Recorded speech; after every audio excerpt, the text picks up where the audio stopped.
Oh, that's what I'm here to say.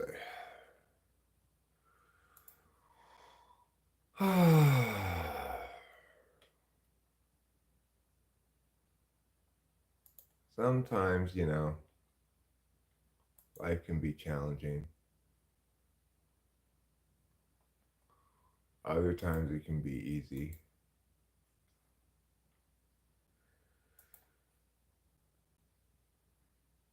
Which of those occasions is this? Is this an easy occasion or a challenging one? Well, it's not extraordinarily challenging, but you know me.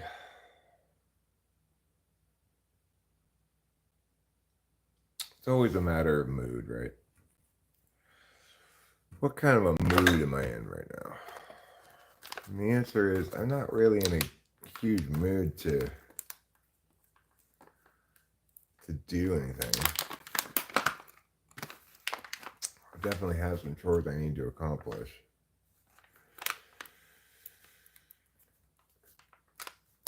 But probably most of all, what I need is a couple of bong rips. I haven't smoked any bong rips yet this morning, so start there.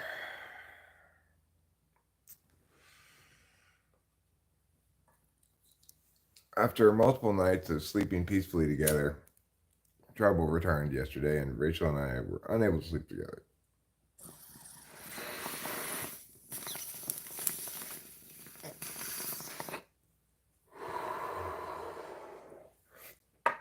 He's just a big cat that takes up a lot of room, Hi, Winston's mom. Good morning. Nice to see you. So we had a lot of trouble yesterday. But, we made it through. We made it through one way or another. And our car is in Merced getting fixed. Hello, the man with the great machete. We currently are driving a rental car. But all in all, things worked out badly about as well as they could. Where the car broke down yesterday was a good spot, all in all. It was after Planada. We were almost all the way to Merced. When I decided it would be a good time to pull over and pee. And then, right, yeah. And I couldn't get it going again because the clutch went out.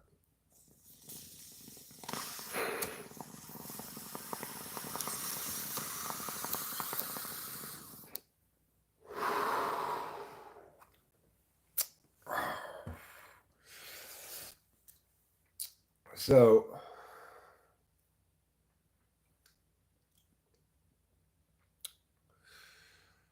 I definitely feel like I've been neglecting stuff for a little while. I need to get on my shit and start cleaning up a bit. Like, there's these newspapers, for example, spread around in different places. Why? It's just trash.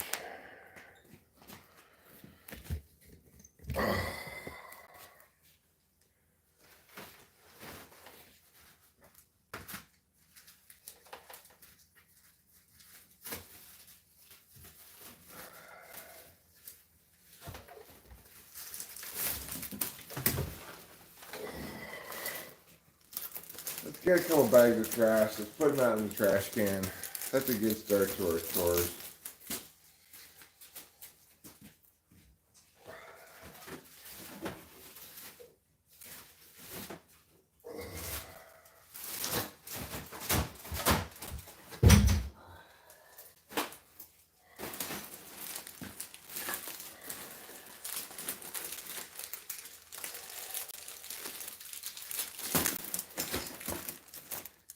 The other thing is, I wouldn't say I slept especially well last night.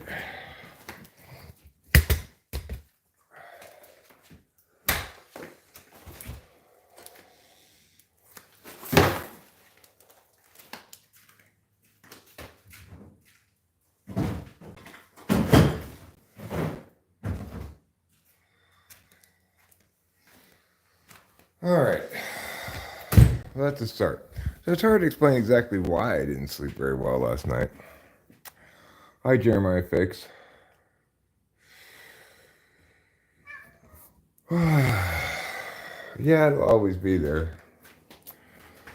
But, I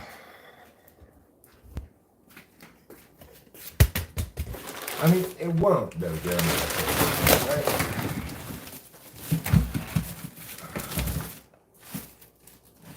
Why is this in the trash?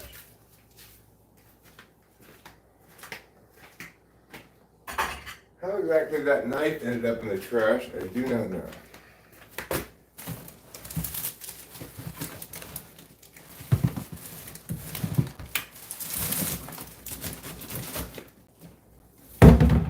The thing is, Jeremiah Fix, once you've completed all your chores, then temporarily, momentarily, you're done.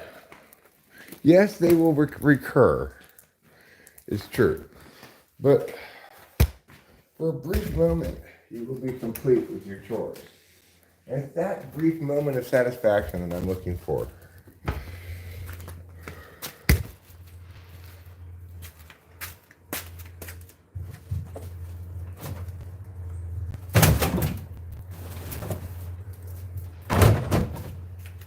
Three trash bags put in the trash. That's a good start. Hi, Putty Cat. Anyone read How to Eat Fred Worms? I have read that book. Have you checked the bathroom? Bathroom sandwich. That's very crackdownish of him.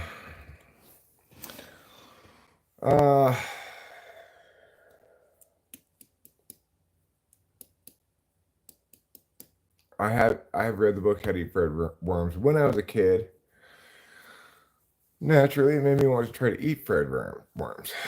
He's fine. He's a little extra neurotic, because he had that traumatic experience where he was gone for a few days to the vet, and so he's being, a little bit extra, like, hang close. You can see his legs are shaved. At first, they shaved the wrong leg, apparently, before they realized they had the wrong leg. That's what I'm guessing.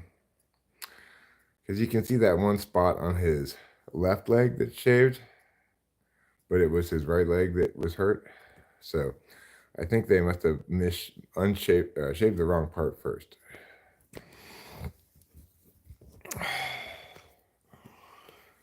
So yeah, I actually tried to eat Fred Worms as a kid. My mom cooperated with this notion after reading that book, but I was so grossed out by it that I didn't actually eat any of them.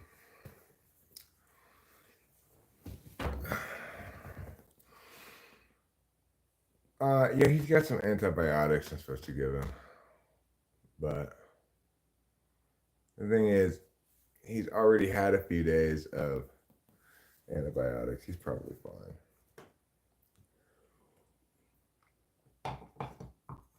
Hobbins, the Schmandukuchen. I don't know if I Hobbin that or not. I'm guessing not. Lord of the Flies is a kind of sad, intense, horrible book in some ways. It's a good book, but I mean, it's a book about horrible parts of humanity, namely unsupervised children treating each other badly. Everything music and guitar shenanigans. Hi, you're everything music and guitar shenanigans? Wow.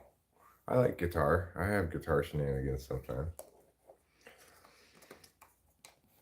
I also have a bass guitar. Here, I'll show you. They're right there. This is my bass rig, and that's my little guitar amp there.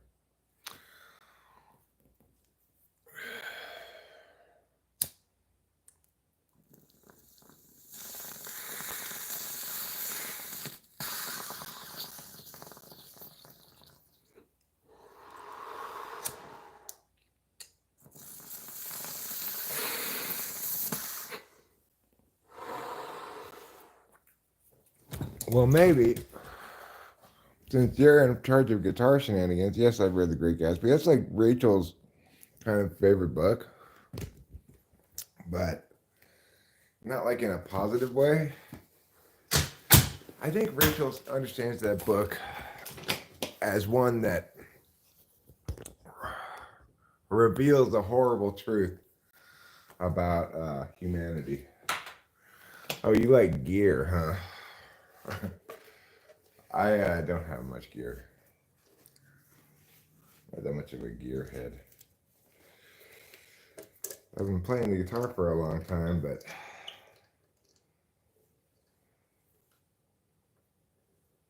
I actually spent many years playing this horrible, difficult to play acoustic guitar before I got this one.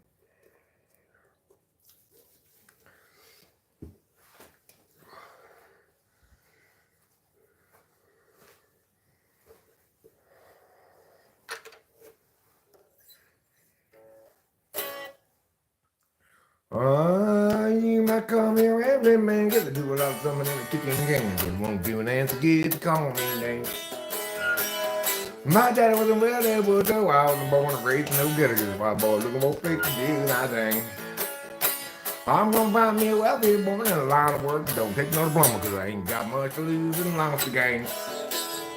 And you might call me a good time fella, but I ain't no black and I ain't no yellow. Just a white boy looking for a place to do nothing. I don't want no handout, live no more than part anything they give it. I'm proud of my yellow son, she sing. Well, I said a few things and I'll admit it. If you want to get ahead, you gotta hump and get it. Just a white boy looking more straight to do nothing.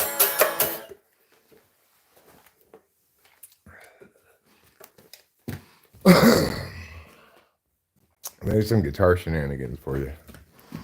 Oh, right. I am getting trash bags to replace the trash bags I took out of the trash cans. Here's Kitty, who wants me to watch him eat again. Oh, Kitty. You don't need constant eat watching, despite what you think.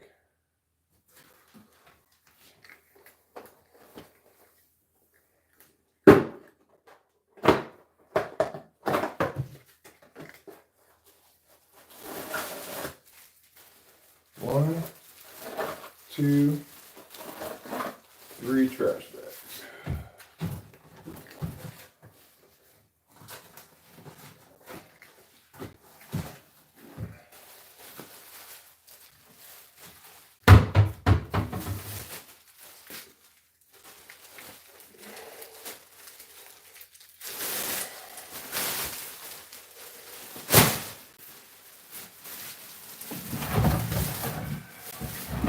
All right. Oh, Bubbles, you're such a silly boy.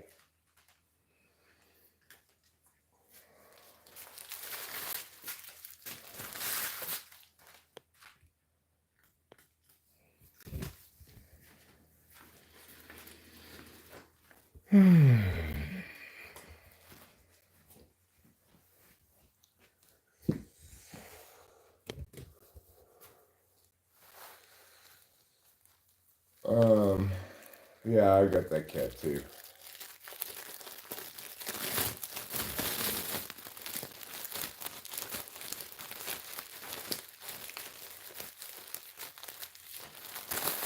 Well, my guitar is fine. I like it. It's perfect for my purposes. And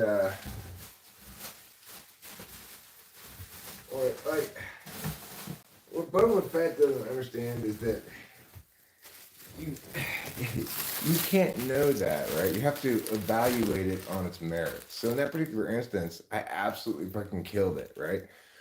That might have been too fast in another instance, but you have to evaluate it on its merits. Because I kept it so short too. I just did one verse of it, one chorus, and I didn't, because the pace didn't, I didn't struggle with it at all. It was absolutely fucking slayed. But you need to be able to evaluate things. No, it's not subjective. That's the thing. It's not, right? But it is specific to the instance. There are some times when you critique and you're correct over that. And there are sometimes you critique and you're incorrect. This is one of those times.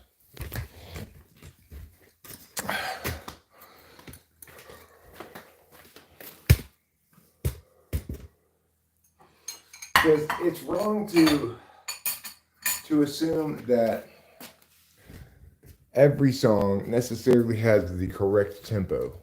You know, it depends on the situation, the moment, what's come before, what hasn't, etc.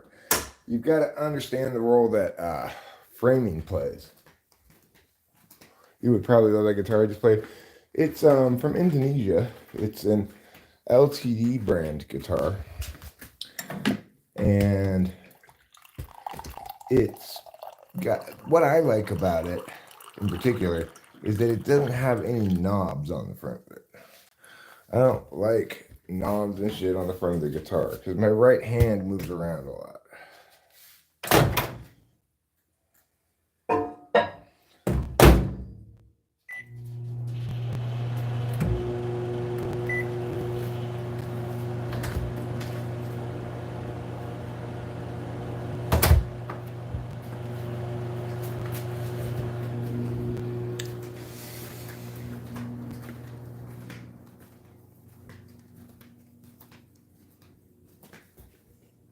I mean, sometimes I do play that one too fast, right? I certainly play it faster than Merle Haggard.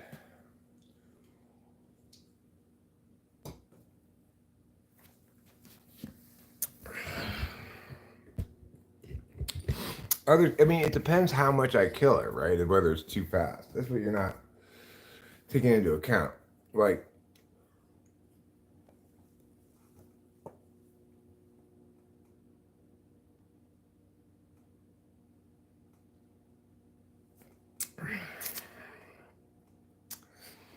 when I do play it too fast, it can be for a variety. It can be for multiple reasons, but not infinite possible reasons, right? It can either be because I played it too fast for me. In other words, I wasn't feeling competent enough to play it that fast. Or I was playing it too fast for the moment. Perhaps it came after another song that was fast or something, in which case I should play it slower. But most importantly, that's the advantage of covers in particular. Is covers, you want to differentiate your take on it from the original, or else what's the point of even playing it, right? So covers give you a lot more range of kind of interpretive room than originals, because you want originals ideally to represent in the form that you envision them, right? Because it's your vision. But with covers, it's not your vision. So it's just your interpretation.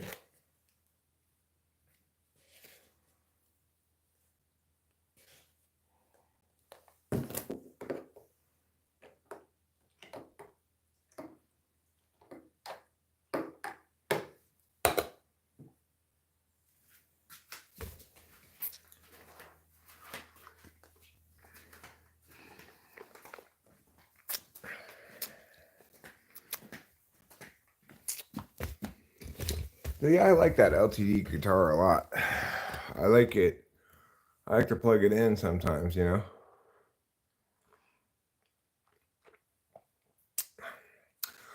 Well, I mean, it does matter. Everything, music and guitar shenanigans, it always matters, right? But um the bottom line is this. I was actually pleased with that particular rendering of that at the speed it was at in part because I wasn't playing plugged in, so it so a number of things, right? Also, I was just playing one quick thing. I wasn't playing an original, etc. Right? So I was pleased with that rendering of that thing in that context. Boba Fett was looking at it without context, saying, in his understanding of that song, it's ideally rendered not so quickly, not such a high tempo. Well, that's well and good, but that's because he's already expressing a lot of entrenched positions and ideas about what I do, what I should do, etc.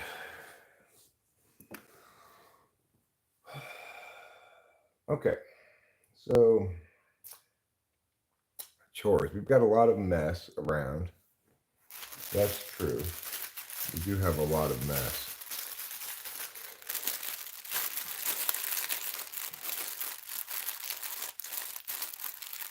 Hi, your fave, Molly.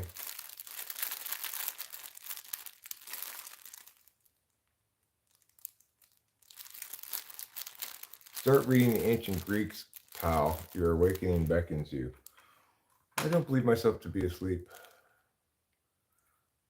How was the canal? The canal was fine.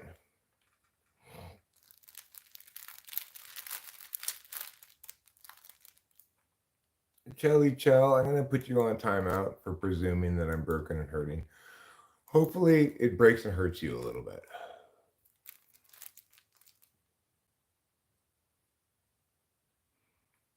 I have an LTD semi-acoustic shaped like a Telecaster. What's mine shaped like?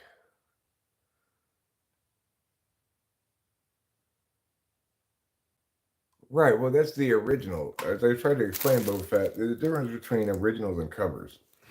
Whenever anybody does a cover, there's no point in doing a faithful cover, right? Because they're just executing someone's vision as that person understands it. But in contrast with an original, there's generally, a right pace and a wrong pace.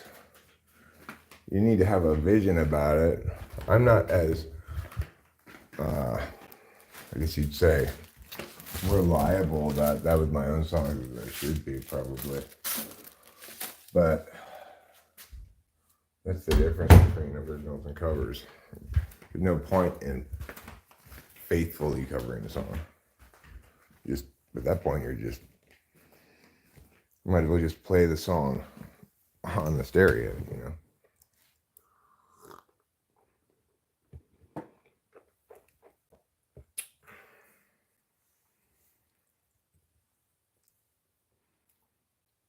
It's like Weezer did this album of totally faithful covers. Why? Why would anybody listen to any of those songs? Why not just listen to the original? It makes no sense. But what I bring to that song is a party. What do you think about cannabis? I don't have any thoughts about cannabis. Oh yeah, I'm not broken and hurting. And I don't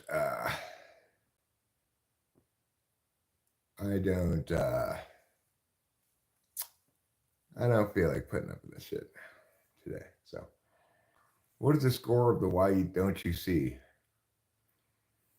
What is the score of the Why Don't You See? I don't know. I need a vacuum cleaner for my pickle. Are you single? No, I'm happily married, and I have zero interest in your pickle.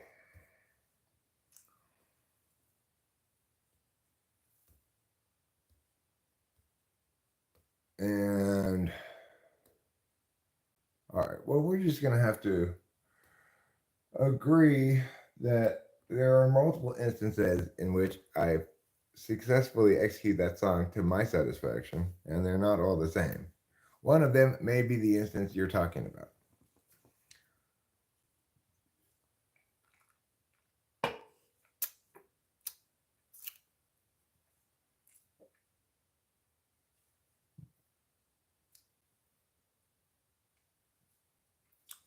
No, Alex. I'm gonna have to put you on timeout for being weird and sweaty.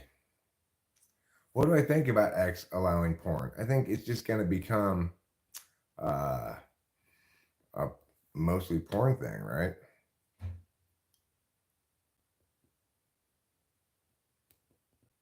I'm catastrophizing my situation. I don't think I'm catastrophizing my situation.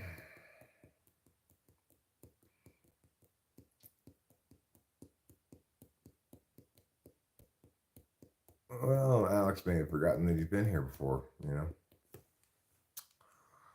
I don't understand what you try to say to me, Death Artisan.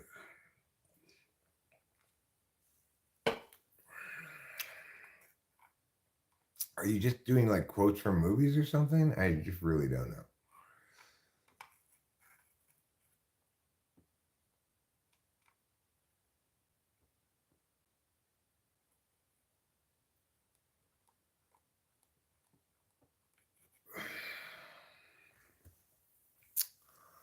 Anyway, all right. What's next on the agenda today? I do have a lot of chores to do. One of them is not going poo because I pooed before I started streaming. I can't handle the truth. I could probably handle the truth, depending on what kind of truth it is.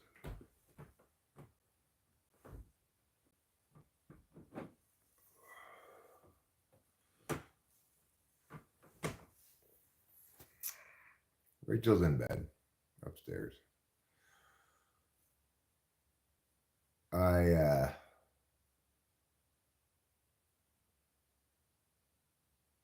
Yeah, everything went fine. I think I need to not let the cat sleep with us, though. Rachel and I cannot sleep together when the cat's in the bed. Trouble makes it such that Rachel and I have to sleep in different rooms. I think we like to sleep next to one another, but it's impossible with that cat in the bed. Makes me think maybe we should not let the cat sleep with us, and then we'll be able to sleep more comfortably. They left it very clean. They left it clean. Well, Atomic Elf 1, if it were Capito, I am confident we'd be able to figure it out pretty well.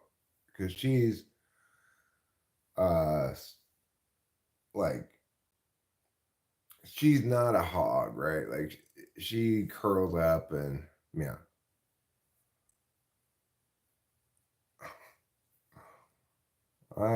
It's not going to happen for the cat. Neither of us wants to interrupt sleeping like that.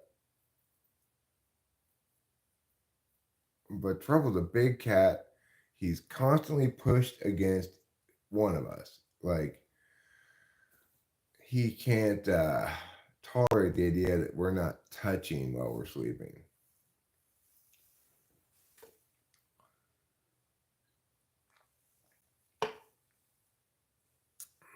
Flowers for Algernon is such a brilliantly written story. I don't remember the name of the author of that story, but wow, did he do a great job with it, you know? And it's a difficult thing to do, to write this character. The whole story is a story of character change, right?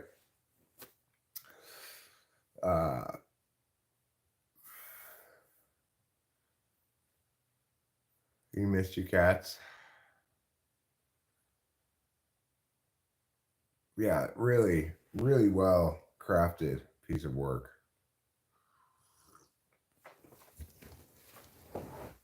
And not an easy story to write. You have to manage the changing voice of the narrator slash main character very carefully, and you also have to tell the story through that mechanism. It's super trick, you know. It's as trick as it can get. I guess I'd win some sort of prize for tricky short story writing.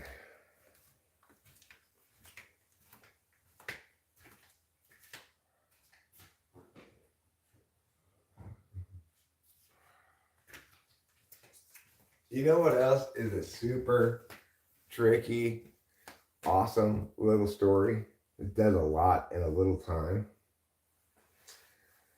It's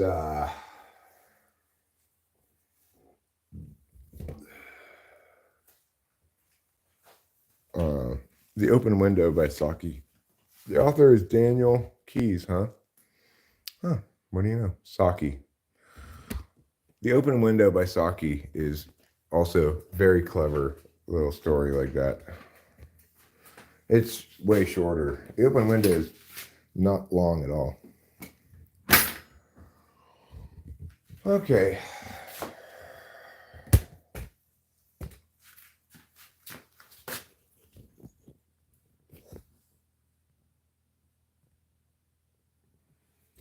It's time to do the next chore.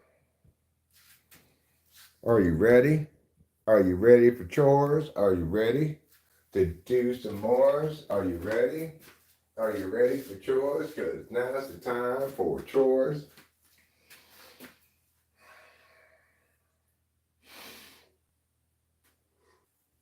This thing's almost cashed.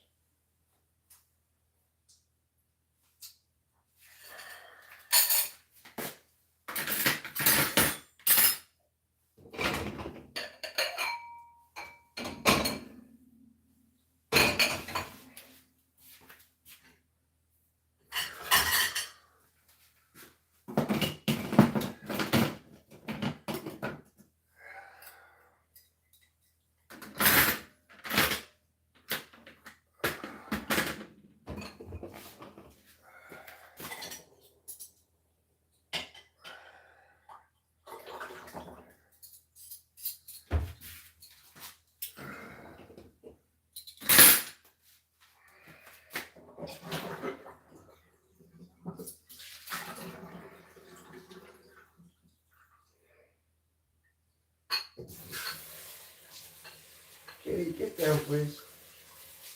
Come on, get down. No, I don't want you up here.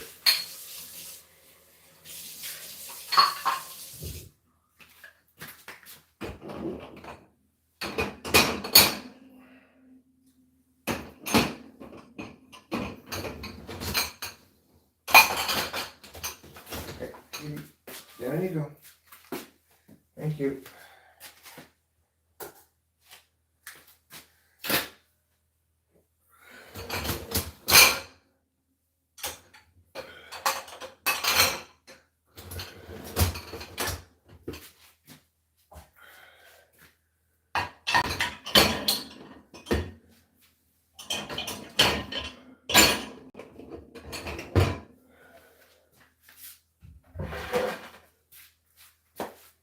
Guess I might as well just put this in here too.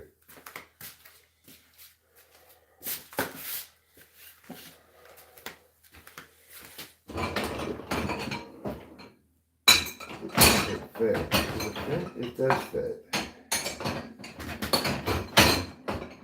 Oh no, it doesn't fit. Alright. No reason to deal with this then in there. Just it's clean enough, you know. Just give it a little wash here. It'll be fine.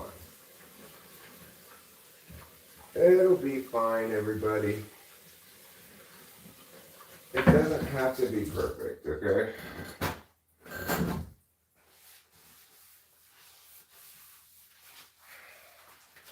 And then this guy's gonna go back here where it goes.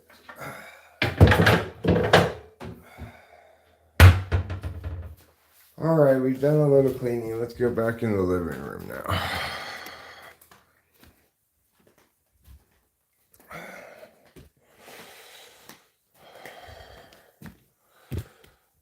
This salt does not belong in here.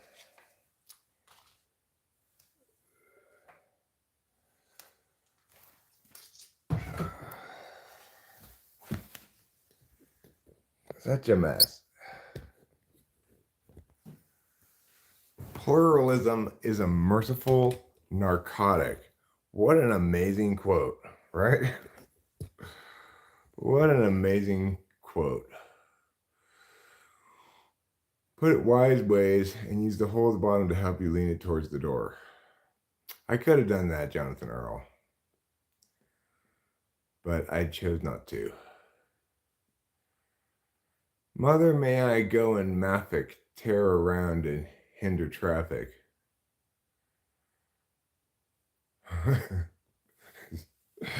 I mean, Saki is so fantastic. I cannot overstate how fantastic he is. I hate posterity. It's so fond of having the last word. Saki, the open window.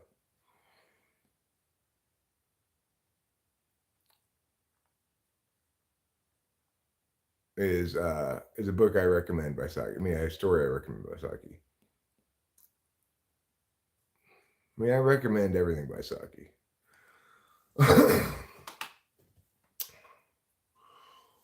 Well, I'm not celebrating Pride Month at all. I don't believe in months celebrating group labels.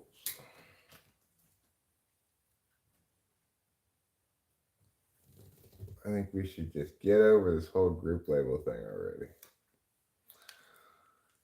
You guys want to see the rental car? We have a rental car. It looks just like a rental car. When you see this car, you're going to be like, yep, that's a rental car.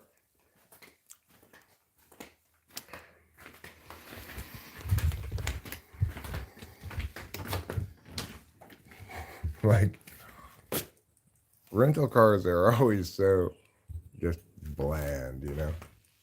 Yep, it's a Nissan. It's a Nissan something or other.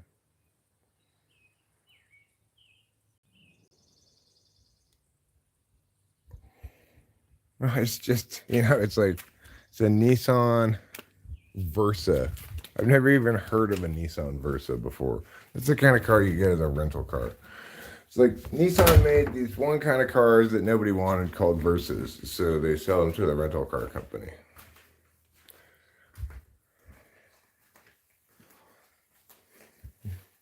It's not even that.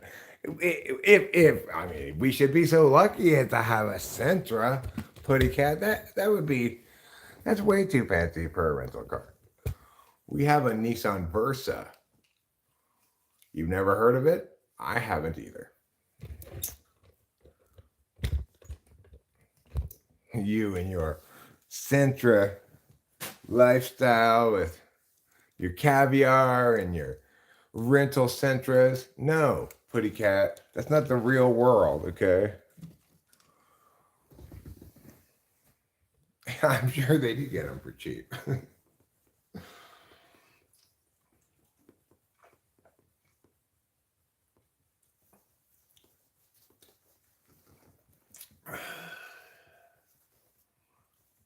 Case-based logical pluralism is just another way of saying we don't have a framework that we apply consistently, so there is no possibility of being principled about anything.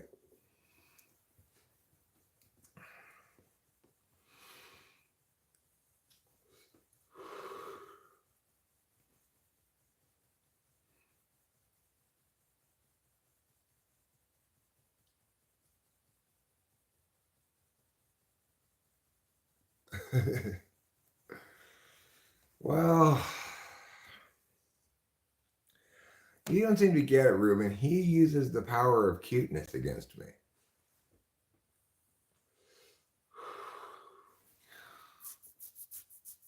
I mean, the thing is, he's just more persistent in getting what he wants than I am persistent in standing my ground,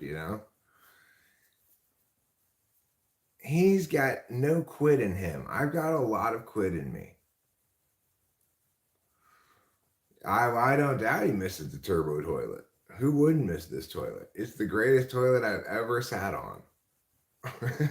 I mean, it truly is. I don't remember ever experiencing such a good toilet before.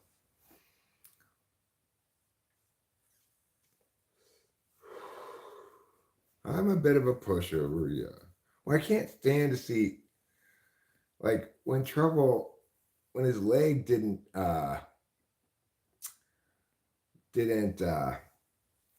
get better and he was like favoring it. He just ripped my heart in half. I just had to take him to the vet, you know. He seems better now though.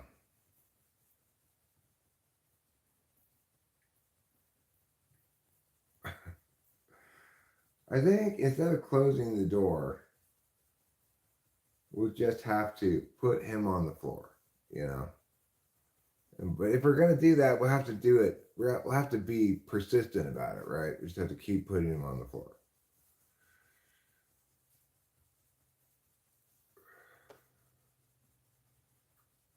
We could close the door. Then we have to deal with incessant meowing, you know? So much meowing, I couldn't even begin to imagine how much meowing. He's so accustomed to the way things are, changing it is going to take it's going to take some strength of will that I don't know if I have it.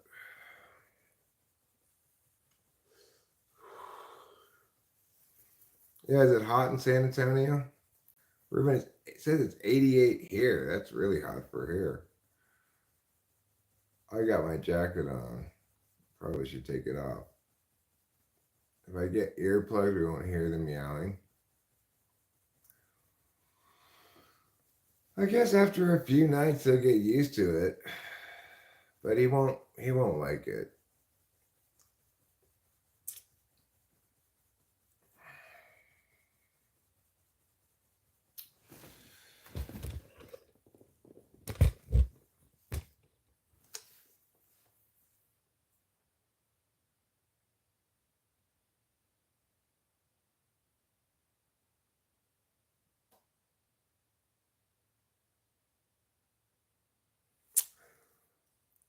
Anyhow, what other chores do I have to do?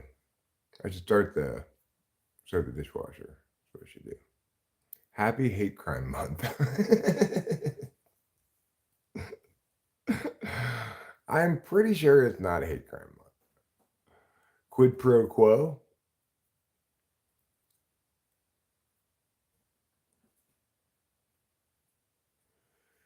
You're gonna swim? I don't know what year the rental is. It's a Nissan Versa.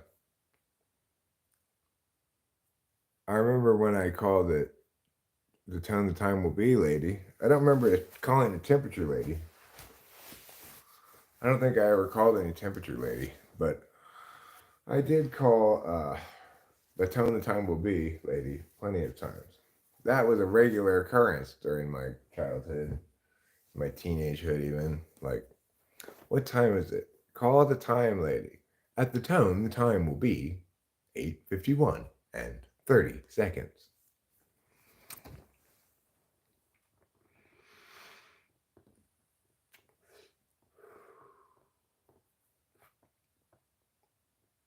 No, she just gave the time, but where I lived, maybe where you lived, you got an extra feature called the temperature. But we did not. We just got the time. The number you called for the time was popcorn. I think the number we called for the time was 555 1212, right?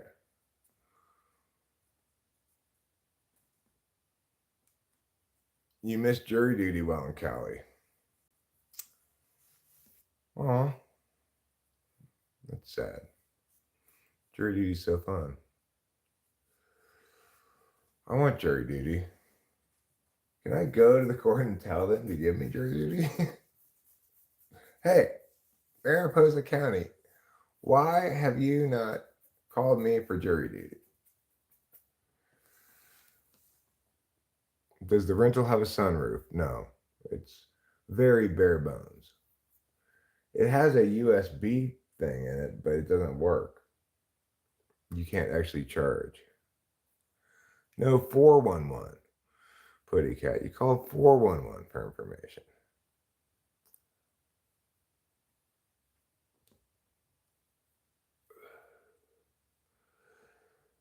It's It's not a very like peppy car. Yeah, 411. We used that not that long ago. When we moved here, uh, we had a landline first, you know, and we had to because that was the only kind of way we could get internet was by a DSL. So we had a landline that went with that for like no, almost no more money, you know.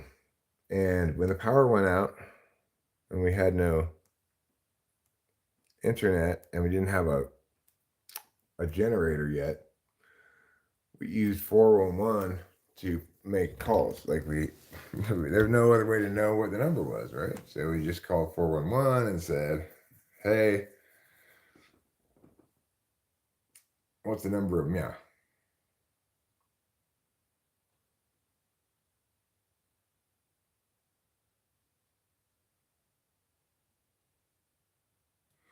You were traumatized by Enterprise rental car. They put us in a truck with a recalled axle, and the drive shaft became detached during freeway travel.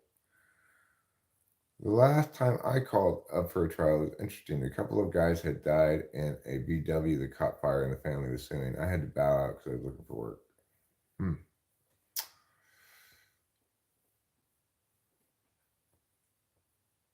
Well, this place is called Courtesy Rental Car, and they've got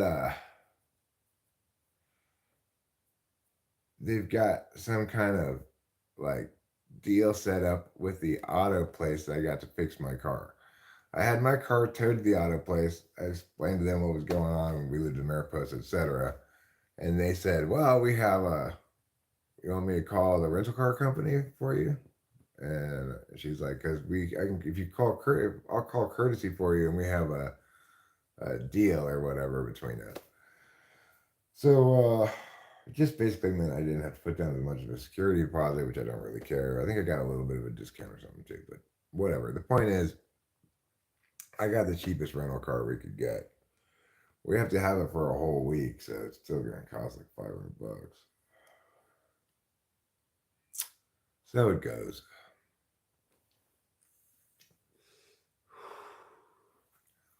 It's not that bad. I was going to have to spend money anyway to stay in a hotel to get it fixed in Course Gold. I need to call Course Gold Auto today and tell them that's not happening. Well, when Rachel gets up, I'll use her phone to do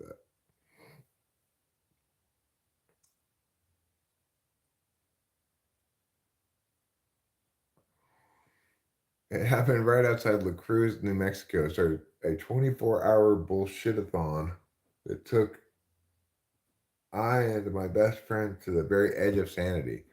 I believe it. That kind of stuff can be difficult to deal with. It's certainly not fun. I was shocked at how easy everything went yesterday. You know, I'm happy with the auto place we went to. It seems like a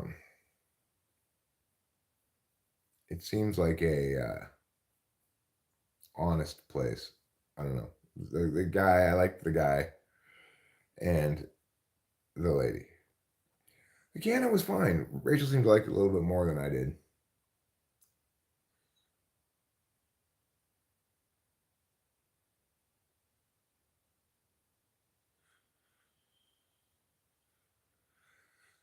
I don't look sad, Leonard.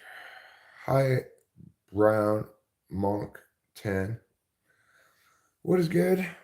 I'm happy to be back in Mariposa. I've successfully gotten my cat from the vet, so I didn't have to go back today. I thought when the car broke down, we didn't have that many hours to get the car to a towed to a shop, um, and then connect up with a rental car company that would let me rent a car without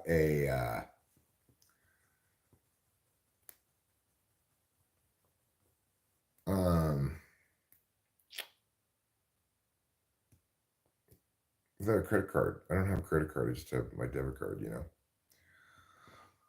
So anyway, it all worked out fine. We were able to get the car and get lunch at McDonald's which was the worst part of the whole thing. The most inefficient bit of the whole thing was at McDonald's when we went through the drive-through. We got, in addition to our meals, we got each a large cup of coffee with 8 creams put in. So they said, okay, well, the coffee's not ready. Can you go wait in spot number 3? They never came out. I went back in and said, you never came out. And she's like, oh, I'm sorry. Um, this, this is particularly Leonard Reed. He does this every single time he comes here. He says the same thing. So he's an exception to this rule a little bit. Um, so at McDonald's, they didn't bring it out. I went and I'm like, where are our coffees? And she's like, oh, we forgot to start them.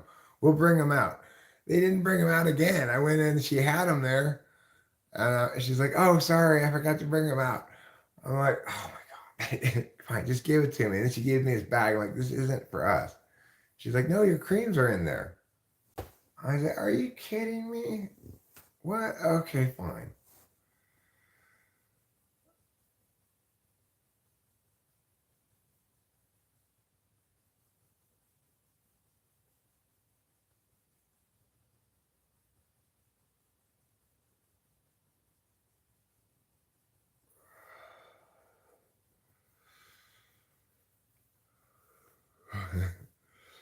Okay, well, that's fair, Leonard Reed. I do know it's really you because you say that, but anybody trying to imitate you would also say that, I'm sure. So, anyway, uh, I got, and then I had to open all the little creams. Well, Rachel did it actually while I was inside the bed getting the cat because we didn't even bother. It took such a long time waiting for our coffee that we didn't even bother putting the cream in right away. We had to go to the vet. They wanted to pick them up by 4 originally. I realized eventually they actually closed at 5, but anyway, I was trying to get there by 4. So finally we got the cat. One good news we had at the vet is we got $120 some refund. It didn't cost the whole amount that I paid up front. So that was nice. I didn't expect that.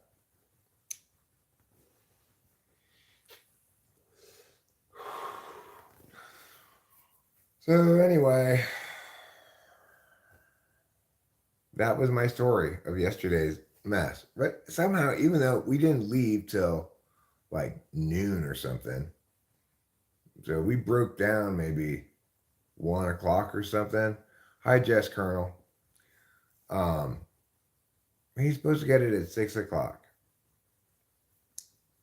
but I think he's more or less fine. I don't think he really needs to stay on the antibiotics necessarily at this point.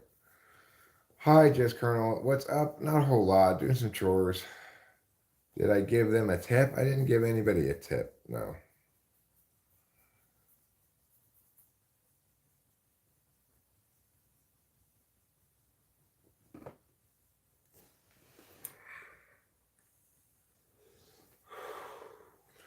But I was very pleased at the car rental place. They came, picked me up from the auto parts, the auto repair place, and then they said they'll take us back when we bring the car back to the auto place. So that's good. Uh, you know,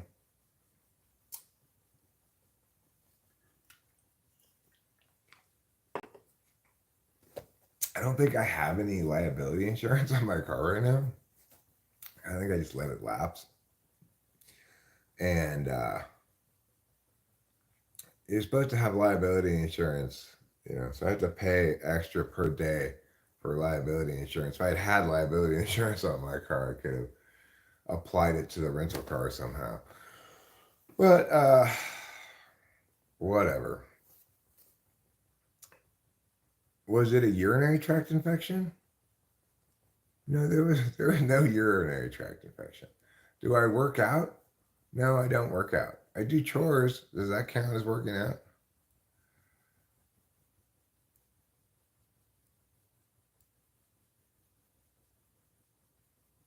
I see. Liability insurance follows the driver. Hmm. Well, I should get it, obviously. I'm gonna have to. I'm gonna have to get it before I register the car again. I'm sure. I'm surprised I was able to register it this year. It must not have lapsed yet. So, oh, you want the healing gaze? All right, everybody. For anybody out there who's feeling a little bit of suffering, a little unpleasantness, unhappiness, sadness, I'm going to heal you now. I'm going to heal you spiritually. I'm going to heal you physically. I'm going to heal you emotionally. So I want you to just get in the space, the emotional space of being nurtured. Now, here you go. Ready?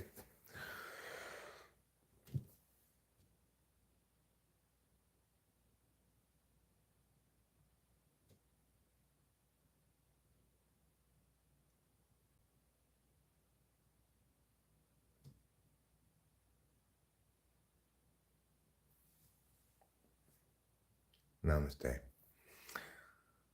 How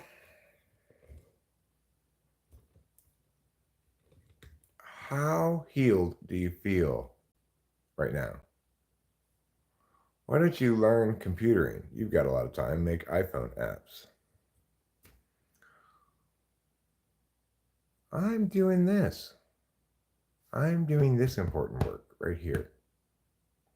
No, that makes you better, makes you feel loved, nurtured, accepted, seen, believed in.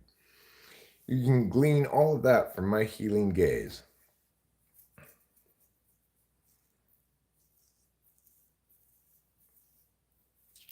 Just saw Gore do det helt Forkert. You're good in your sadness?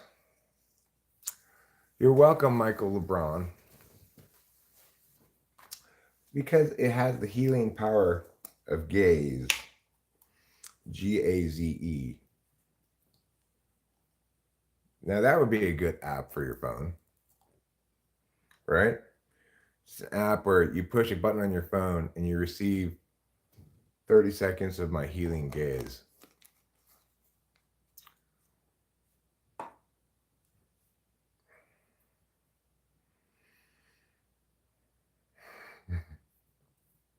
I could make an app that just, you push a button and it cycles through one of a myriad of positive affirmation statements said by me, like, it's Gaze. Most importantly, though, like there could be other things that heal you, like, hey, you know what? You're all right. Like that,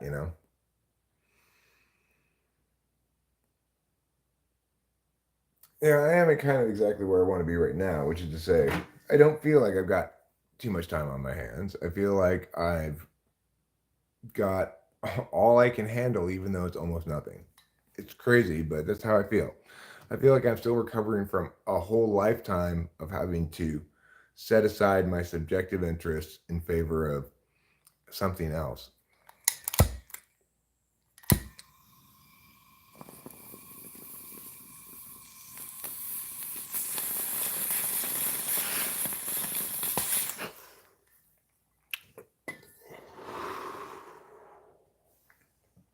Or things like this. Hey there. I talk to a lot of people on this app, but you are my absolute favorite.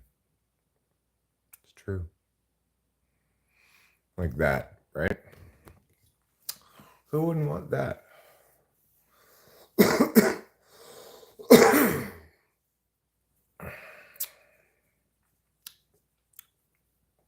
A 30-second audio clip of my healing gaze. That wouldn't work. You have to have video of that. I could do a going to sleep video. You may not believe it, but you're actually so tired right now. I know. You're just tossing and turning. You're wondering, will I ever fall asleep? Just put your faith in this truth-speaking voice. Yes, you will. You are as sleepy as a sleepy sleeper tends. And when you fall asleep, you're going to sleep like a dog. You're going to sleep like a log. You're going to sleep like a rock. And you're going to sleep like a baby. That's a lot of sleepings. Put some soft music behind that. What is sleep anyway? Sleep is when we just drift away and let the conscious stress of the day dissipate in a healing gaze of wonder. Sleep like the dog you are. No, Ruben, that's a different app. That's called the like I guess it would be word-based submissive. You are not any good. You're a worm.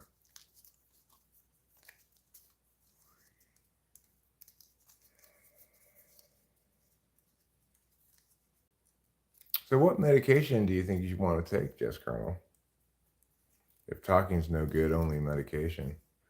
What medication is it that you're interested in meowing?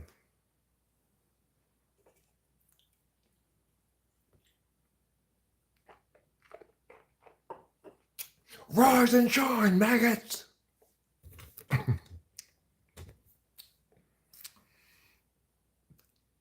Do you have to be hazed to get the healing gaze? No. What is fMRI mind reading?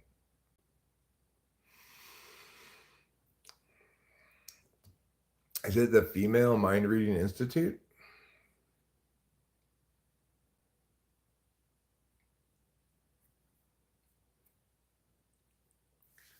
It depends. It depends on how much magical power I have in me at any given moment, which varies,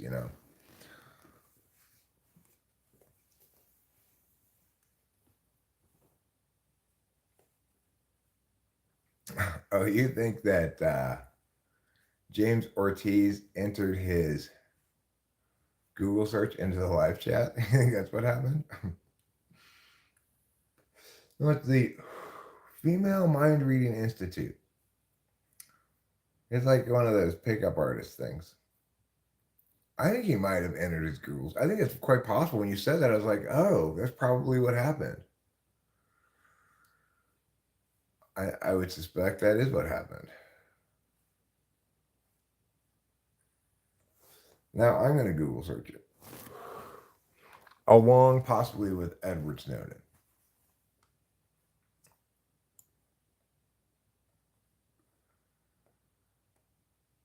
No, I think you might be right, actually.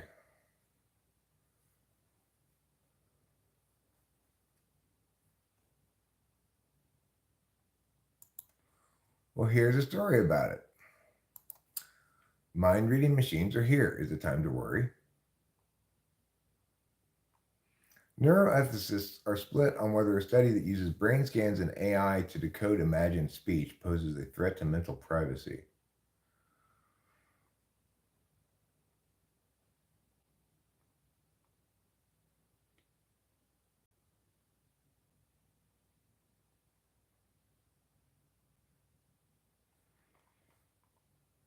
Huh.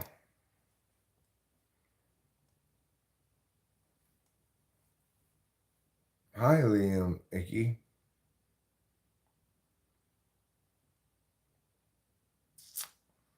James probably thinks they're a targeted individual or something. I mean, I think it's a perfectly reasonable thing to be curious about, especially when they're using artificial intelligence to decode what these physical brain changes, how to interpret them as language. Currently, it says it's only mildly accurate, but if the AI is good at if there's sufficient data there for the AI to successfully convert it into information, it should figure out how to do so eventually if it gives enough opportunities to try, right? Sandy McWoo says you and that other retard post at the same time every day. Well, I mean, I actually don't post at the same time every day. I don't know who that other retard is you're talking about. Alfred L. Loomis, says James Ortiz.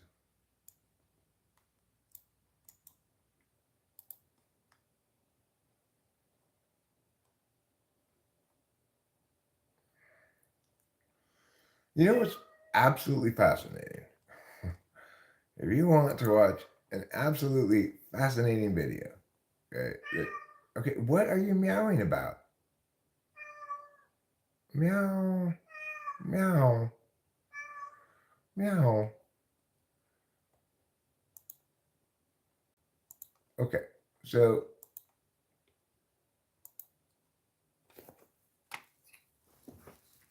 what's it called? Like a electronic butler?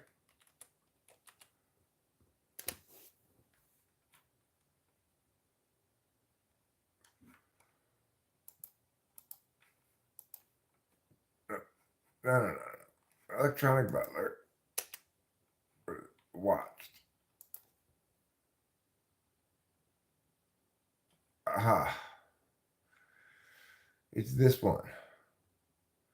This video is from Popular Science, okay? And it's called Butler in a Box, this product.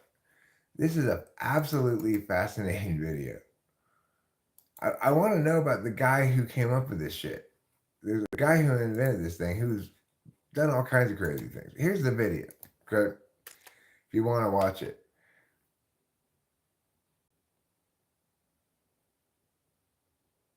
Aga's here. Hey, Aga. Long time no see. How you doing? I knew someone named Loomis. We found her dead. She died of brain lesions from parasites. Well, that's what a horrible story. Melissa G. Hi, everyone. What's going on in here? Hello, Melissa G. What is going on in here is we are discussing many important matters from AI mind reading to the butler in a box.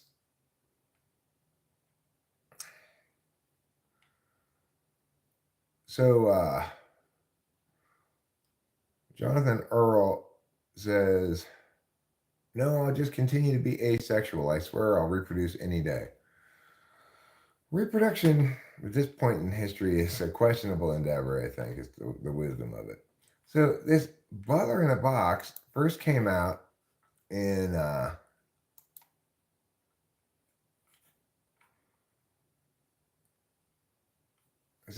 this thing was a butler in a box that worked to do things like the smart house does, right? Where you walk in and um, you say, okay, lamp on, TV on, TV off. And you can say that to the butler, and it'll do that to all of the various you can basically set up to do that to every plug in the house. This guy's name is Gus Searcy.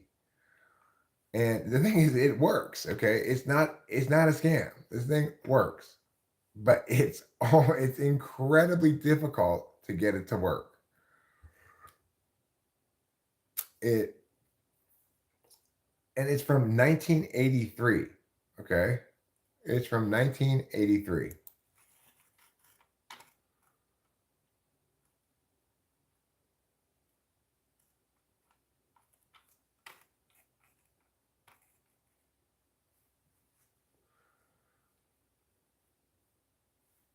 Transhuman. So that makes you a cyborg. Okay, well, hi cyborg. Well, I know they do now, but this was from 1983, right? That's what's crazy about it, is that it was from 1983. A magician and a computer programmer made this incredibly difficult to use, but effective means of taking voice commands and sending electrical signals to the different outlets in the house with, basically on off was the command I think they had. Wait, actually, it also allowed you to adjust the intensity of lighting if you had dimmable lights, I guess. I'm looking at the video right now.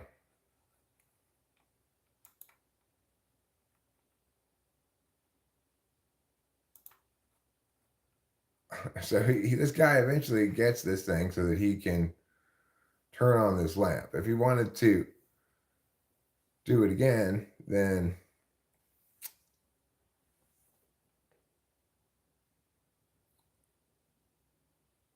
like you plug this plug in and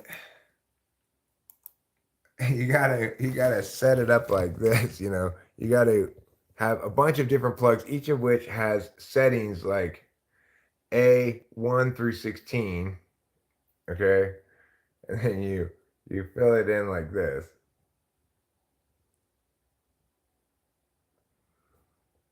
All right.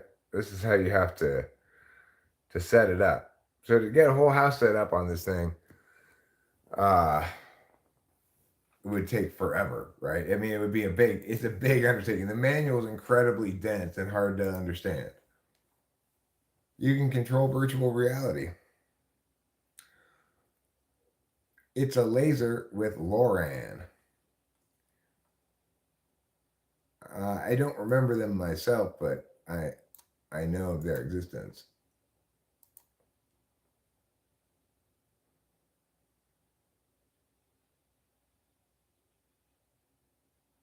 Letter of reprimand, admonishment, and counseling.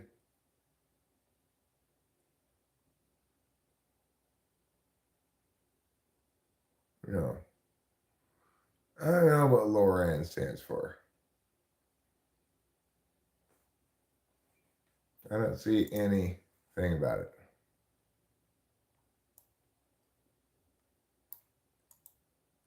Hi, Glenn Spence.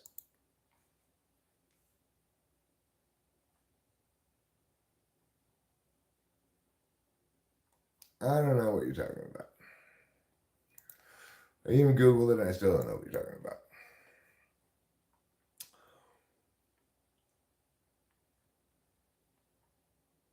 Atomic Elf 1 says, I can virtually control reality.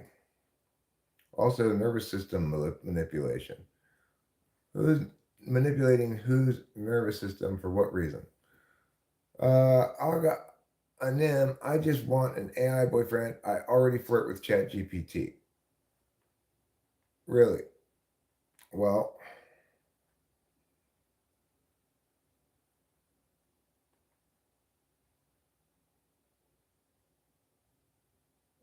okay, well, I don't feel like I'm being tortured. James, what about you? Mm-hmm. August here and she wants an AI boyfriend.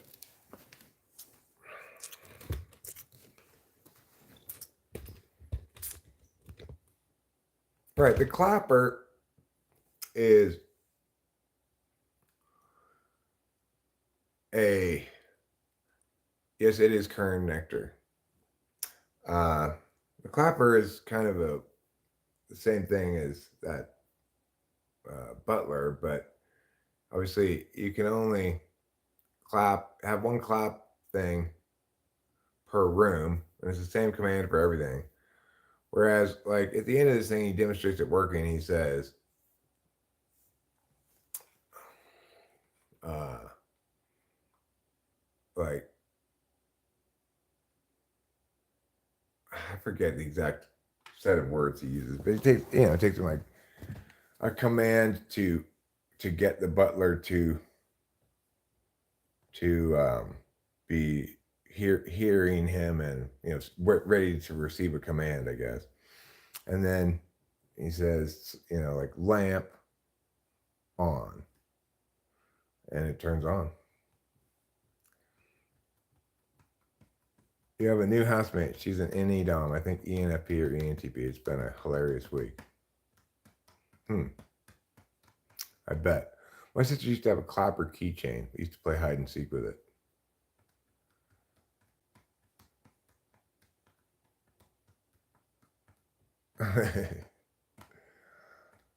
Yeah, well,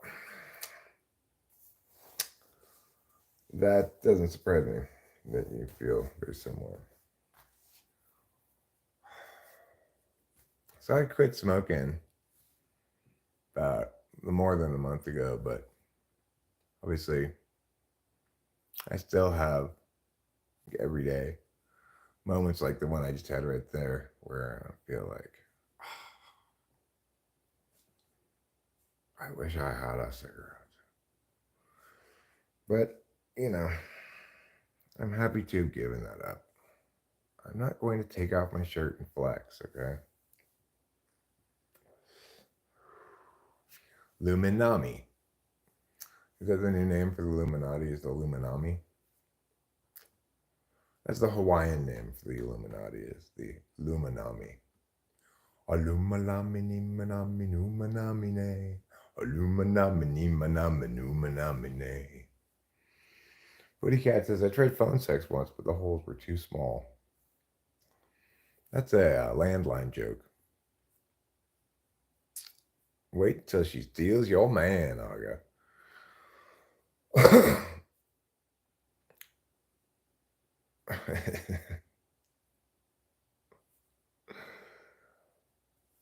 All right, Glenn Spence, you go to work.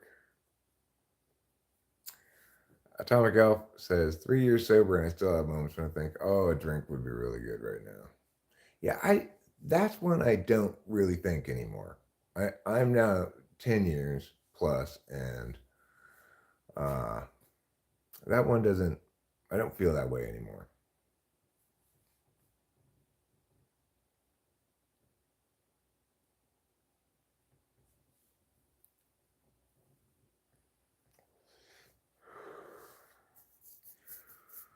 She might be an ENFP, Agra, he said. They might. Yeah, I don't drink anymore, so I do have this, nicotine vape that I hit, but it's definitely not cigarettes.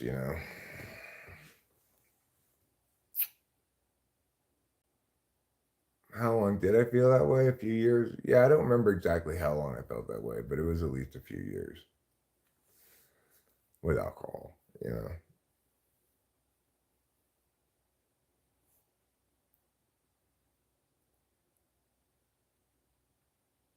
Heavy Dirty Soul says, hi, I've been watching your channel for a moment, but never commented. You're an ex-alcoholic. Yeah, I quit drinking when I was 42. Went to AA, all that stuff. But Pragati Sepakar says, I see my dad and you wish he was born in the West and was accepted for who he was. Well, that's a sad thing to hear, I guess.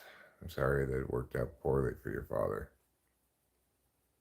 But I'm not just in the situation I am because I was accepted for who I was. Although it is true that I found a career that I was well suited for, etc., and that was nice. But I'm privileged and lucky. So, you don't think I could have stopped without AA? I don't know. I don't think so.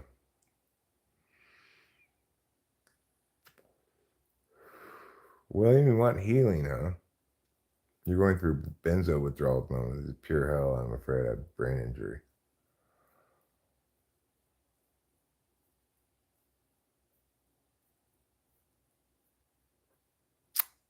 Atomic Elf says, interestingly, I'm not bothered by others drinking or being around alcohol. My influences are internal. Right. Well, like I've been watching and enjoy a lot because it's really good. This anime called Bartender Glass of God, but it's also this very deep romanticization, fetishization of alcohol. And sometimes I think like, okay, well, you probably need to be a little careful watching this because it really makes alcohol look good. But Heavy Dirty Soul, I'm sorry you're going through benzo withdrawal. Were you taking a lot of like Xanax or something?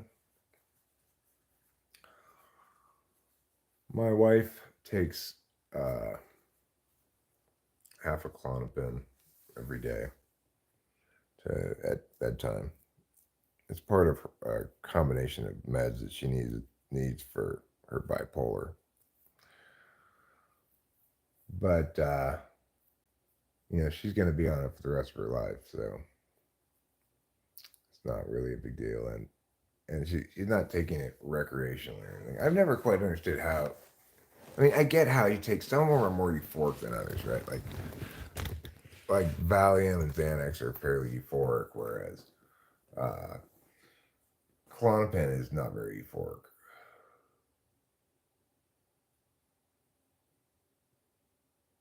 What was the benefit for me of AA? It was humility. That was the benefit of it. It was a process of saying, you're not going to be the person who determines the correct thing here. You're going to delegate that to this group of people. You're going to seek concrete instructions and you're going to follow them. And that's not something that I was accustomed to doing, you know. Uh, I don't I don't fit that role very well. I guess I am prideful in that regard, but I couldn't be prideful when it came to that. So the other benefit of it is it introduced prayer into my overall regimen of, I guess, ontology. Do I sleep now? Yeah, I sleep. I mean, sometimes I sleep better than others, you know?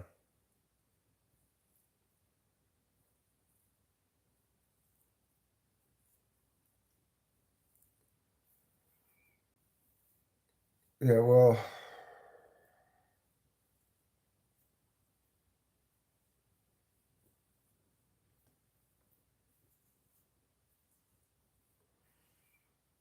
Ruben R says, just tit right down gently. How sick were you and how fast did you recover? The thing is, I don't think that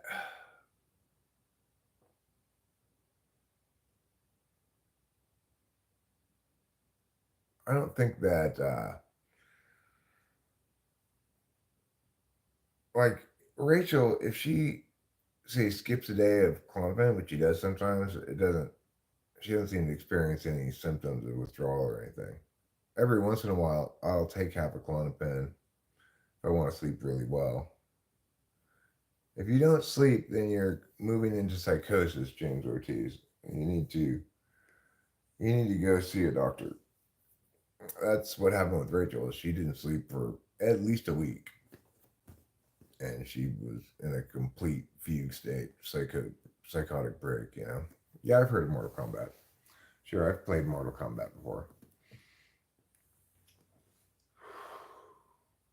It was in the arcades for some stretch of time. Mortal Kombat. It's a fairly old game, but it came out after Street Fighter. It was the next step up from Street Fighter, presumably, but I preferred Street Fighter.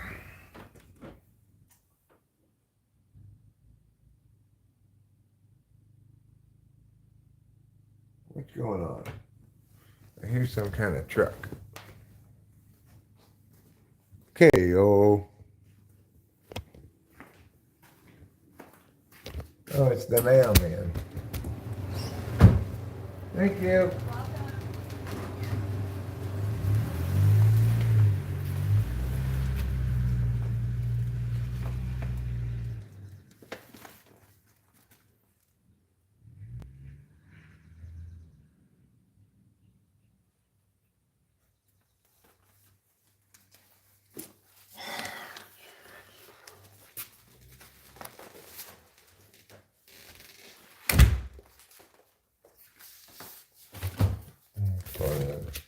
Package is just addressed to Rachel.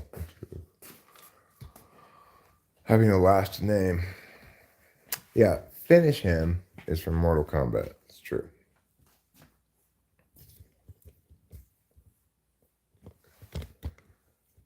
Tylenol is a mood stabilizer, a mild one. But it seems like people are either Tylenol works better for them or ibuprofen works better for them. For the Tylenol people, Tylenol has additional impacts like being a mood stabilizer and stuff. I'm not sure it works for the other people. But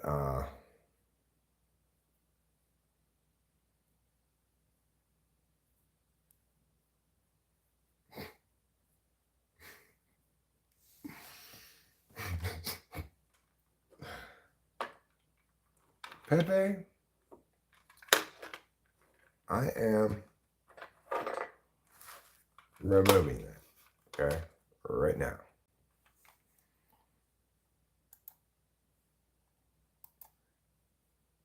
If you would like to refer to Rachel, you can refer to my wife by her name.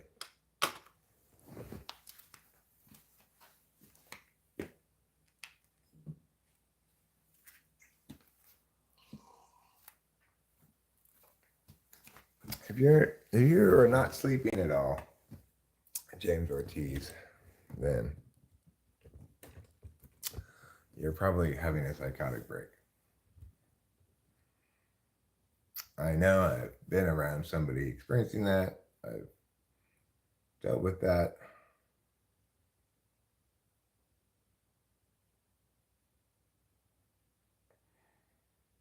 Well, heavy, dirty soul, if you are experiencing neuropathy, do not do whippets. You need hypnosis. Who needs hypnosis? Me?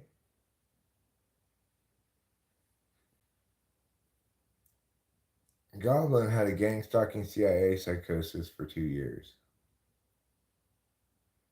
They put it tested for this.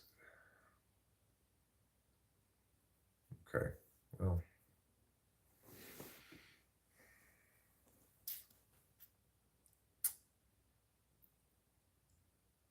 I'm kind of surprised that at the way that quit smoking happened. It sometime before my birthday, I sort of felt like, okay, I need to quit this. My lungs are getting feeling cashed, etc. Whippets are nitrous oxide.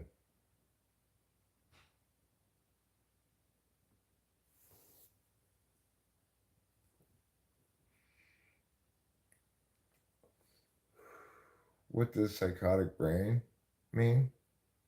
I don't know what psychotic brain means, but what I was saying, psychotic break. A psychotic break means that the person is not able to distinguish, reality from fiction. Um, for example, Rachel thought her family was having sex, some family member was having sex in my dad's car in the garage.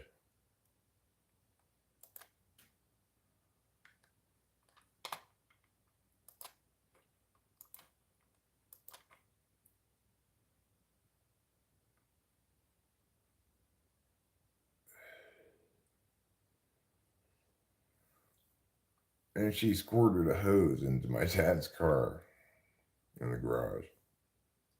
Left the hose running in the garage on the ground. She thought someone from her family was like having sex in the car in the garage. Like that's a psychotic break. Like completely batshit crazy.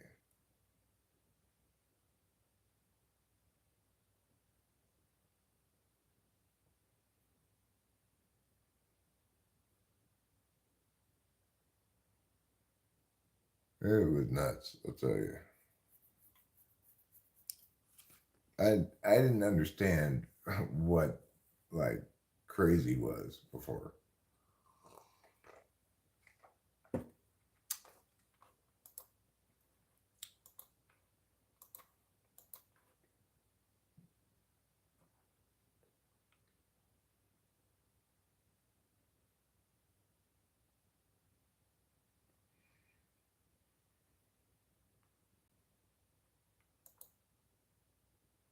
Hmm.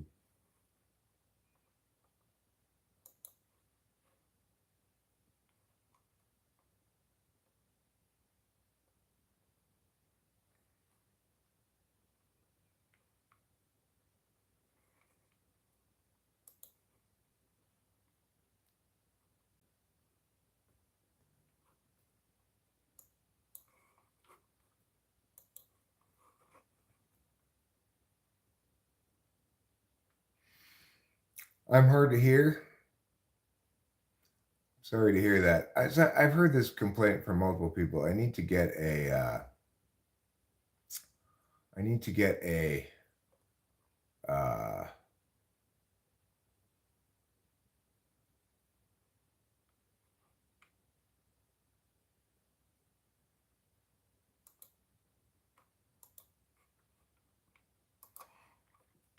I need to get a.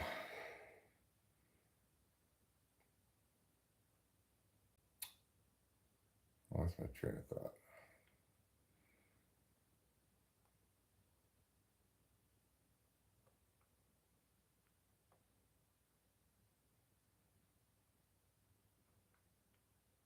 Yeah, she doesn't really drink at all, and I do think she should be careful with the booze. Um,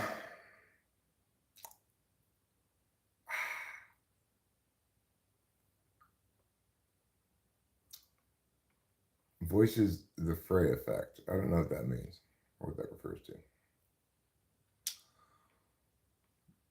Get a new diaphragm. Well, I'd like to get a couple of lavalier mics, that that I could plug into the phone. And booze can help, but Rachel doesn't have any current. She doesn't have any mental problem because there's the right combination of meds, right? But I also don't think it's good for her to be mixing alcohol with those drugs in general. So uh, she hardly ever drinks. When she does, she just has one drink. She should be fine. I agree that booze is rubbish, but anyway, Rachel almost never drinks alcohol, so.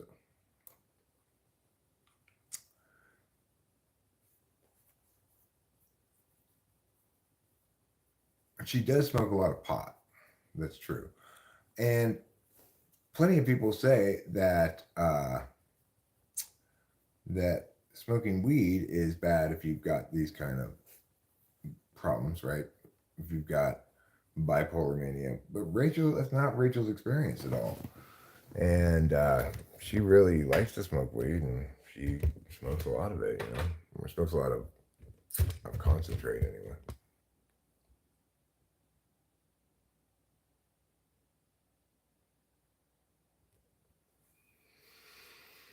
I mean, I think that there are some people who aren't on meds for their psychotic related things, like schizophrenia, bipolar mania, like actual mental illnesses, right? Um, those people sometimes treat themselves with booze and they're not on other meds, right? And in those instances, I think it probably does quiet down their yeah. But the bottom line is that is not an antipsychotic and shouldn't be used as one. Alcohol's for cleaning your feet, huh?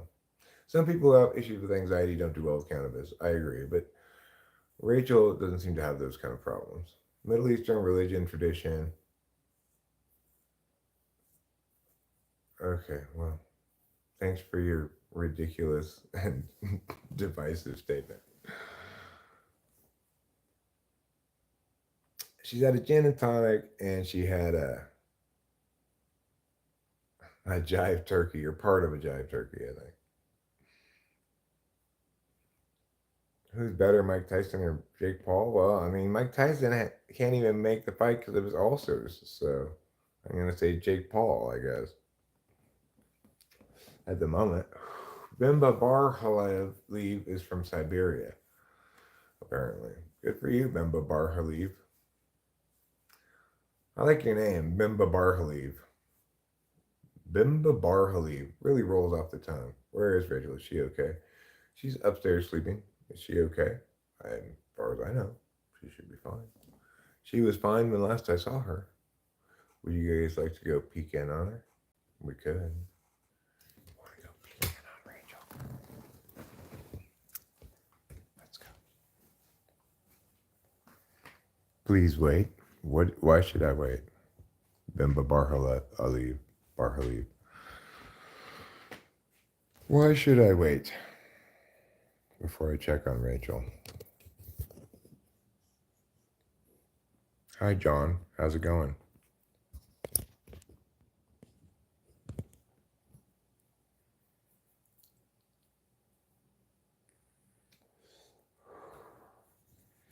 It's Bimba. Simba is Lion King. It's easy to make the mistake, I understand. Okay, let's go check on Rachel now. She's got an exciting package here, too. It's from a company called Everlane. Have you ever heard of this company? Everlane.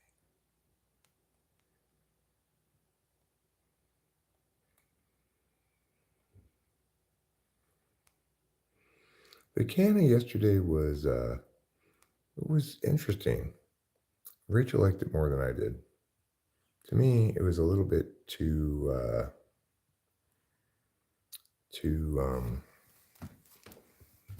serotonin-y. Kind of made me feel like slightly car sick at a certain point when I did enough of it. Rachel liked it more than I did, though.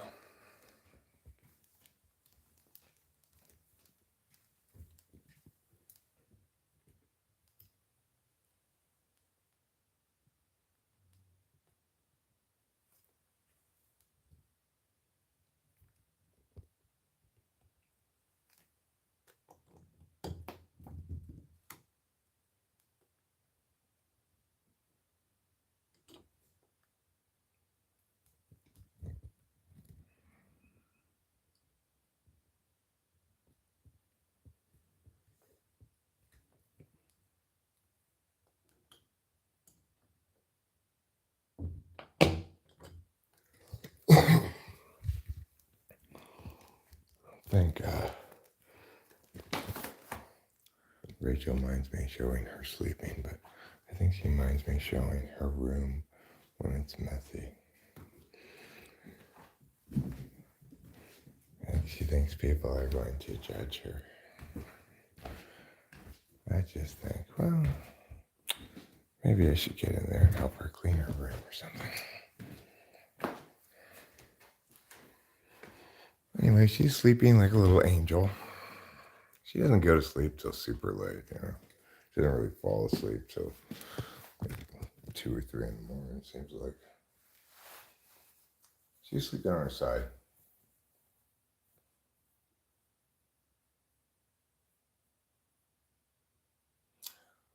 No, Rachel's not hungover. Do you have a question for a targeted individual?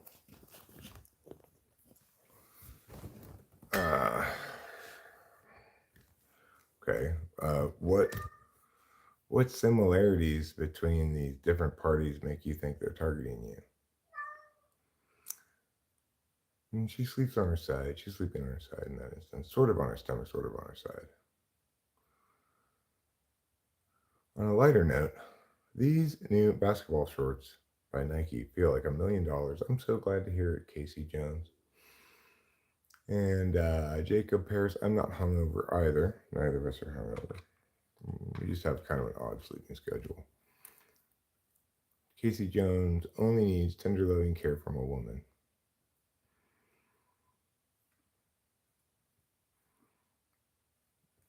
Yeah, it's a decent sized place for two. I kind of do get the fact that it's kind of silly for us to live here because um,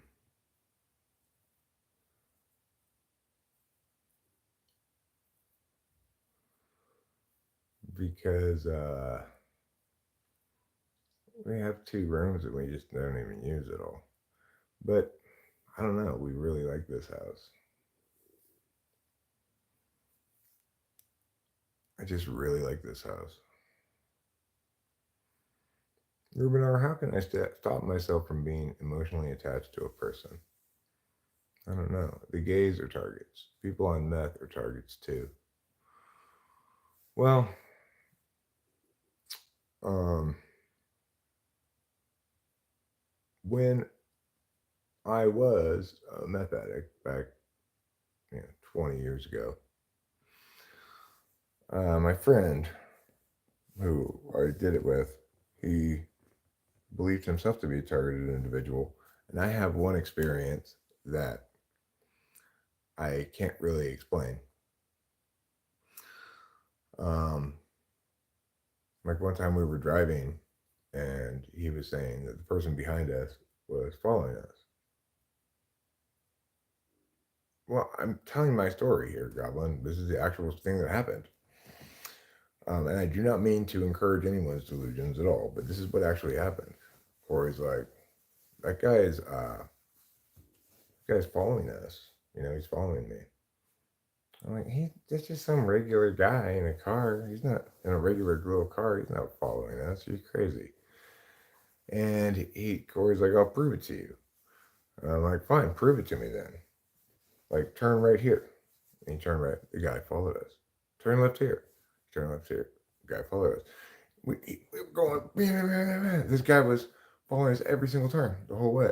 Till finally we sped away and got away from it. I couldn't believe it. I didn't know what to make of it. I didn't believe that shit at all. As far as I can tell, it wasn't happening to me.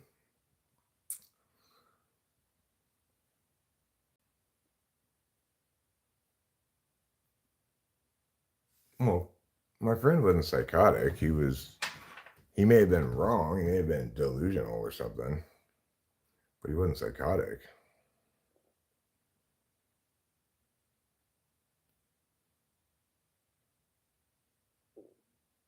The FBI wants me? I don't think so.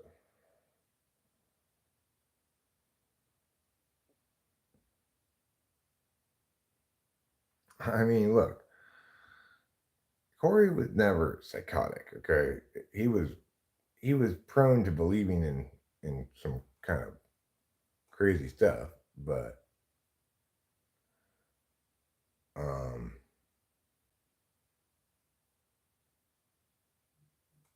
the thing is, it was the most ordinary guy imaginable.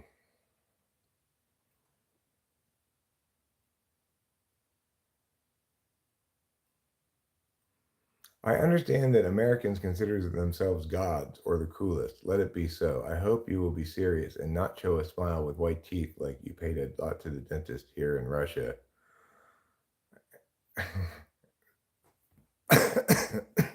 Have you seen my teeth? Yeah, we were both doing meth at the time. But the thing is, I was not remotely psychotic or delusional. I didn't think you were picking her. I think you're correct, but I'm glad you said it. It reminds me that I need to be careful about that because um, I forgot that when I was like, oh, Rachel, you should have a drink too or whatever. Uh, I just thought I wasn't considering that it might interact with those meds. So I appreciate you saying it. It didn't bother me at all. Um, well, here's the thing, as far as that goes, Goblin. Corey was, like we were talking about this thing. He was saying this, and I was saying like, no, Corey, man, people aren't following you around. You're just getting weird, weirdly delusional or something. At some point, it's like, well, like this guy behind us right now, he's following me. I'm like, no, he's not. And he was. I, I mean, it couldn't have been a purer test of the whole thing. Frankly, I was shocked. I still don't know what to make of it. To this day, I don't have any idea what to make of it.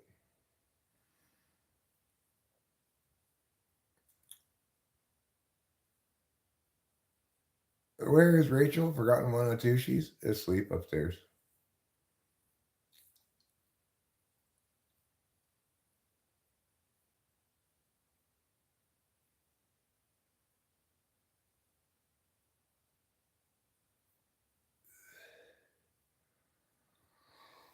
Yeah, it's really weird, Goblin. I don't know what to make of it to this day.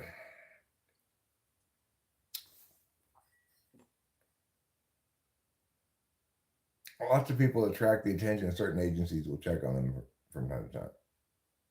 No, no, it was not staged. Believe me. This was an extremely ordinary looking guy. I remember he had like round glasses on or something. And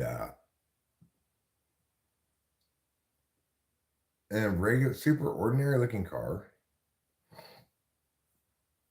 Yeah, it might have been undercover cop or something. That's certainly possible. I'm not saying that he was a targeted individual. I'm saying this is what occurred. There are multiple explanations for it potentially, but I was nevertheless shocked. And you would have been too. Do I believe you? I believe you. No, he wasn't being served any papers. It, I mean, easily enough could have been the cops undercover or something, but didn't.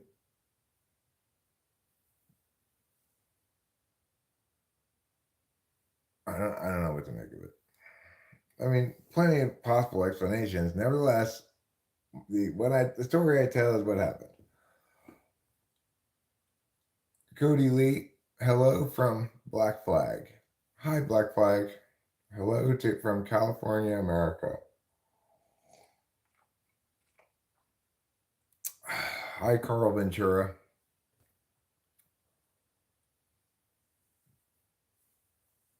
Who knows? I just don't know the answer to any of those questions.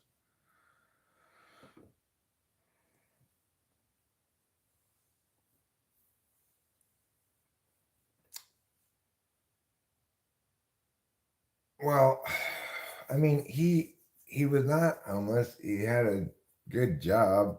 He had a family, owned his home. So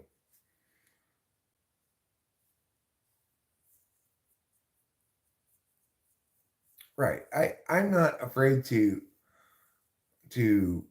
afford anybody the opportunity to tell their story. If um if uh if what they're saying sounds kind of wild, well, it could be they've got some sort of mental illness or something, some kind of problem like that makes them an unreliable witness or narrator. Or it could be that something weird happened, like the story I told. That's what happened. Okay, I was not crazy at all, nor was he. Uh, Putin song, please. I don't know how to play any Putin song. I have to make up a brand new Putin song. Lol1230 says, "It is me, Violet. Hi, Violet. Nice to see you." So, we're talking about some interesting topics today, like targeted individuals. Uh, do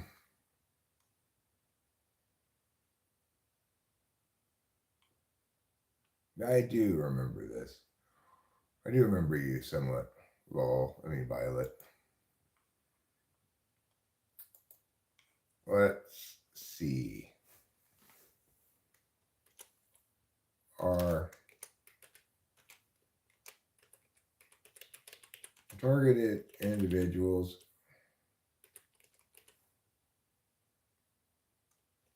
are there really targeted individuals? Are there really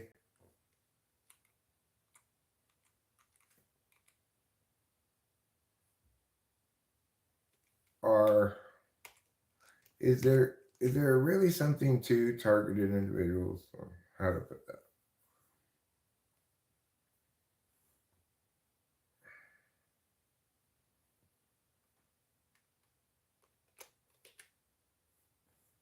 Are so-called targeted individuals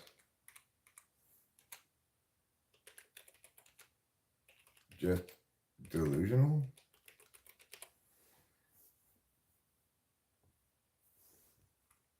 Let's put targeted individuals. We'll see what people think about that. It's kind of a harshly worded question, I guess, but people are targeted for sure by all sorts of other people.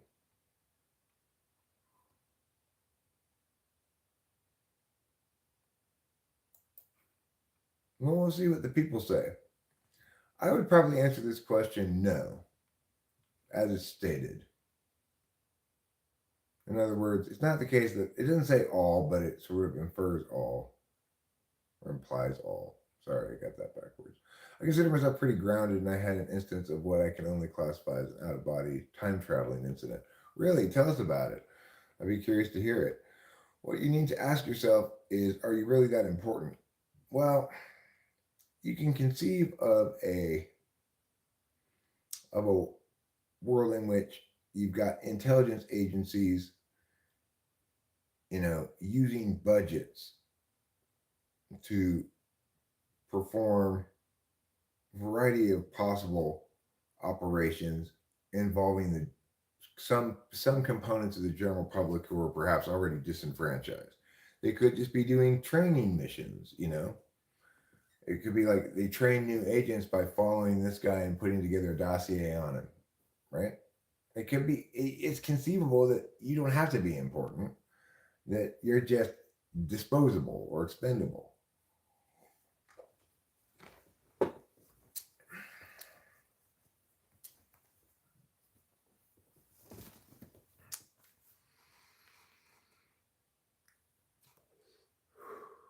Now, I'm not saying that's correct. I'm not saying that's the correct interpretation of things, but it's certainly not implausible. August says mind control is real. Well, certainly it's real that the CIA researched it extensively, attempted to figure out how to do it.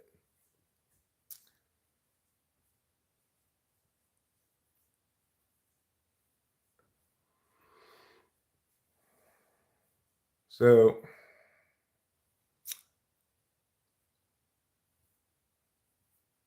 I'm not I'm not quite as skeptical as some people in the sense that I'm not willing to outright dismiss stuff isn't that is more on the fringe and that relies upon an understanding of intelligence agencies as capable of a variety of different kinds of shenanigans. I certainly believe that. We've got plenty of examples of it. It doesn't mean they're not better now. They might be or they might not be. It's hard to say.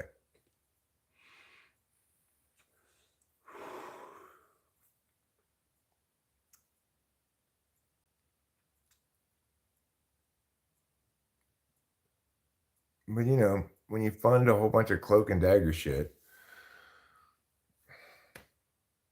who knows what's going to go on?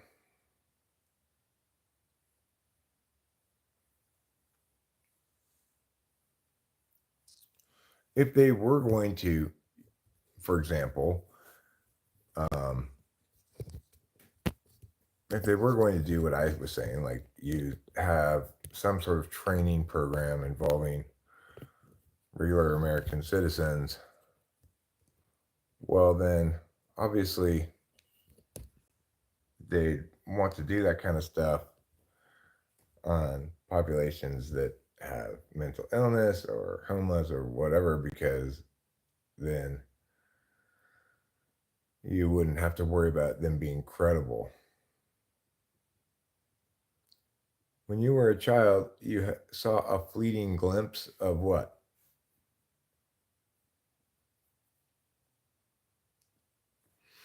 Or fear, Aga. I think once you get into an intelligence agency, that community, then there's an understanding that um, that the the ends justify the means, and if you are going to expose something, then you might be eliminated. Bad things happen to whistleblowers all the time. Does the government lie to us? Yes, I think for sure.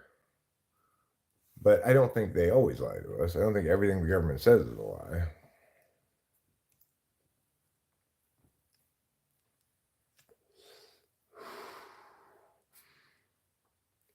However, I think that it's likely that intelligence agency, uh, nobody was trying to serve Corey papers, okay, or me. I mean, neither of us ever got served any papers during that entire time. It wouldn't not that difficult to find either of us. We both lived in a home in the same town. Well, that's what I'm saying, Pepe, is there's likely more to the story than simply they're all delusional, right? Either or asked Eric, are you intelligent? I don't know. I'm not sure if that status is a particularly meaningful one. So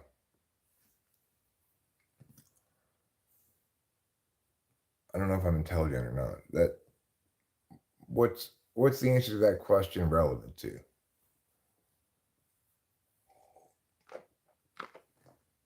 Anthony, I do have a degree in mathematics. Probably ANTP makes the worst spy, Aga. It's a nicotine vape. Lubai Ajnawala.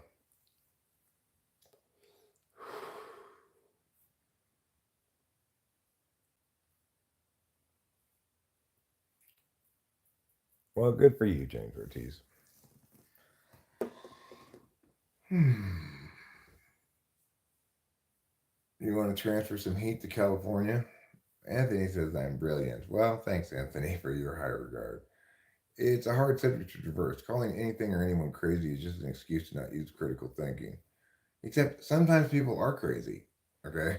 I know this because my wife has bipolar mania, and I've gone through the experience of her going off of her meds and having a full blown psychotic break, and I understand what the difference between sane and crazy is now.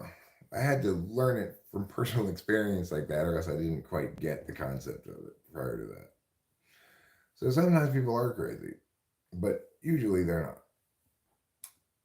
Pain. James Ortiz says, "Pain if I did. Pain if you did drugs." Okay. Katie Dobbins says, "You're so pretty." Well, thanks. I'm a pretty, pretty princess. Maths is the best.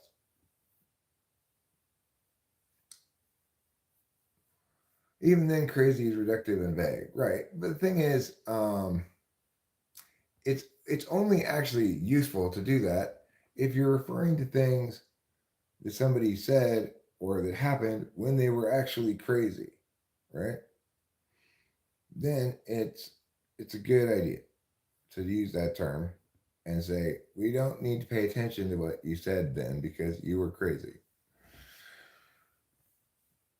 We don't need to worry about it. Like there was a time when Rachel was having a psychotic break in which she thought I was her ex-boyfriend Billy.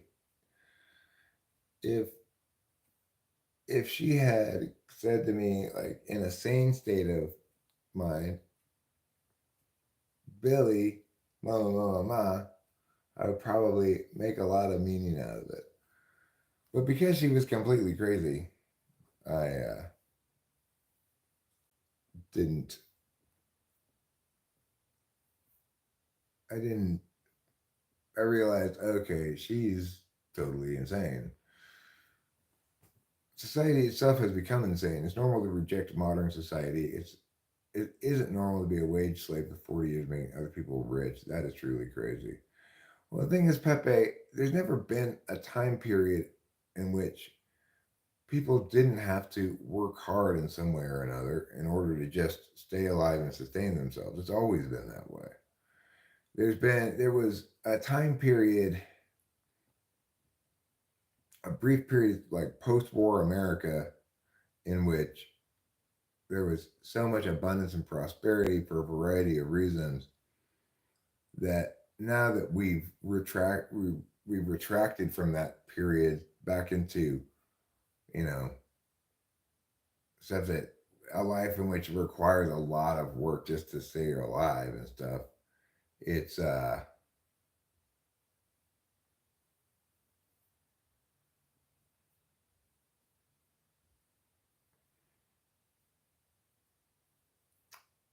it's difficult, you know. It's very difficult for anybody to sustain a decent standard of living right now with everything being super expensive.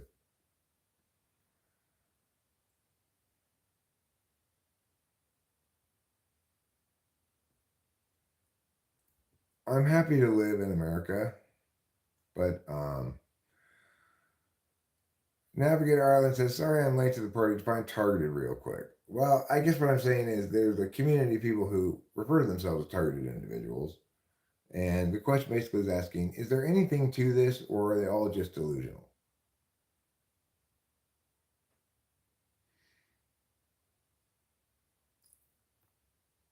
I mean, I'm worried, and I'm sure I'm not the only person worried about the state of affairs in the world right now.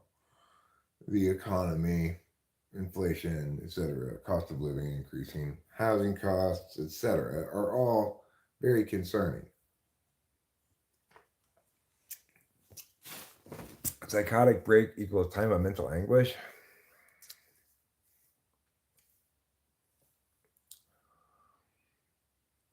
Um, well, I mean, it equals a fugue state. I don't know.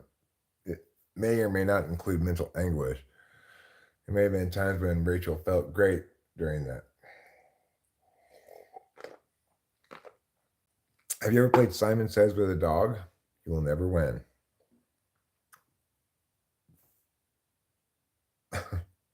Really?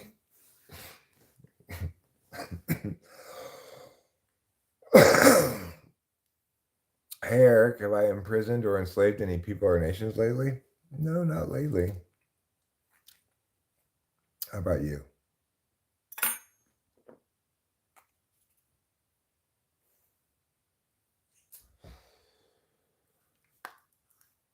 Well, I mean, what do you think about what I said? If you haven't heard it, I'll repeat it. Like, it's not inconceivable that intelligence agencies like the CIA, NSA, or whatever might say exercise training programs on populations of Americans that nobody's going to take seriously to train their agents to do things like follow people, create dossiers on them, etc.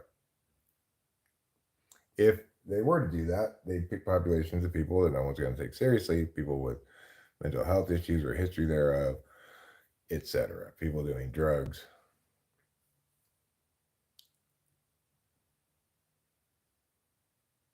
Well, I agree with you, Pepe. The drug wars is Holocaust of human rights violations that for a long time everyone was somehow cool with.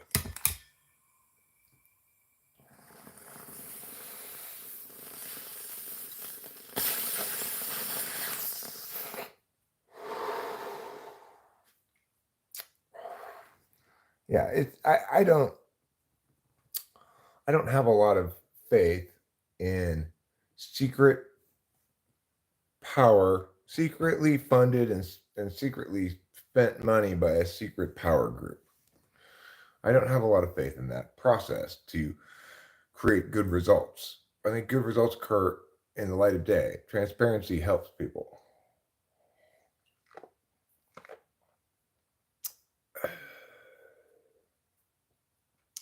I don't have any opinion on the afterlife. I don't know what is going to happen there. If you are on the internet and you've made dubious internet searches, it's likely you've been the target of some sort of surveillance. Well, I mean, the thing is, to the extent that um,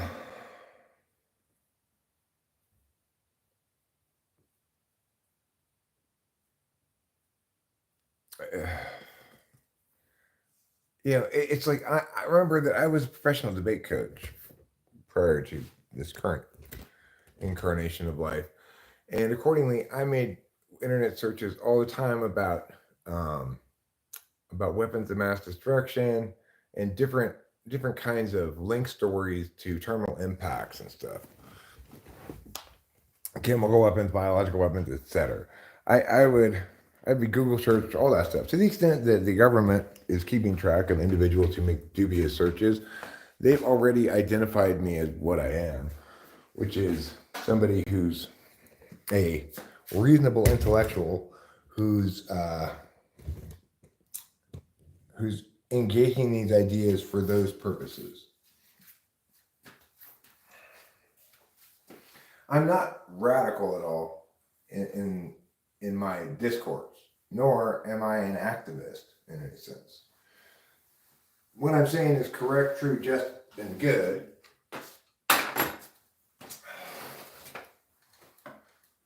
And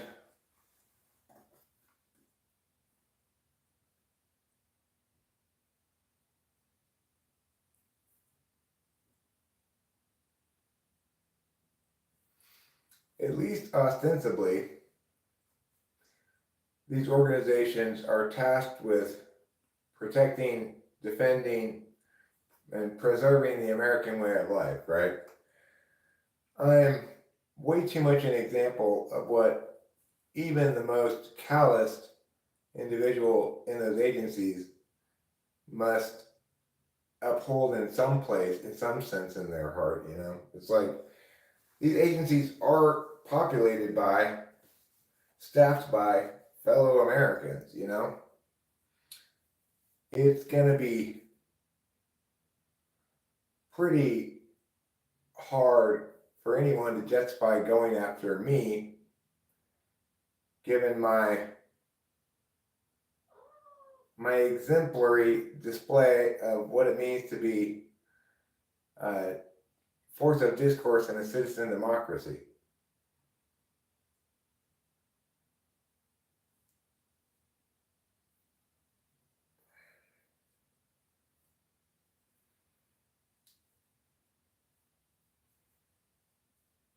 I'd like to believe that most of those in our intelligence agencies have some sense of patriotism, you know,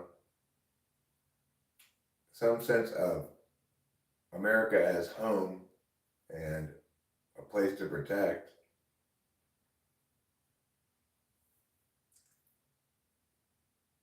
Obviously, I don't think that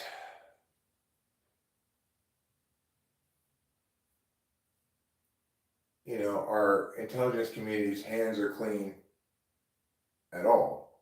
They sometimes like to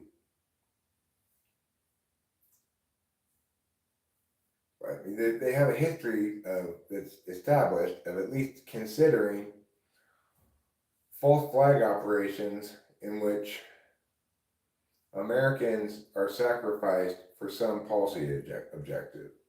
So it's like, given that, uh,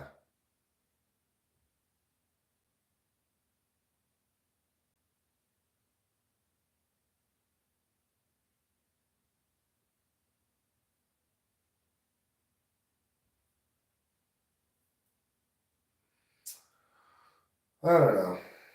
It's all a big sad mess in some sense.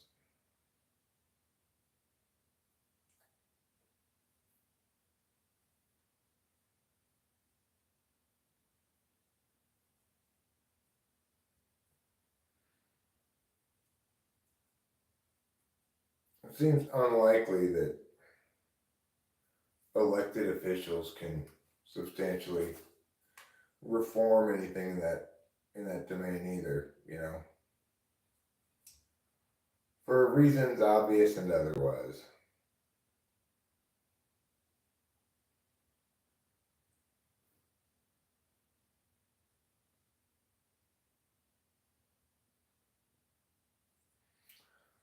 At the end of the day, people who are ruthless have an advantage, right? It's like we can have all the principles we want, but if somebody's got your life and the lives of your family in their hands, uh,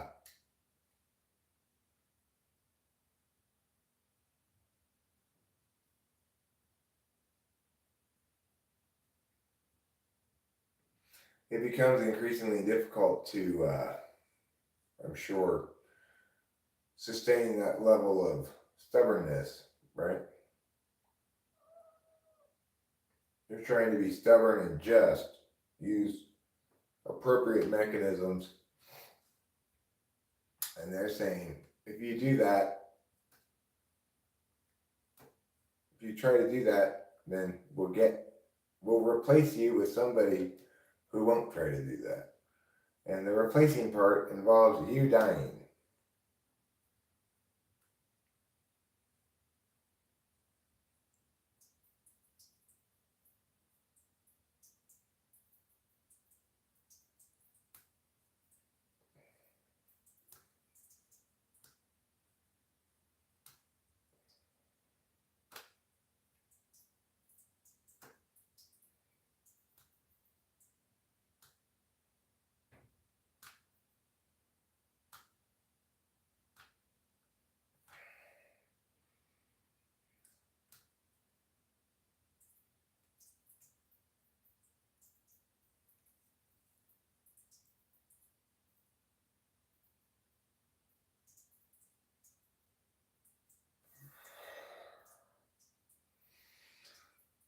So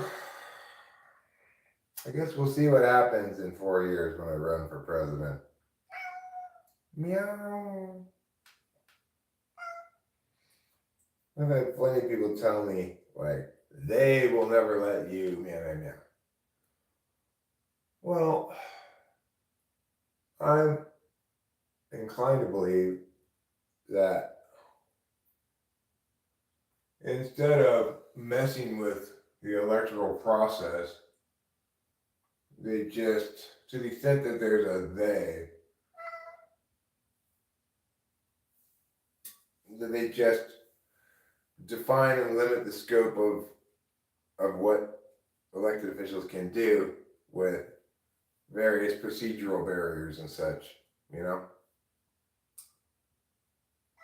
Or in the worst case scenario, possibly threats.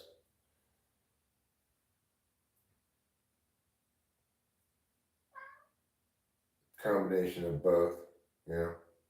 Could be, even include incentives. And again, that would probably be structured in terms of like this good set of events happens for you, or this bad set of events happens for you, rather than some sort of monetary stuff. I'm just speculating. I don't know. It could be that we're all imagining ghosts and ne'er-do-wells where they don't exist. That, in fact, we can and should trust these agencies to have our best interests in mind. But that seems a little naive.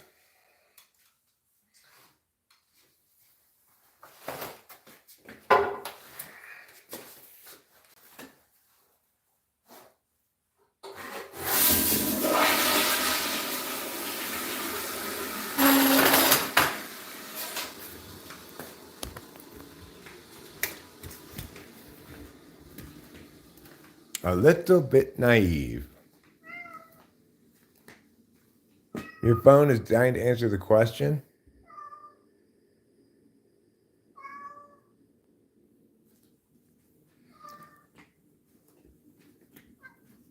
If I wipe it more than twice, I'm playing with it.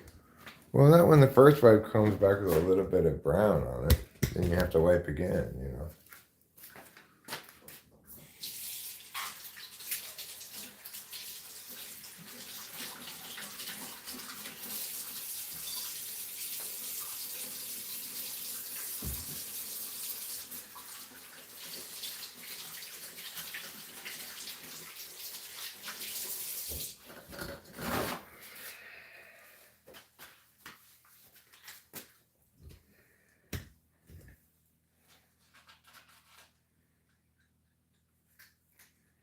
Was that a squatty potty? That was my excellent toilet. Yeah, I agree that the police need to be subject to the same laws as everybody else. They should not be able to get away with murder every time they say, I was scared for my life, you know? It's ridiculous. Nobody else has that standard. I'm saying.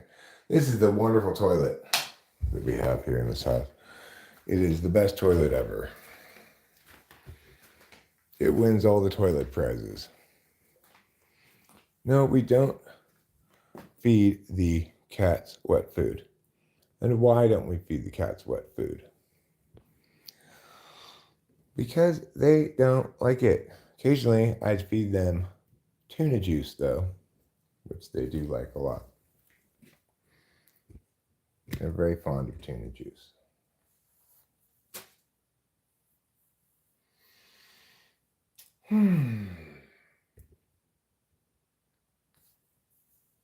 No, it doesn't stink in there. It smells fine.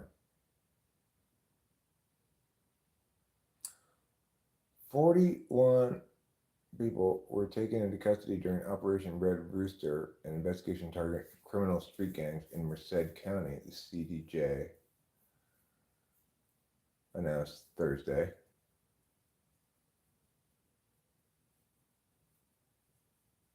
Here Lamb says, is Merced dangerous?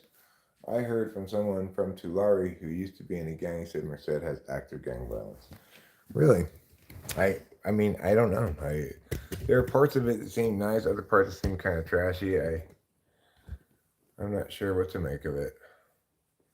Hopefully, my car makes it okay until it gets fixed. You know, they've got a big dog that's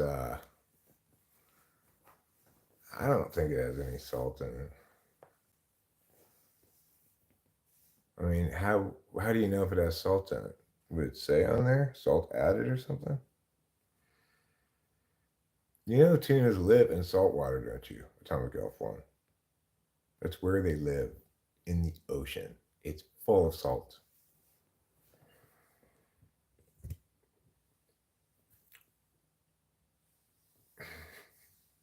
You filthy animal. Or a rat tang fun foible bat. I am not a filthy animal. I am a clean and precious human angel. Who is a big dog? The big dog that lived at the shop. So this big dog who lived at the shop that fixes the car. And at night, he stays in the parking area behind the shop that they have fenced off. Fresno is pretty ghetto. I'm not going to deny that. That's it looks very methy, you know. Fresno does.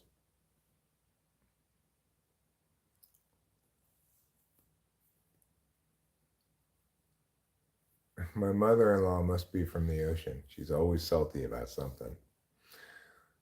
Good to know. Limp Dick's hit. They can it in a briny solution oftentimes. We just get tuna and water. That's all we get. We don't get tuna in brine.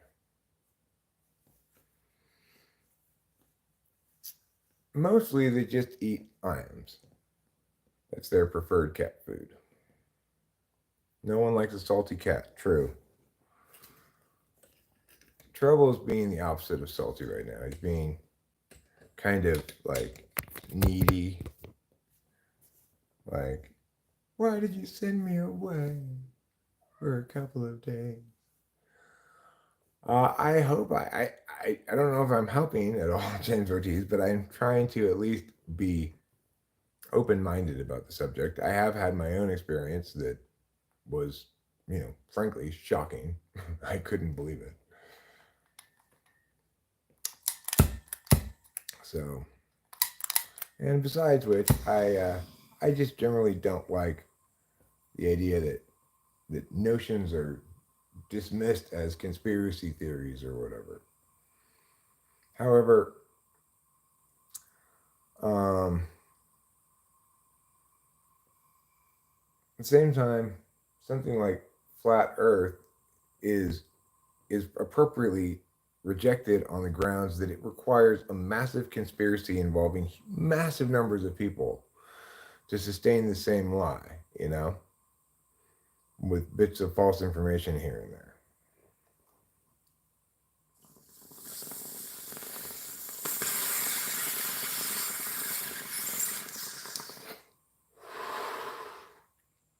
I don't think you're trolling. Should Julian Assange be extradited to the U.S.? No. Why would they? Why would he be extradited to the U.S.?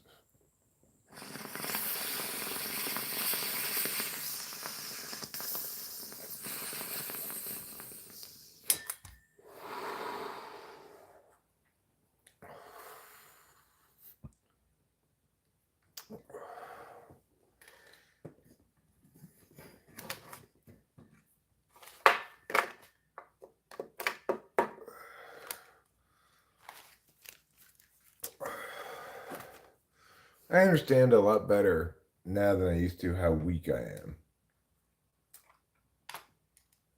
Like,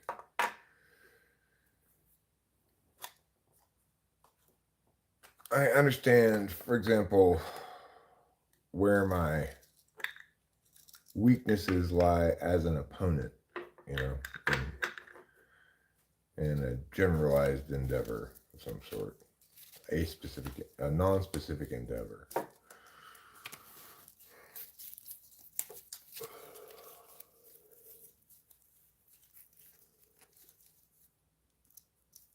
The snapshot of humanity you get from scrolling YouTube live streams is wild. It makes me want to do that.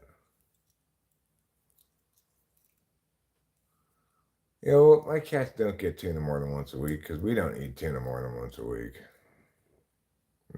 Yeah, I've heard of Tony Robbins.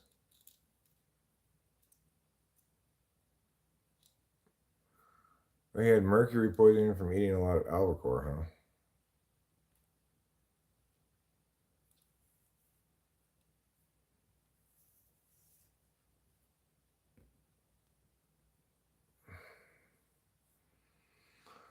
I mean, a few days, by the time it's a few days, Augie, your body's not going to be good to eat anymore. It's going to be all rotty and gross. Yeah, well, I don't know what type Tony Robbins is, but people who, it's like this whole, I'm going to look outside of myself to determine what's healthy to eat, rather than, listen to what my body's telling me. I just don't like it.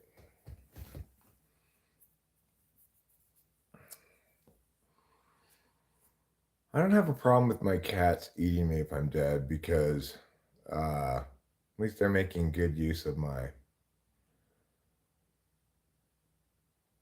body. Cilantro cleanse out the mercury when eaten with fish. Does it? Seems awfully powerful for cilantro to be able to cleanse something like mercury from your body.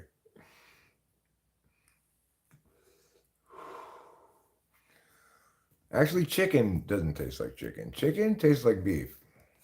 That's the weird part.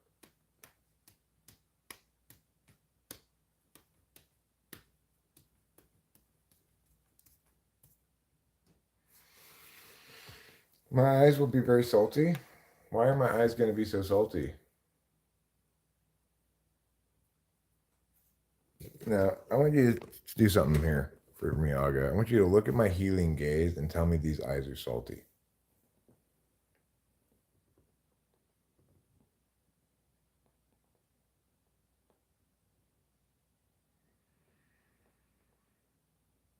No, those aren't salty eyes. Those are sweet and tender eyes. These are the eyes of healing. These are the eyes that have the power to bring inside of you a light that will erupt in health and goodwill. Am I a selfish cannibal if the one being cannibalized doesn't enjoy it? Sure. Those aren't creepy eyes, Boba Fett. Those are loving eyes. Okay? That's how you love. No, you're longing to be held by those eyes. Well, because when you're when you're basking in my healing gaze, you are being held lovingly by my eyes.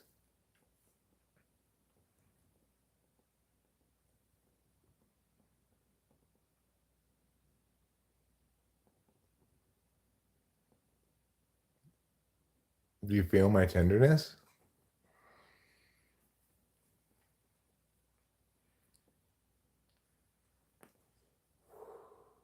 Oh, you're saying it's bad for my cats to eat my eyes because they're too salty.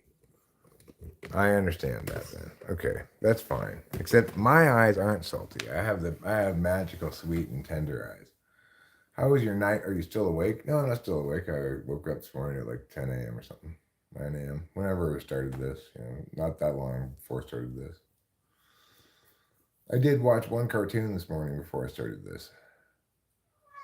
No, they're not sexy or rat. Don't make it all locker room. They're healing, tender agape, Catholic agape eyes. Okay.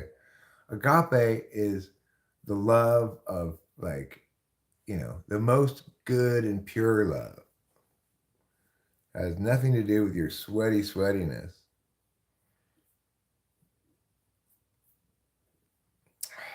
All right. What cartoon did I watch this morning? I watched a cartoon called. What is that thing called again? It's the only cartoon that comes out that's worth watching on Tuesday. Unnamed Memory. Yeah, if nothing else good comes out on Tuesday. Monday is the most packed day of the week for Crunchyroll this season, and I enjoyed it yesterday. I haven't finished watching that shitty one that comes out yesterday that I watched, even though it's shitty, which is The Banished Hero Lives as He Pleases. It's such a shitty cartoon. It's at 2.9 and deserves it 100%. That's how shitty it is. Have I ever watched Daria? Yeah, I've watched Daria. August Super Healed. I think I'm God again? No, I don't. I just think I have the power to heal you with my loving eyes. Okay? That's not reserved for God. Anybody can have that power. You just have to have loving eyes like mine. Daria is such an underrated show. Yeah, I enjoyed it a lot when it came out. I don't really remember it that well now. Maybe we should watch it, me and Rachel. Atomic Elf 1 now wants sushi. If fish is so bad, really, then why aren't Japanese people always dying of mercury poisoning? They eat nothing but fish.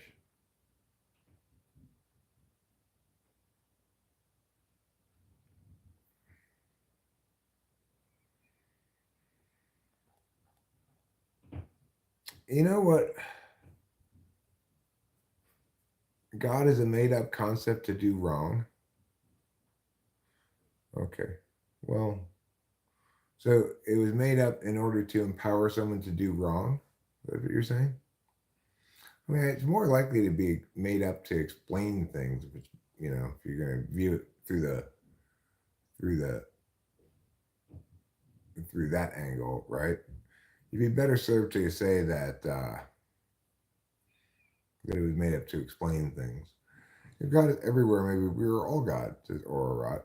And he's broken into this many different pieces. Mike Rowwave says, he said loving eyes, not lustful eyes at Pegasus. Thank you, Mike Rowwave. I appreciate it. I don't know who Pegasus is, but um, people are born knowing what is wrong. People got lazy and greedy. They're born knowing what is wrong. Okay. So what are we to take away from that?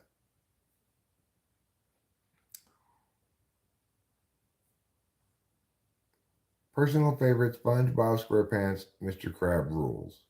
Mr. Crab is a very greedy guy. All right, thanks, Corey. I'll await your explanation. So Corey's gonna um, work off the premise here that we are born knowing what is wrong, and now he's gonna explain what we are to take from that. You don't have to do all caps if you don't want to, Corey. Just for the record. Uh, Jellyfish Fields chimes in Atomic Elf 1. One of my favorite episodes of SpongeBob SquarePants is the one in which they go visit the hooks and they get a ride up on the hooks and then they learn that it's very dangerous. People are born with environmental poisoning, says Ororat Tangfun Fogwat. Inside voice Corey admonishes Navigator Island. As the narrator of this story, I will provide helpful verbs to liven it up as we move along. So I'm curious as to what Corey LeMathieu is where he's gonna go from the notion that people are born knowing what is wrong. I don't necessarily disagree with that, but I don't necessarily agree with it either. I want to see what he does with the premise. Assuming it's correct, what would one do with that premise?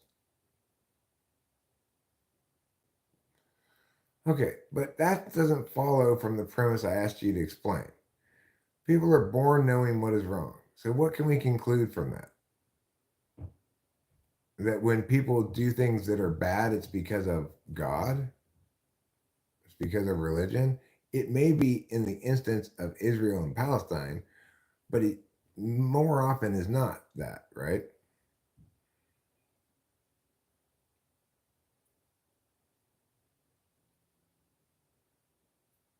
Okay, that's so you're saying that people aren't born with an urge to kill?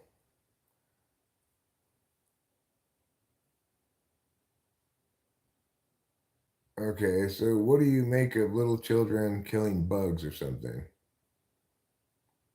They aren't being encouraged by anybody to do it.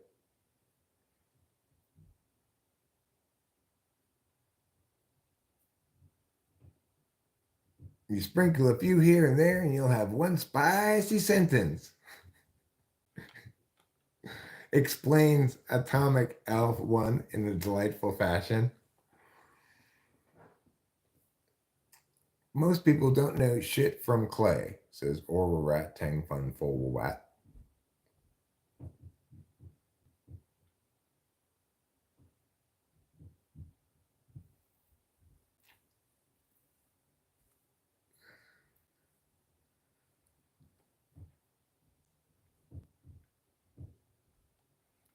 So, yes, it certainly is the case that religion, religious texts, dogma, etc., plays a significant enough role in the Palestinian Israeli conflict, but that's one of a variety of different things that cause violence in that fashion. Hi, beautiful. I love you. I love you. I'm sorry I kind of kicked you out of bed last night. It's okay. I mean, I understand. I should have Is it just kicked snoring? a little bit, Oh.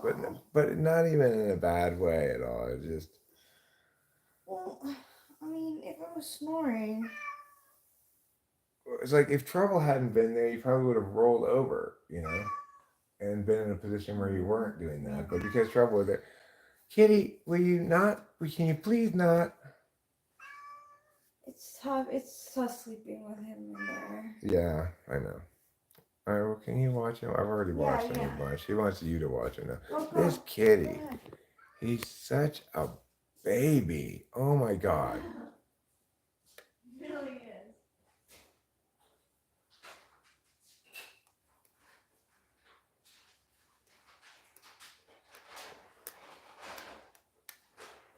I type large print for those with poor eyesight. Most people have poor eyesight. Okay, well, you're not. I don't know if most people do, but it is the case that I can't read. Um, I can't read my phone. I have it up on the big screen here so I can read it no problem. But it is true that if I were reading on my phone, I'd be able to read what you say, Corey, better than what other people say. And I think that's actually, if that's genuinely your reasoning, it's rather considerate of you. So maybe you yourself have uh, not such great eyes. That cat is, it's hilarious to not be, if it's not your cat, maybe. If it's your cat, it's not hilarious. It's just, Yeah, I wanted to sleep next to you so bad last night, like, but there were times even like before I actually fell asleep and was snoring. Um, it's like he can't help but like touch us. right. He has to be pushed up against us. He's pushed up Yeah. against me all night. I felt like, okay, trouble. I get it. You are feeling needy because you experienced this traumatic trip to the vet and stuff, and you were gone for a few days. Okay, fine. But we really should start to not let him sleep with us, I think. But it's going to be hard because he's going to meow so much. No, I don't prefer everyone using all caps, okay? Because I don't have any problem reading the chat on the screen here. What I'm saying is, if that genuinely is his reason, it's fairly considerate of him. I still don't know if it's the right choice because, in some sense, it's inconsiderate of everybody else, right? For anybody not experiencing trouble reading the thing, they're going to experience nothing but all caps as this very as yelling, you know.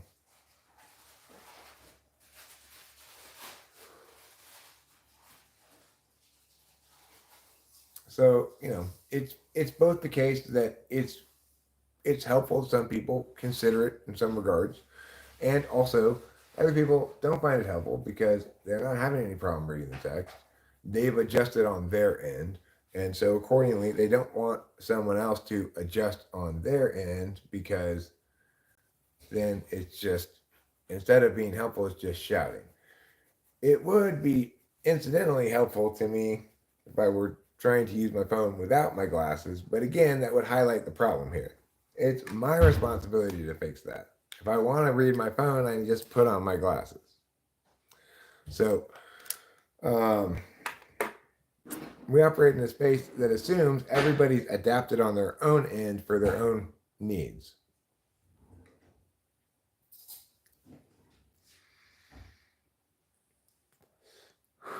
No, I mean, consensus determines that sort of thing, Corey. So it really is shouting. It's interpreted as shouting by everybody.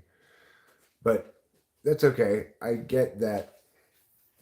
Um, I we lived with my dad before he died, and he uh, he had both bad eyesight and bad hearing, but his hearing was the worst. So I had to do a lot of talking in a certain way. Well, I'm not. No one's asking you to change, Corey. No one's asking you to change. They're asking me if how would it be if everybody used all caps? I'd say, don't, please don't. But I'm not asking you to change at all. Well, it won't get you banned around here, especially if you've got to get enough justification for it, like Corey does, and I believe their justification. So sometimes we just acknowledge that What's okay for some person for some reason is not okay for some other person for some other reason, potentially at least.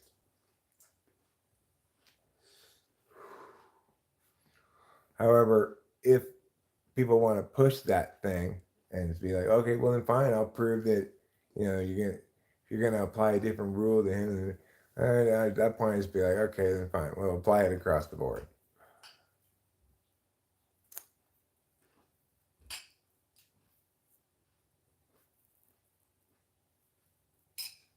No, people don't think of others now so all that often, but you know, if I wanted to be picky, I'd say if you were really thinking about me, you make the sentence as clear as possible. So that would involve capitalizing the first letter of it, lowercasing the rest, and putting a comma most specifically after often, which would make it much clearer and easier to understand right off the bat. But what did I choose for the poll? I would have. I don't get to vote on it. You don't get to vote on your own polls, but I would have voted no. Yeah, I would have voted no too. I didn't vote yet. There. Apparently, you shouldn't try to think for others. Well, I don't think I ever really knew about targeted individuals until you told me that story about Corey. Mm-hmm.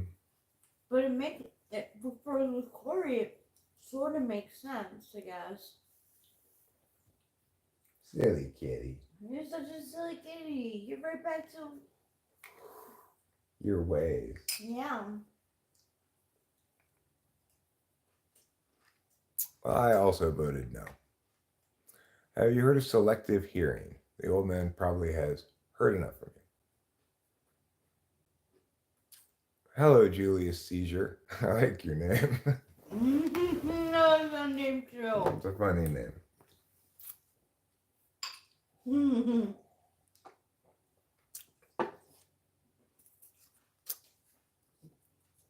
I think let's do a poll Okay.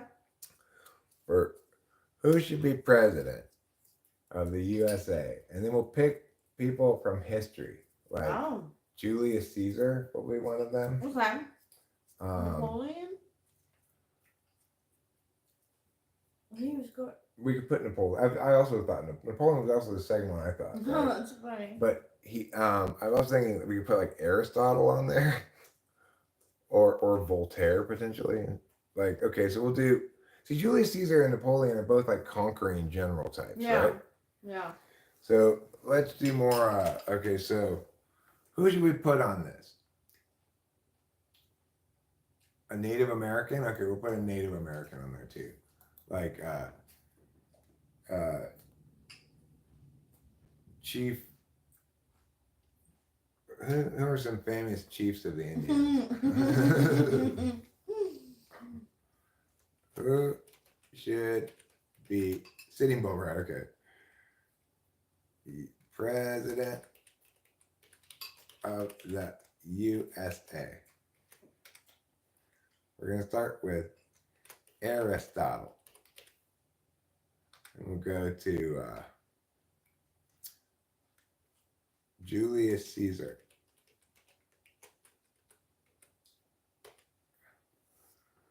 And we'll include Chief Sitting Bull and not Dave Mustaine. How do you spell Caesar if not like that? Okay. Add option.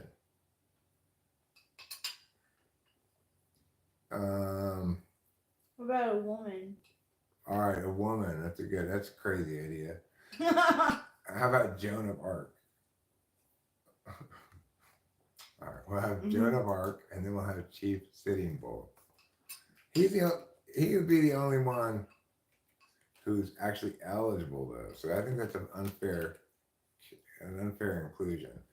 Joan of Arc, or Don't worry, Philip. I'm gonna give you the milk. Wait a moment. let me see. Like, no. Okay, you think Cleopatra instead of Joan of Arc? But then that's too close to Julius Caesar. I'm thinking let's get a Mayan king or something. Famous Mayan king. I've never heard any of these people. Yeah. How about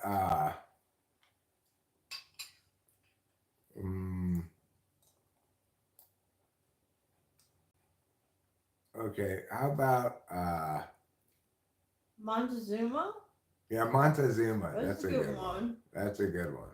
All right, there. That'll be our fourth option. Montezuma. All right, good. Excellent poll. Who should be president of the USA? Aristotle, Julius Caesar, Joan of Arc, or Montezuma? Joan of Arc is more caring. Julius Caesar says, yet I'm sitting on a YouTube live stream. I am doing that. I'm not sure what the Are you talking to Oral Rat Tang Fun Fogelbat? There was one that I recently heard a story about. It was said that he got off at every train stop and got people to give him money on the way to Washington, D.C. Then he had them give him a horse. I don't know what that's all about. Michelle Obama's arms. What is Montezuma famous for? His revenge, I guess. Yeah. Most of all. Mickey Mouse wouldn't make a difference. Trommel fell massage. Orang tang fun full or rat tang fun full wet is different than orange tango pito latati. Let's see who's winning. Right now, Aristotle's winning with just 5 votes in, though. Maybe this isn't attracting a lot of votes.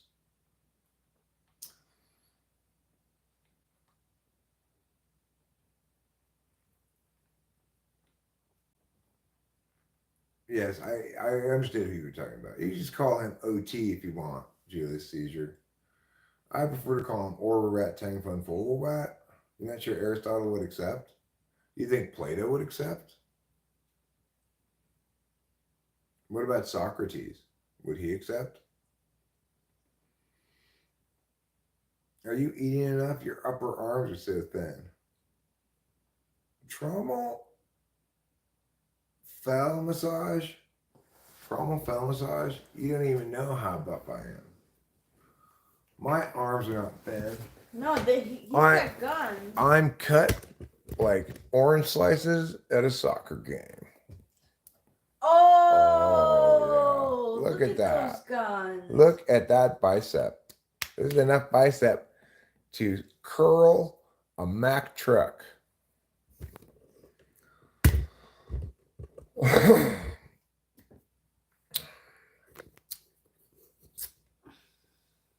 Listen, I don't think we should use our disdain for either Donald Trump or Biden to generalize into disdain for the elderly. What movie was that? I'm Wiry. Yes, she is. She is adorable, isn't she? Shoshin. I'm a lucky man. Thanks. I think I'm a lucky woman because you're an adorable man. Thanks, beautiful.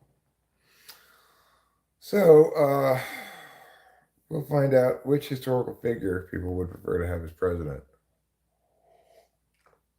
We're in a tie, 4-way tie.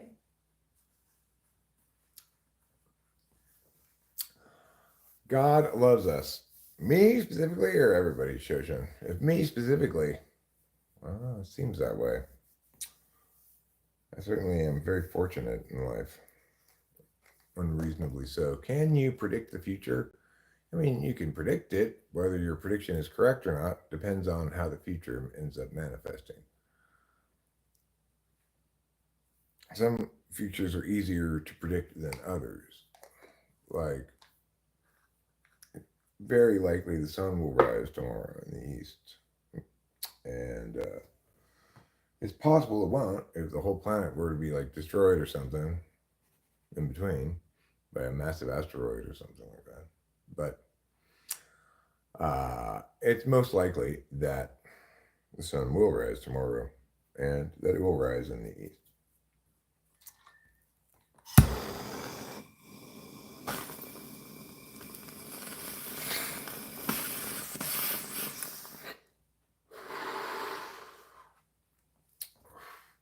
And then, predictions get less reliable from there. It's about as reliable a prediction as we have. Um, I guess there could be more predictions that are more reliable, but your capacity to observe them would be disrupted by the failure of that first thing.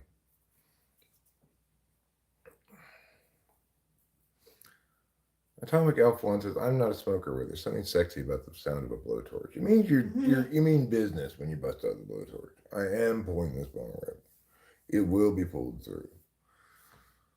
Joan of Arc now taking a 36%, the largest percentage. She's ahead of Aristotle by 9 percentage points. Good pull. Sounds like a welding workshop. Well, no welding being done here, I assure you. I'm glad you're awake, Rachel. It's nice to see you. I love you. I love you. I like feel embarrassed that I was snoring. You weren't even hardly making any noise at all. I was like being generally fussy because we didn't have room. Because the cat, I it's the cat's fault. That's why it was the first time. Because like even when he's in there, like right, he'll stretch out. It'll be fine. He's there. He's next to us, but he's not directly on me. But once I feel his paw, he'll stretch out and his paw. He'll go. Yeah, he wants to touch us. You know?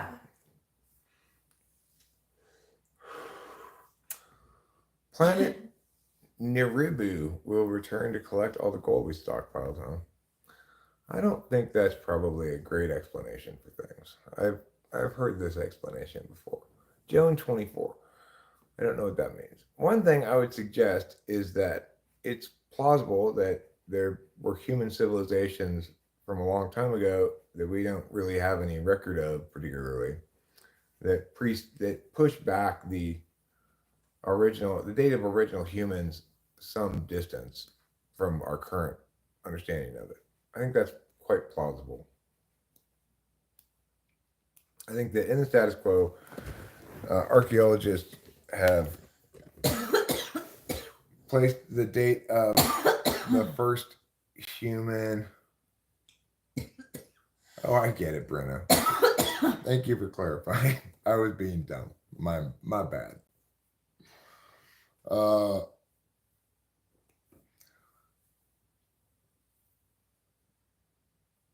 Do you prefer that beard or simply too lazy to shave? Oh, I prefer having a beard for sure. I am also too lazy to shave, but well, yes, they have confirmed, mostly confirmed, mathematically confirmed, but I don't think actually visually spotted it yet. The existence of an additional planet deep in the solar system with a very long orbit of the sun that impacts the orbits of the other planets in the solar system in ways that we were able to detect deviations from their predicted orbits that all implied this additional body, and then did additional math and observations to conclude that yeah, it does exist. However, that doesn't make it Planet Nibiru. I don't know where that name came from exactly. No bestiality with the cat. Why did the American dollar decouple from gold? Because there's no reason to couple to any particular thing that functions as currency, like gold, right? Uh,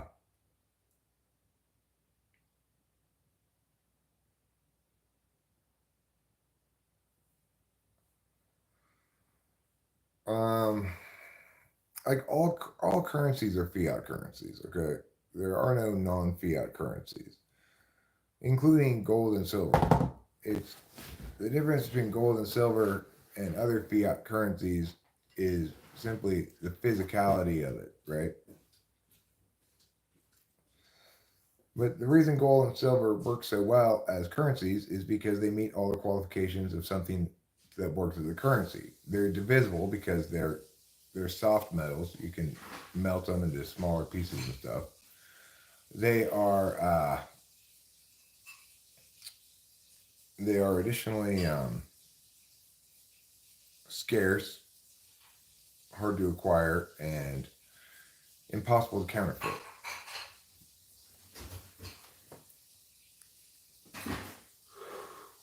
So why does Bitcoin have value? Because it meets all those same criteria, right? It's impossible to counterfeit. It's scarce. It's infinitely divisible. So it works well as a currency.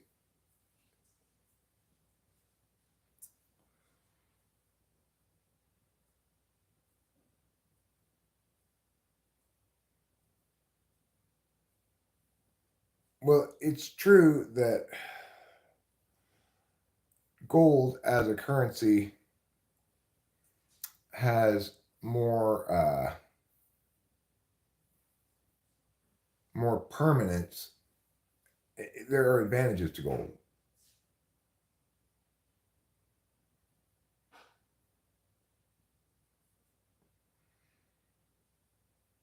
Oh, okay. Well, Carlos Paiva, if indeed Bitcoin currently costs $4 per transaction, then it does not work well as a currency for anything other than high cost items. So that's a disadvantage of for Bitcoin, right? But and then Atomic Elf One says it's not just scarcity, but also the time and effort required to obtain the resource. Well, I mean, that's only true until it's mined. Once it's actually mined, then its value no longer links to the time and effort required to obtain the resource. In other words, once it's initially introduced to the market, right, and it doesn't go away over time, people don't generally lose gold.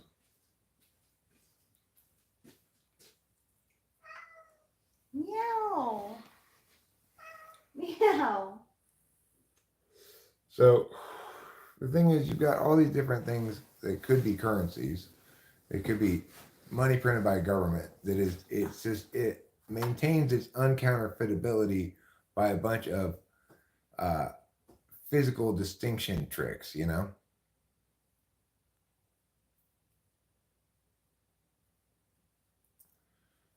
Well, Carlos Paiva, the thing is, it does work as currency. It just doesn't work very well as a currency for uh, small ticket purchases.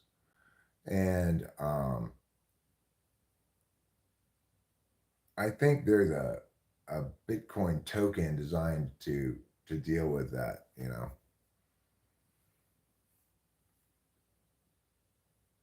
I know prices of gold are skyrocketing. Sure, I agree with you.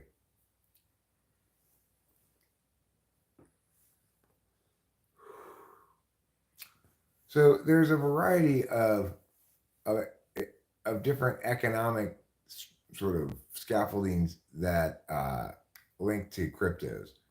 Um, a lot of them they function as like tokens in a certain ecosystem that allows developers to do certain things, right? And those the developers or users to do certain things, often certain things with blockchain queries and stuff like that.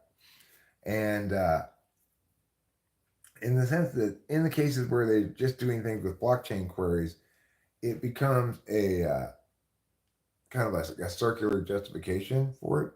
But in instances where it links to users engaging in actual environments doing something other than stuff that links directly to a blockchain, then it makes sense why the thing would have value if that ecosystem is actually used. To use that ecosystem, people have to purchase its tokens, and those tokens can be purchased with dollars, and naturally then the tokens need to be able to be cashed out as well into dollars at a market rate. So it develops an actual value according to how much usage the ecosystem gets, right? Um, so it's a little more complicated than I think people on either side of the question want to make it. Crypto, it's a variety of different things. People think it's just sort of this monolithic. You invest in crypto, you can invest in Bitcoin or this or that or the other thing. To a certain extent, it is like Bitcoin and everything else, but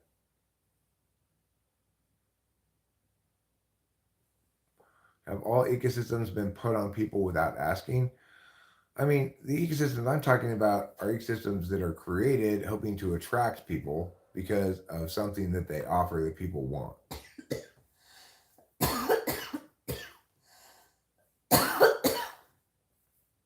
I mean, I don't feel like it sucks to be me. Why would it suck to be me?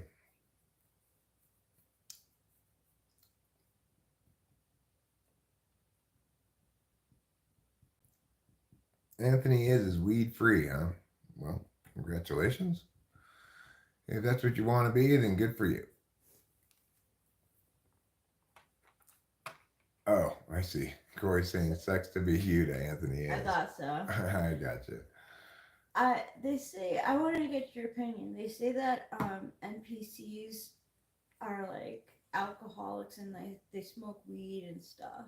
Who says that? Some like YouTuber. Okay, well, what's their justification for that claim? Because it's like a habit. So basically, he was saying that like any sort of habit that you do makes you an NPC because you're living your life habitually. Well, so. that person just doesn't get it. It seems to me that, in my understanding of NPC, you're dealing with people who are just kind of good imitations of people for the purpose of filling a role where a person needs to be for you rendering the simulation on your actual consciousness, right? So that people who are truly complete individuals have real lives and everything and have conscious awareness are individuals within this overarchingly simulated system that, in other words, most people we encounter are simulated people perhaps or some portion of them because of the need to conserve computing resources or something like that, right? Interesting.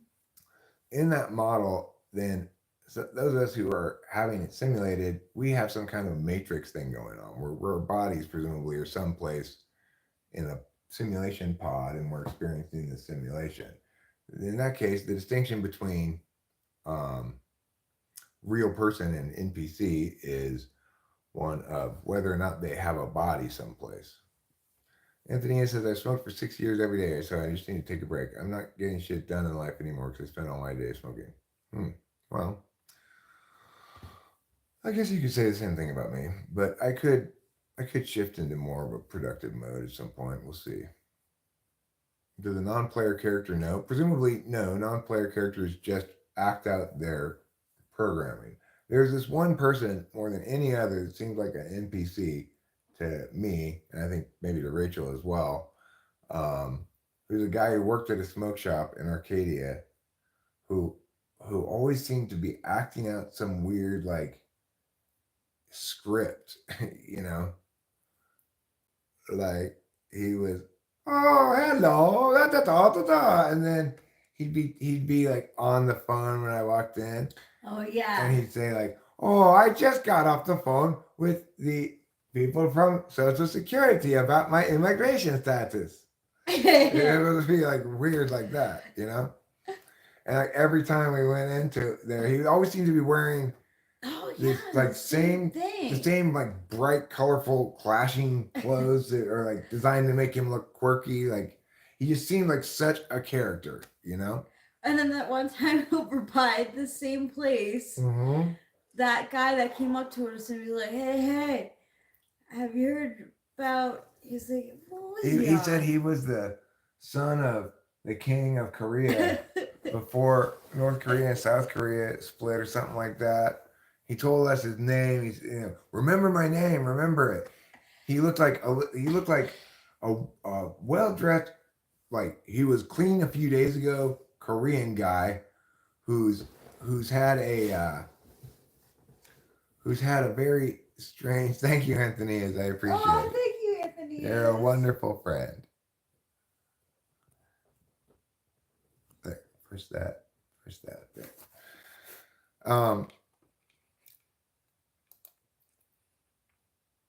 So I will play Gregory in Disguise in a little bit for you. So that was the most NPC guy that I can think of ever having encountered.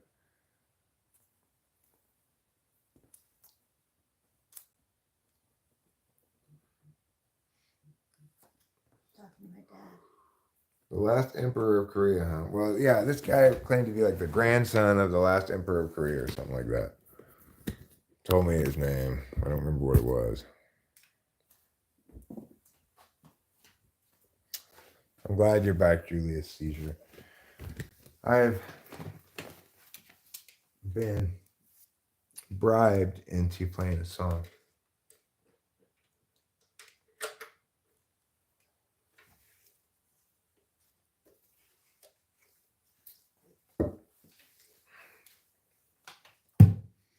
You want to sing this with me, Rachel? Right? You don't have to. Don't feel like you have to. That's fine. No problem.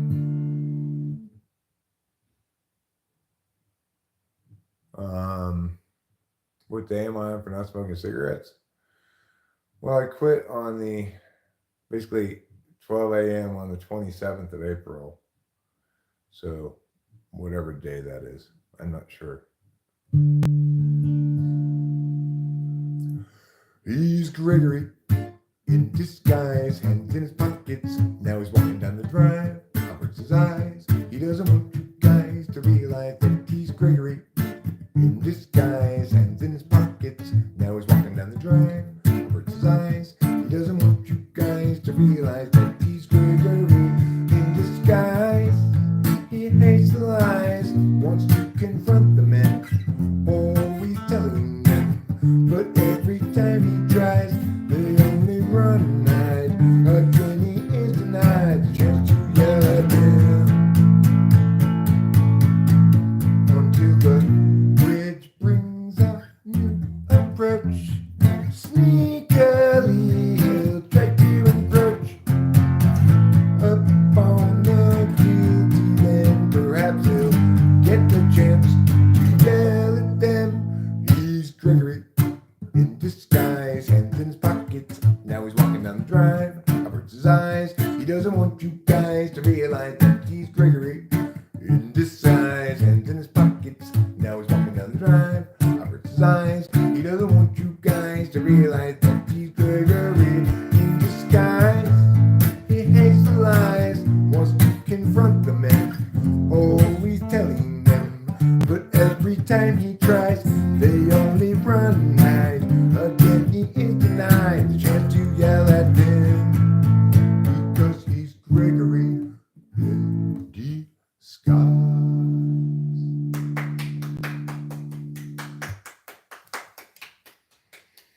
Yes, rock hands and music notes and fire. I do not know that song, no. Yes, I do. I can give you the link to the set list, Babette list, which has that and most of the songs I play on it with the chords and lyrics. I wonder if that's something you can get AI to figure out for you.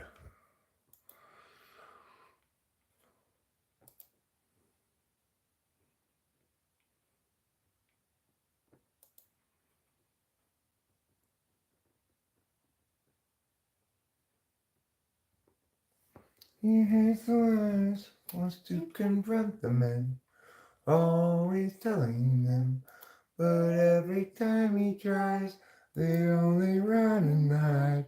Again he is denied the chance to yell at them. Do I know the Doors? People are strange. I could probably play it, but did I ever find any Mark Knopfler songs I like? I don't think I looked into him too much. Uh, is Gregory okay? Yeah, he's fine. He's just he wants to yell at some people, and every time he tries to, they keep running away from him, and it causes him dismay. When was the last time you took a break from drugs? I mean, there are plenty of days where the only drug I do is weed. Uh, when's the last time I've taken a break from even that? I don't know, but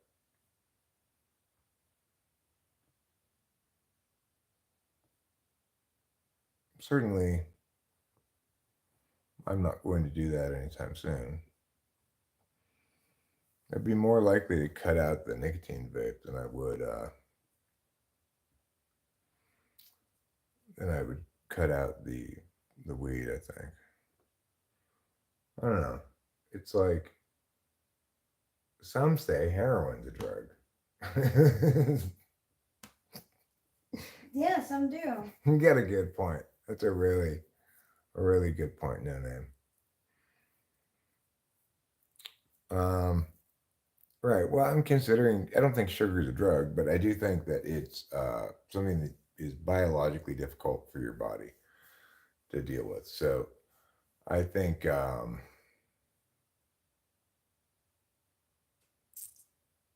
I think I'm in general trying to limit the amount of sugar I eat. Like yesterday, I don't think I really ate any sugar.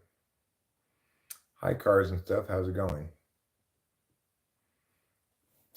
Cars and stuff calls me Rap Man. That's interesting. I've been doing a break from weed for a while, and man, I can think so much better. Well, I don't feel as though I've got any challenge thinking well. There doesn't seem to be an issue in the status quo. By and large, there are occasions when I'm less less inclined. Am I afraid of leaving weed? No, but since it wasn't that long ago that I quit cigarettes after smoking for decades. I'm not inclined to do that anytime soon.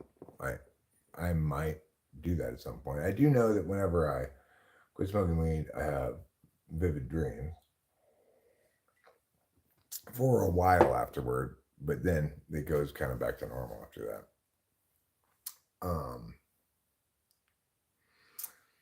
I'd be fine. I wouldn't lose my mind or anything, but I'd probably,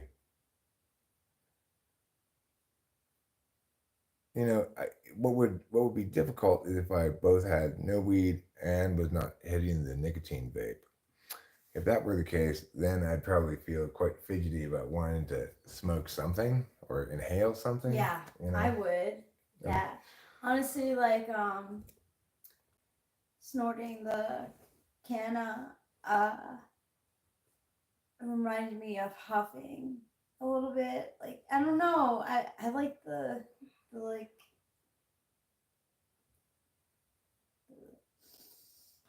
Yeah. Well, it reminded me of snorting. It felt like snorting some kind of upper. Oh right, you were saying that. The taste in the back, Yeah. the drip was like kind of amphetamine-ish and kind of icky. Yeah, it was. It was. And it was icky, and then it got to a part of your like throat where it was like totally gross. Yeah. Right. But it didn't really have an amphetamine effect. It had like I don't know. It was it it hits a little harder than you might think when it's first hitting you. Like I found that it made me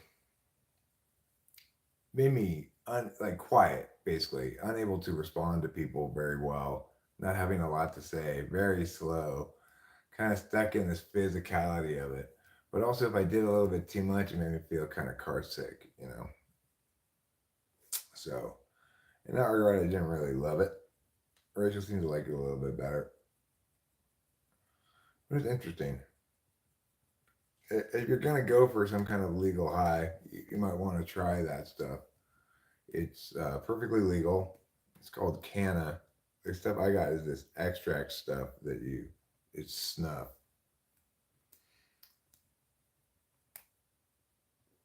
I'm not replacing one addiction for another. I mean, I sort of am. I'm hitting these nicotine vapes occasionally, but I can guarantee you I hit this more, much less often over the course of a day than I would have hit in smoking a pack of cigarettes a day. Yeah, well, there's that, Anthony is. And I do try to sometimes go through periods of time where I don't smoke it during the day so that when I like get home, then I'll be able to smoke and get high.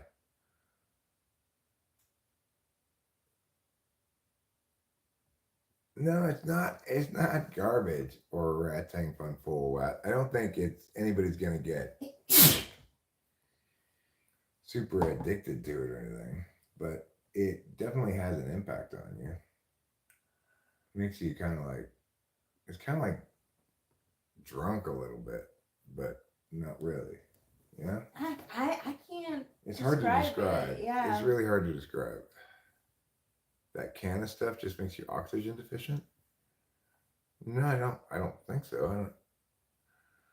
I'm not exactly sure what its mechanism is, but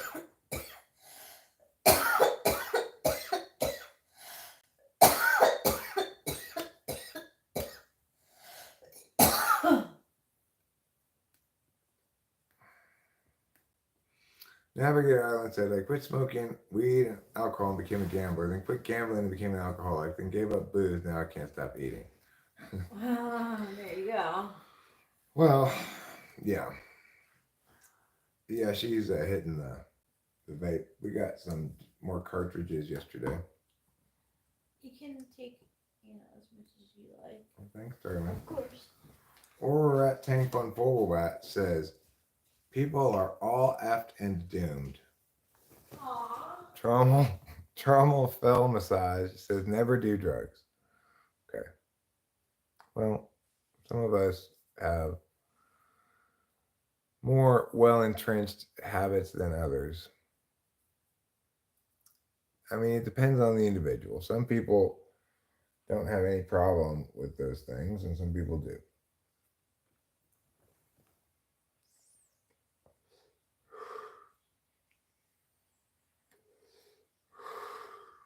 I definitely qualify as an addictive person.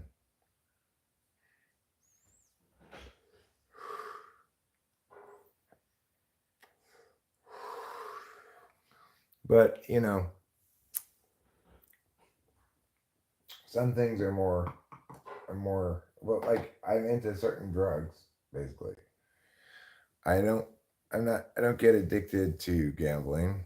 I'm not addicted to food. I'm not addicted to porn or sex.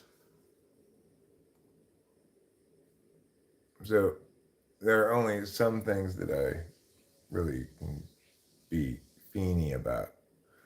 What am I like on meth?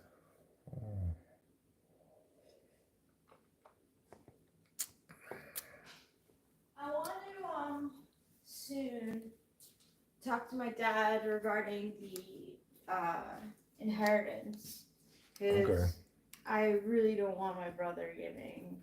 Yeah.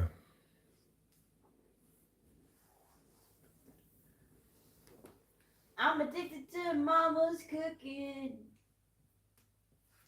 That's fair. Well, Anthony is. That sounds fine. I think it's the psychology behind it. Like food is where I get my dopamine hits now. Yeah, that's. Where do you get your dopamine hits is a good question to ask anybody. It's like for the people that society thinks are doing it right, they get their dopamine hits from making plans and implementing them. Yes. People go to the gym and they'll quit cigarettes or alcohol and find themselves at the gym working like an addict too because of the dopamine hits. I can see myself getting into exercise. I've been meaning to buy a pair of shoes for months now. Like a pair of like, Oh, sneakers? yeah, running shoes, jogging shoes, whatever you want to call them. I could also just go hiking, presumably. Drinking ice water gives you a dopamine hit. I give you dopamine. We give you dopamine. I'm Thanks. so glad. Well, I mean, this is a dopamine hit for me. Obviously, I do it all the time. And as long as there's good activity in the chat, a lot of stuff is going on, and various new eyes are coming in. It tends to continue to provide that for me. A blonde goes to a dry cleaner's and tells the woman, "I need to have an outfit washed." The clerk was busy. She looked up and said, "Come again?" And the blonde said, "No, it's toothpaste this time." Let's go on a hike. We could. I mean, it's not impossible. We could take the little car over there and, in fact, start live streaming over there. But I doubt Rachel would want to go do that. It's going to be pretty buggy out there. Yeah. It's conceivable that I could get a bug up my ass and go do that this afternoon. But I'd have to end this stream and start another one up there. And I don't know. It's like I kind of something that I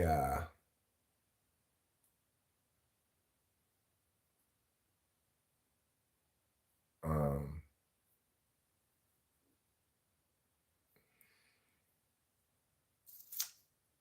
I don't know. It's like I'm inclined to go find something on Google Earth near my house that I could access by the wilderness car and go see what it is. Because I sometimes watch videos like that, but it also seems kind of sketch. Hi, Jazzy. Hi, Jazzy. Depending on what they're looking at, whether they should go look at it or not. You know, like there's this weird little house, this apparently like a strip of private land in the middle of the forest up there. It's like someone's hunting lodge. Who knows how they got this strip of land to be private in the middle of the national forest? There's national forests on both sides, but there's this one strip of private land up there. Who well, sometimes they find things like a homeless encampment, right? I don't think we'd find that particularly around here, but it's not impossible. Do I remember you? The name does seem familiar, Jazzy. Hi, Putty Cat. I would say I'm off to a good start. Do we have any coffee? Yeah, but you have to put it in the microwave. That's fine. But it's fresh as of yesterday, so it's pretty good. That's good. I feel like I just sounded like the double Dutch bus guy. Buzzizy, buzziza, buzzizy, buzzoo. I love the double Dutch bus. Thanks, Jazzy. Appreciate it. So currently, it looks like Julius Caesar is the winner with 39% of the vote. That's scary. When this poll with Julius Caesar winning. Julius Caesar was like one dictator. Buzza buzza. Yes, Jazzy, I hereby shout you out in all your jazzy ways. I'm glad you live stream. You're like a light in a dark storm. Well, thanks, Anthony.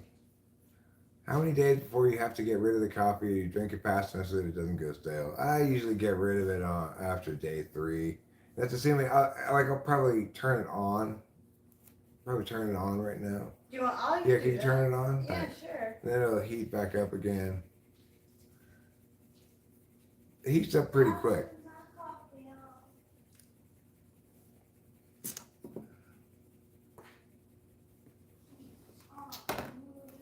I think I want to do this question. What early 2000s cartoons are best? Let me see. What cartoons popping? Phineas and Ferb should be on there. Generation O, never heard of it. Okay, Bob the Builder. Like, what were the Cartoon Network shows that? Teen Titans, that was big. Yeah, Teen Titans. You would think that My Little Pony would be on there. Talking about the ones that were like on Cartoon Network, right? Oh, on Cartoon Network? Which early 2000s Cartoon Network cartoons?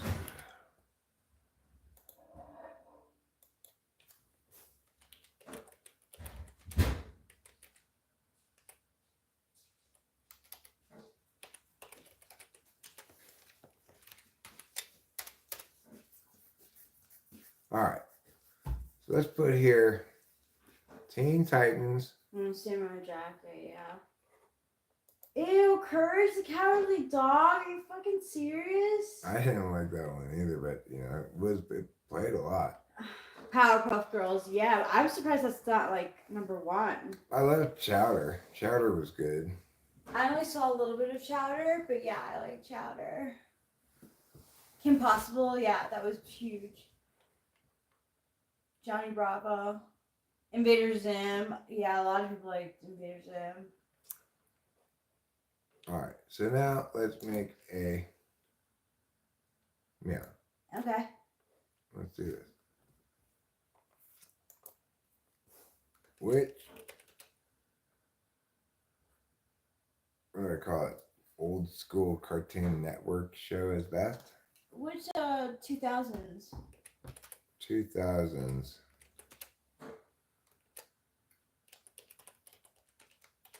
Cartoon Network show did I put did you like best? Or should I put is best? Was best? I was thinking, yeah, like it was best. Okay.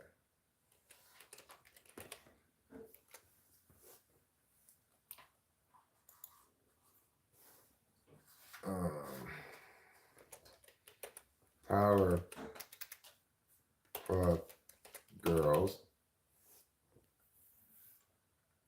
For the longest time, like really for the longest time, up until like maybe 5 years ago, did I know that it was Powerpuff Girls and not Powderpuff Girls. Teen Titans. Kim Possible? Okay, yeah, we could put Kim Possible there, sure. Kim Possible. Courage the Cowardly Dog. Yeah, we'll put Kim Possible and Courage the Cowardly Dog.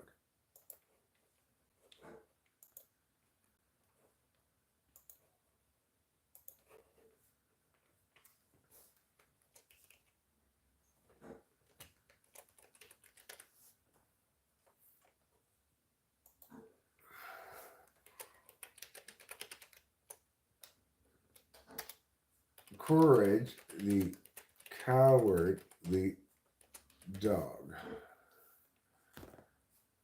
All right. We can do the other network next, okay? What you're talking about, Fairly Odd Parents, that wasn't on Cartoon Network. That was on Nickelodeon. So was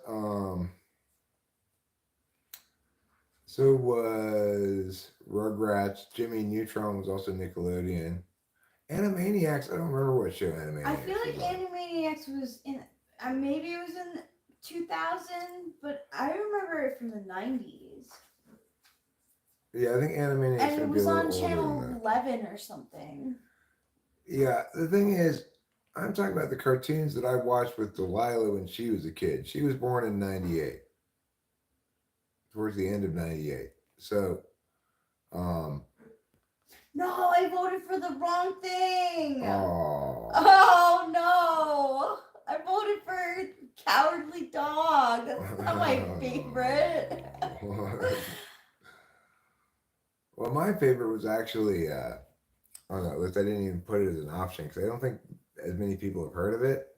My favorite was Foster's Home for Imaginary Friends. I never heard of it. I know, Big Dog Mofo. It's a big one. Please People, balance it out. I was going to vote for Powerpuff Girls.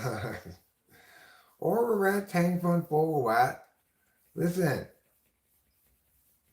my child enjoyed watching them when she was a little girl. Yeah, so Okay? I mean, that's it was what not happens. a waste of our time. This was a long time ago, right? Like, who doesn't do that with kids? Like, when I would babysit, that's what we would do. We would watch TV. We liked watching those cartoons together. Yeah. It was a happy time for us. Yeah. Get out of here, Baldy. When I babysat my most recent, one of my babysitting gigs back in New York was with three kids, and we had a routine. We would go to the park. They would let out their energy. Then we would go home. I'd make them peanut butter and jelly sandwiches, and we would watch like SpongeBob. They were obsessed with SpongeBob. We watched a fair amount of SpongeBob, me and Delilah, but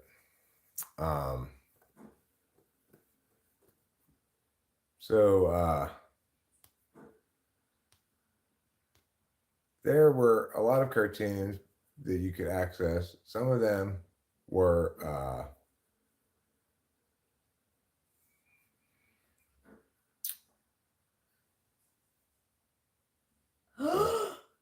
No, that's a good joke. Same thing as every day, Pinky. Try to take over the world. You sounded like him. Captain Planet was horrible. I liked Captain Planet. Oh my god, it was the worst. It really was. I mean, Captain Planet and talk about recycling and stuff. Oh god. Like, I was really little when it came out, so don't blame me. Oh, Captain Planet. The Oblongs, I don't know who the Oblongs. Oh, I kind of remember the Oblongs vaguely. Batman, the animated series. That was on the list. Please vote for Powerpuff Girls. Let me get a list of early 2000s Nickelodeon shows next.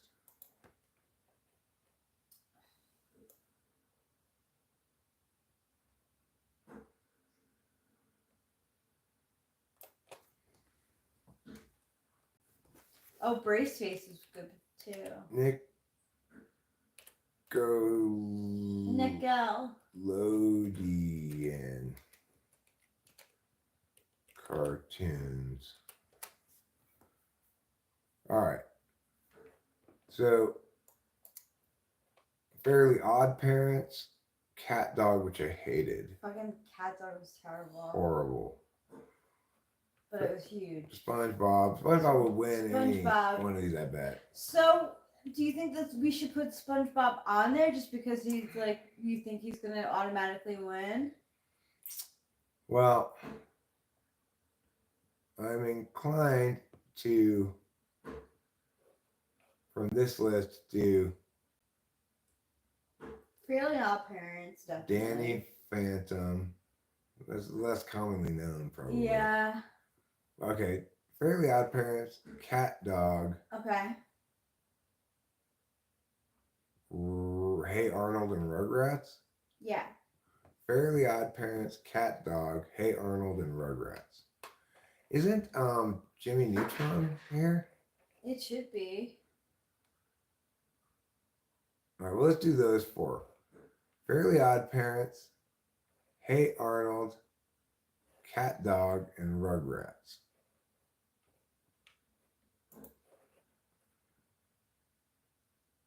Who won? Powerpuff Girls. Yay! Bias is fairly. Well, actually, Coward the Cowardly Dog. The second. Courage the Cowardly. There's only been 5 minutes. Better to let that poll go a little longer. Rocko's Modern Life. They didn't list them all, I guess. I don't know. Oh, that one's 90s? Yeah. Well, the other shows they list for Nickelodeon are like Zoe 101, The Amanda Show, iCarly, The Backyardigans. Forgot about that one. Oh, Invader Zim was on Nickelodeon too? Was it? Is it on there? Oh yeah, I guess it is.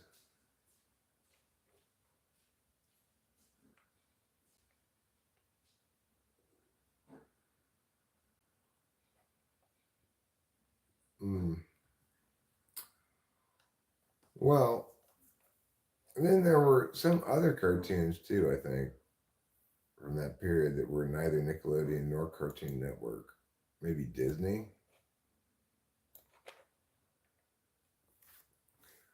List of cartoons shown from 2001 through 2009.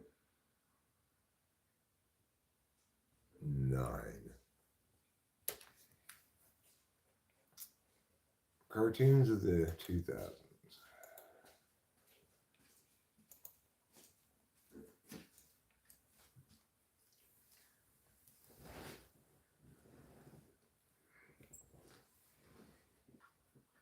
This list has a strange order, though. Yeah, it really does. I haven't seen a lot of them.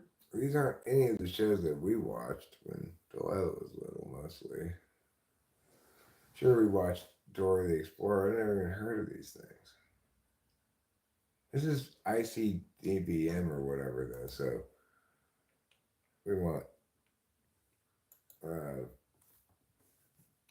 I'll put cable TV cartoons.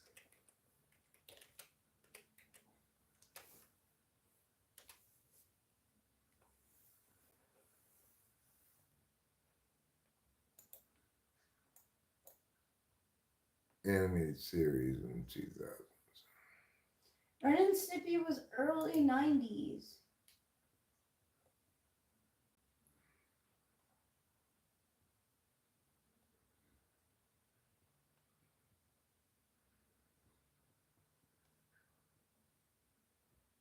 Samurai Jack, Grim and Evil.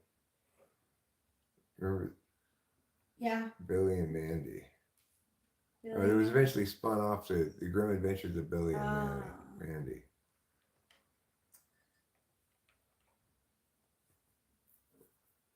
That's the one that I watched.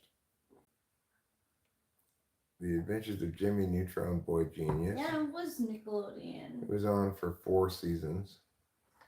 No, 3 seasons, 61 episodes.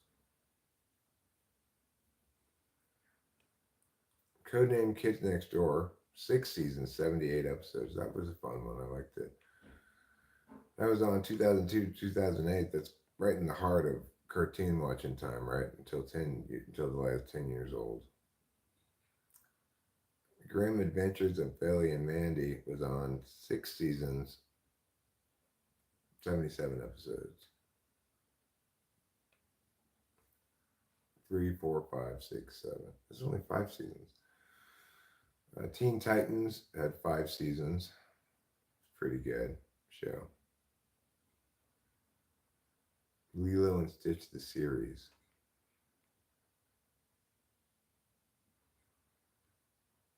Foster's Home for Imaginary Friends.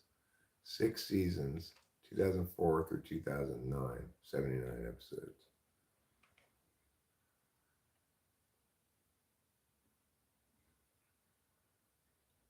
I wonder where you can. Camp Lazlo, 2005 to 2008. Remember watching that.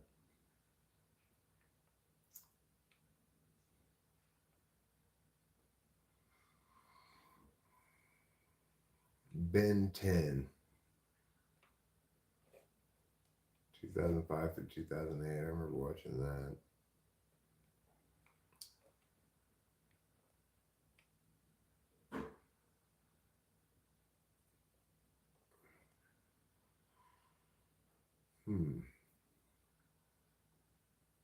Phineas and Ferb, 4 seasons. This was on Disney Channel. So there was Disney Channel for part of this time too, you know. They had some shows that we sometimes watched too. Oh my gosh. Right. Oh no. When do I have my? Oh, it's today, right? You said it was today. Oh yeah, 4 o'clock. Oh my god, thank God. Okay, Rachel has the doctor's appointment today at 4 o'clock. I don't see it on the calendar. Yeah, I only put it on my calendar. Okay. My work. Here. I'll put it on both of ours. Edit. It's there now. Okay.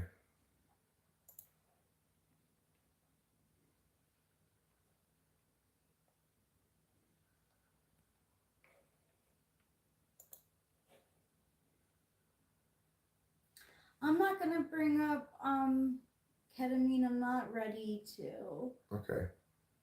No problem. What am I watching? Well, I was just looking at the calendar. And prior to that, I was looking at a list of cartoons from a certain era. Here's Rachel. Hi. Which Well- Powerpuff Girl do you think I am? I want to know. Out of the 3 Powerpuff Girls, which Powerpuff Girl am I? You are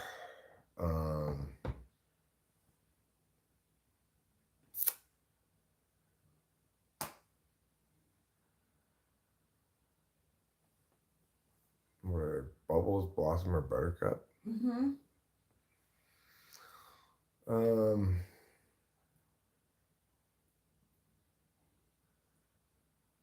It is a tough question because I'm very different from. I think you're maybe more Buttercup. Yeah. I think so. No, she's Buttercup's black-haired. a lot tougher than you think. Yeah. And there's this meme of Buttercup like waking up and her hair's all messed up and she's got this like scowl on her face, and that's me too. Rachel is somebody who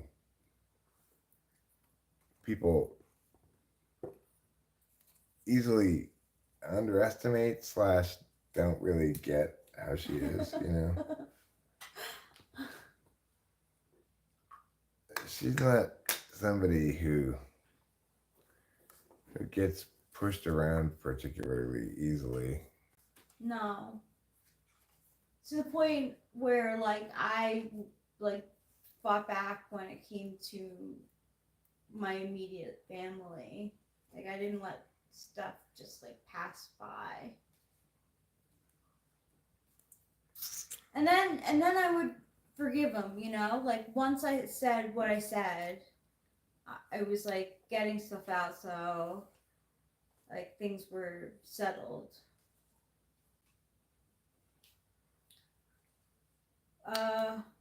I'm happy with this pipe. If you're asking Rachel, she didn't smoke out of a pipe, really. Yeah, Buttercup is the rebellious one. She's the more punchy one. They all punch, but... What happened with your brother? Asks No Name. Oh. So, my dad has put aside money for the 3 of us. And, he needs someone to handle the finances, the money that's allocated to me, my sister, my brother. And my dad offered it to my sister, but she said no, she didn't want to do it. And so he asked my brother, and my brother's going to do it. And my brother and I do not have a good relationship. And I think that Eric should be the one to handle my money when it comes in.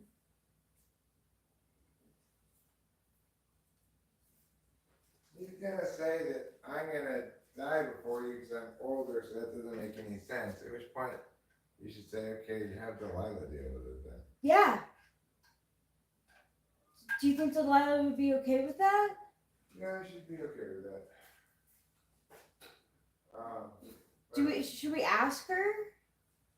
Well, I mean, no. Let's talk to your dad first. The other thing is, I'm trying to think of it from his perspective, right? It's not a whole lot. Because he had to split it amongst three of us, you know. But it's what he said. It's uh enough for me to like have my own apartment if I wanted to, you know, like that. So, you know, he's taking care of us, but it's not like Yeah, it's not going to be a huge amount of money, no. but regardless, I understand that, but it's not like somebody's. I think the way it works is it's essentially already been annuitized, and you'd have to go through him if you wanted to deal with it in some other fashion than that. I think that's what it boils down to. We'll have to talk to my dad. Yeah. So, regardless, the issue at hand is primarily one of principle, in that Rachel does not want to be subordinated in this process to her brother.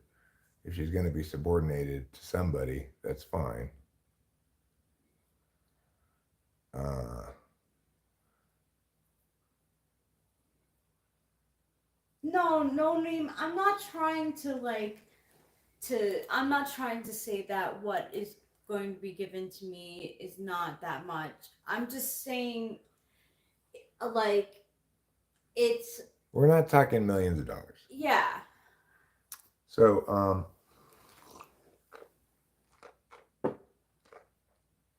no, obviously she doesn't feel that No way. way. I love my dad. I didn't feel that way either, actually. I would have been much more cause to feel that way, but I did not. Anyway. Me too.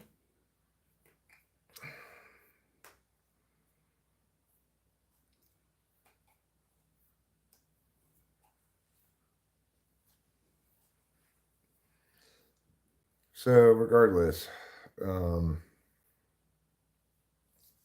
something Rachel will have to talk with her dad about. Yeah, you know? Because I'm not comfortable with Okay. I know, right? You just want to pet him. That's all you want to do. Because he's so cute. And he's like hanging by you. So you think he wants some pets, but no. I mean, no, that's just really not the case, Pepe, in the sense that you know, every party that has any resources can only take care of so many of their own, and that's really it, you know. And one has to evaluate one's, the long term well being of the people who are close to you, who are counting on you and stuff, you know. So instincts to socialism are not just misguided, but are No, it's okay. You're right, really Noni. Like, an apartment isn't nothing. And I am grateful for that, too. I just, like, I assumed that people were, like, comparing it to, like, Eric's situation, which is, it's not really the same because, yeah, we don't need to go into more detail. It's fine.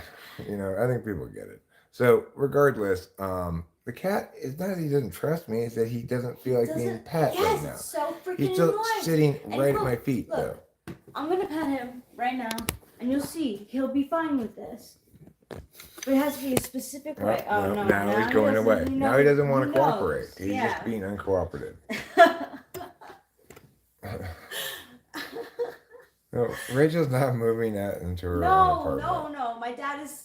It's basically like a last safety net, right? Right. It's That's a last what my safety dad. net. Right. My dad was saying if I had to get an apartment, I would be able to pay for it. That's him telling me how much he's giving me without telling me how much he's giving me.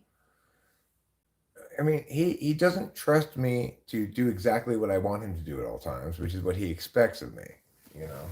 So that's the problem there. Right, the cat wants to be with me, not with me. Yeah, exactly.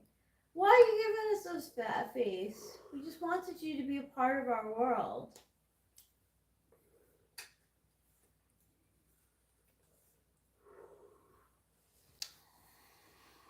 So, all right. Rachel seems to be pulling some cards. You want me to pull some cards for you, or what? Sure, yeah. Or do you want to pull something first before? No. All right. I'm gonna pull a 3-card pull for Rachel here with the tarot deck. Using the magic of the tarot, we're gonna see what's going on with Rachel. What's worrying her? In other words, worrying her about about about knowns. What's known worryings? Okay, that's the first what question. would be a known worry? What you're talking about right now. Okay. And what does this say about it? Which card? That is the Knight of Swords. Knight of Swords. So basically says you're ready to have an adult conversation about it. Yeah. Or at least a teenager. I'm a teenager looking for advice or looking to talk about myself. And then this is things you feel comfortable or confident about in the status quo. Which card is that? King of Pentacles. Okay. And hazy futures. Things that worry you that you don't know about. So in other words, concerns about unknown possibilities. What's this one? Queen of Wands. I got like everything except for cups. You got Jack, King, Queen. Yeah. You're a royal family right now. Yeah. Okay, so you're worried about wands. Perhaps practicalities. You know, whether you're going to be able to fulfill the role of Queen of Practicality. Yeah. Okay, fair enough. I would say that's an unknown. Okay, you have to have one for you. Okay, sure. So this is basically fret about the past, what you feel comfortable about in the status quo, and what you feel worried about for the future. Oh, yes.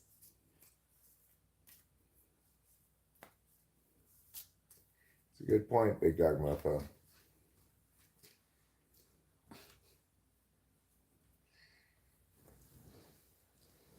This is worried about the past.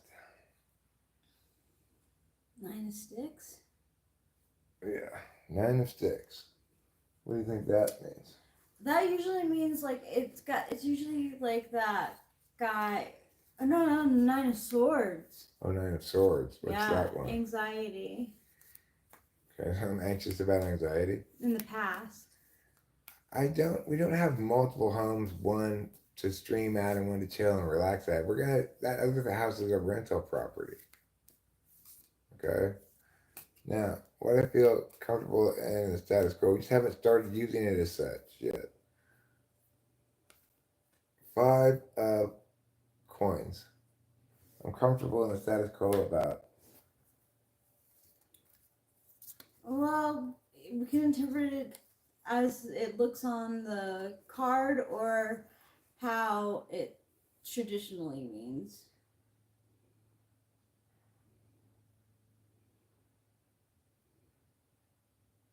I guess this would say I'm comfortable with our current outflow. Yeah.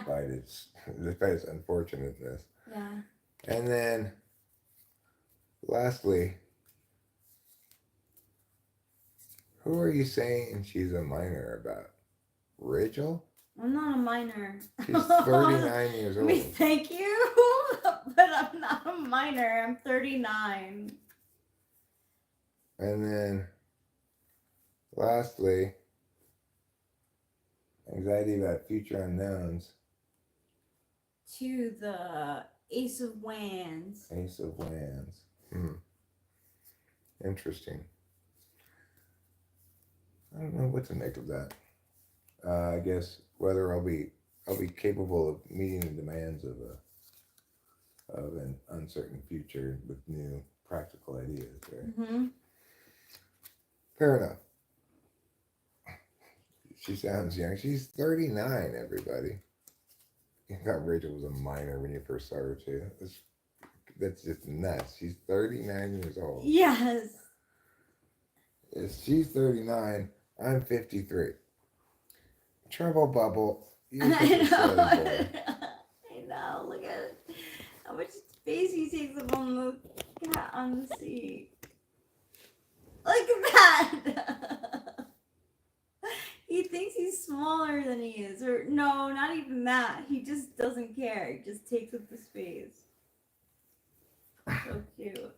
She is well kept. Do you feel well kept, Rachel? Oh.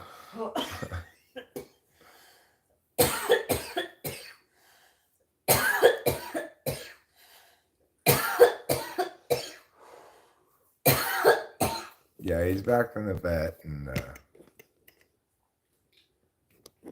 she's a grown up. She's a full grown woman. You know, I don't feel like a grown up though. That's the thing. Yeah, neither of us feel very fully like a grown up. We were grown up enough yesterday though to get our shit handled in Merced. Our car broke down on the way to Merced. The clutch gave out on the side of the road. Oh shit! We need to call the other place. Of course, Gold. All right. You got a 4 o'clock appointment anyway, so we'll cut this off around 3:30. We'll deal with that. Yeah. We'll get you ready for your meow. Do you want me to call now? If you feel like we could do that right now. Yeah. Hi, Pydor. Everything music and guitar shenanigans says I definitely don't feel like a grown up, and I'm a 50-year-old dude. There you go. It just goes to show you I don't feel much like a grown up either, and I'm 53. But we pulled off what we had to pull off yesterday. We got the car towed to a shop. We got the shop estimate to get it fixed. We got the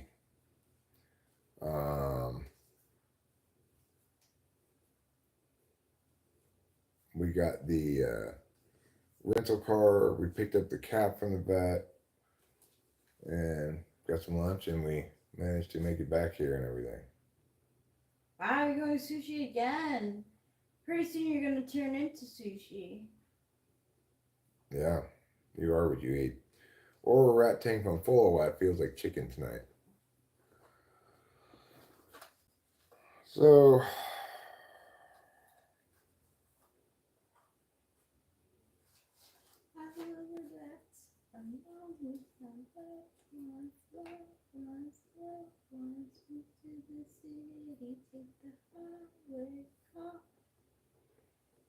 it is the case that I feel very fortunate to be with such a sexy woman. You know, it's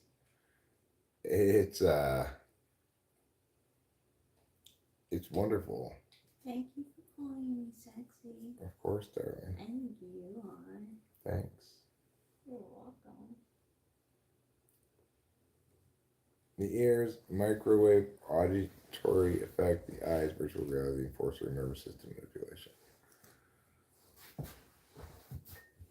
No, James Ortiz, I don't want you to mail us anything.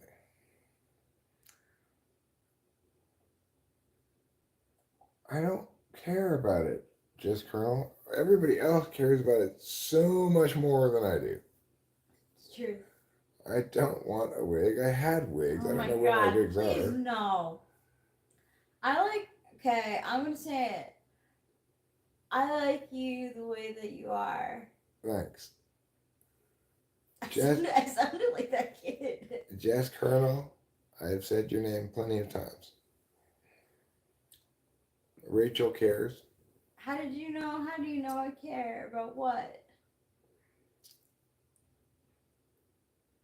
Now you're gonna have some bears attack you, big dog mofo. No comb over.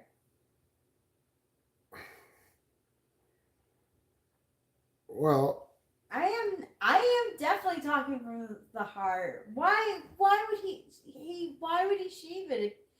I don't understand. I don't rub his bald head. That's just strange, kind of. Although it's not really strange when guys run their hands through a woman's hair. I do care about Shayla Anglers, and I really want him to start like getting some heat under that bat. You know what I'm talking about? now if I had a powdered wig, all a Revolutionary War, 100% into that. then that would be different. I'd be fine with What that. about one of those wigs from like the English guys who are lawyers and they have those wigs? Right, same kind of wig. Tom Hanks from the strip club, huh? What? I'm not worried about it. Everything music and guitar shenanigans. I understand.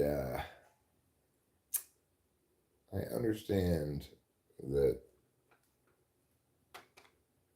Rachel and I are both not especially interested in telling each other how we should look.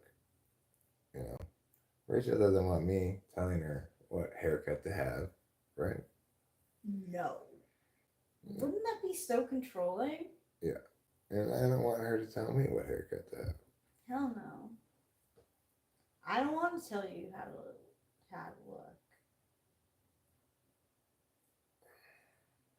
Rachel still loves me like the first day. Yeah, it's the same. Better than the first day, way Yeah. better, you know? You know what we'll do? I'll get a wig, like, and have long blonde hair, but like long blonde hair from the 80s. So it's like, like, remember those haircuts that had like the parts sticking up? Like kind of like that. And then the rest of it would be like long and silky.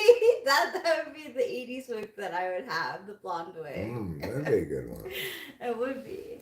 I'm not gonna get any kind of wig or listen to Jeff Colonel at all. He's crazy. Why have a wig? If that works in your relationship, great, Jess Colonel. You and your girlfriend are obviously a lot more attenuated to inanity, inanities than Rachel and I are. Hard hair, let me see. I'm not interested in impressing ladies, okay, Jess Colonel? I'm nervous to have my I'll just tell him I'm nervous. To have my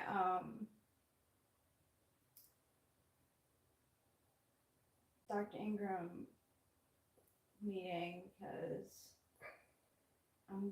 I feel high. Oh, well, it's not for an hour and a half. You'll probably be less high then. Okay, well, that's fine, Jess Colonel. So you and your woman have your relationship and things that matter to you and etc. and the way that you engage with each other, right? Rachel and I don't engage like that. So you don't need, your example is not relevant to me at all.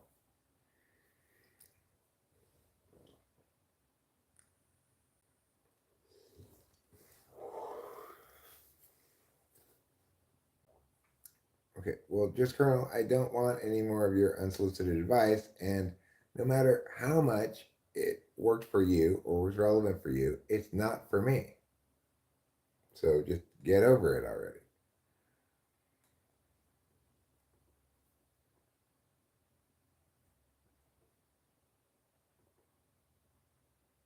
Hi, Emily.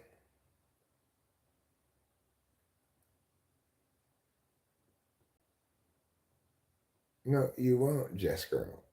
That's the point. What you should do is worry about something else. You're solving a problem that doesn't exist for a client who doesn't want your services.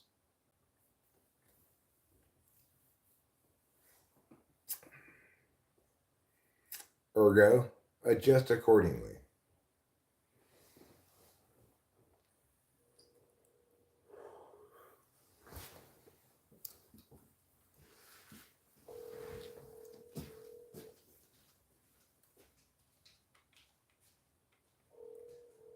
You, are you calling the mechanic? No, no, my mom. Oh, okay.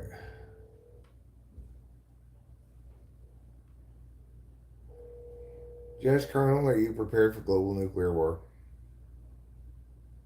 Yeah, okay, well, I'm sure you do have a wonderful PowerPoint, but that's not what we're doing right now. All right, I will let this poll come to an end here. And indeed, Courage the Cowardly Dog has won this, surprisingly. Well, I was going to bed because it's late here now. It's almost midnight, right? Oh shoot, I'm sorry. That's okay. I know that's why it's been hard because I didn't want to text you and throw you off. You know, because I can't use texting. First of all, I have to use WhatsApp. I remember. And then I said, wait a minute. Okay, so anyway,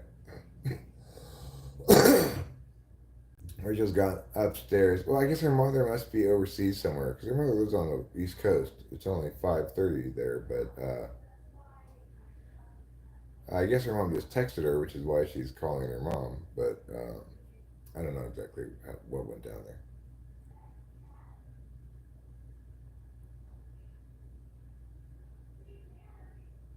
I don't know, Putty Cat. I've never tested that. It's a good question. I don't know what the margin of error on my polls is. So I've got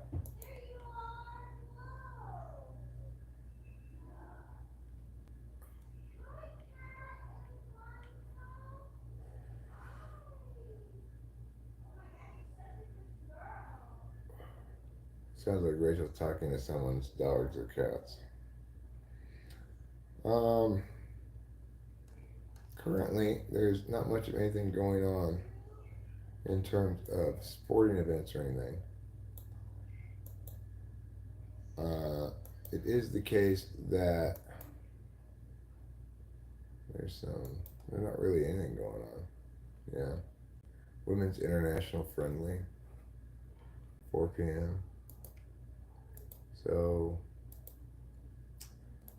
Piao, Piao, Piao, and Piao, and Piao.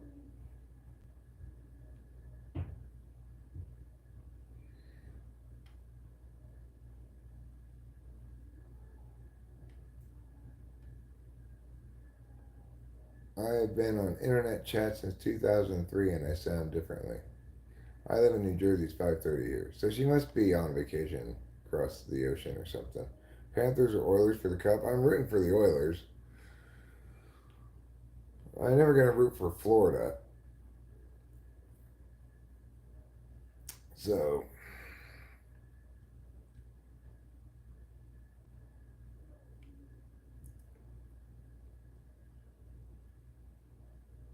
I think I could eat something. I think I should make some food real quick. I don't know what I want to make though. Anyone remember Yahoo Chat? I remember AIM Instant Messenger. I did a lot of that. Can we agree the Colonel should be Colonel? I'm willing to agree with that. Pat McAfee calls Caitlin Clark a white bitch. Who's Pat McAfee?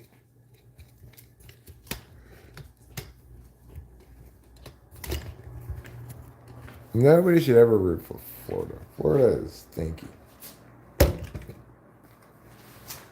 Everybody knows that Florida is stinky. It just wants to be like California, but it's got a bunch of swamps. So it doesn't know what to do with itself. So it just becomes Florida.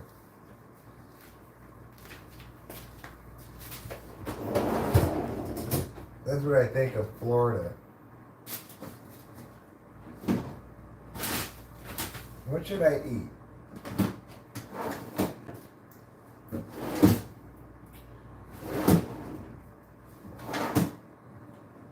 Should I cook?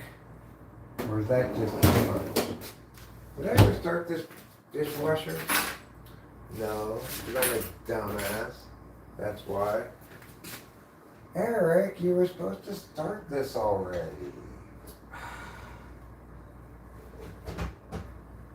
You're a dummy, dumb.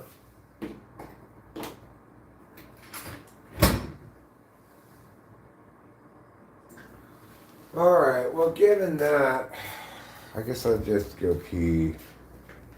And then maybe I'll just microwave something. I could make a sausage. Could make a sausage sandwich for me and Rachel. Make 2 sausages. That sounds pretty good and not that difficult. Let me go pee first, and then we'll go make sausage sandwiches. Okay.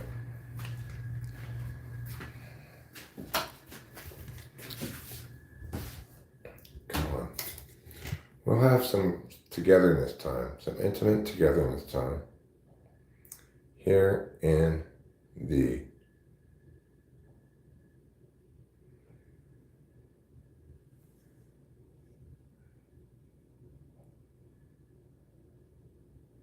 Why were you picking my nose?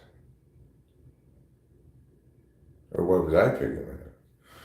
I don't believe I was, but if I was, it was probably because there was snot or something that was bothering me. Why else would one pick their nose? Seems an odd question. Cream cheese frosting, crown molding. Is that what that stuff's called? Oh, well, it's just in the bathroom. Crown molding, oh, it'll be up at the top. I was talking about this stuff.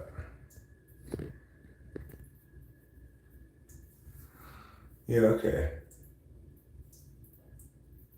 I guess that's what that is. But it's only in this room. I don't know. This little half bath. I spend quite a bit of time in here. Spend more time in this bathroom than in any other. Because it's got the best toilet. I mean, not just the best toilet in the house. The best toilet possibly in the whole world.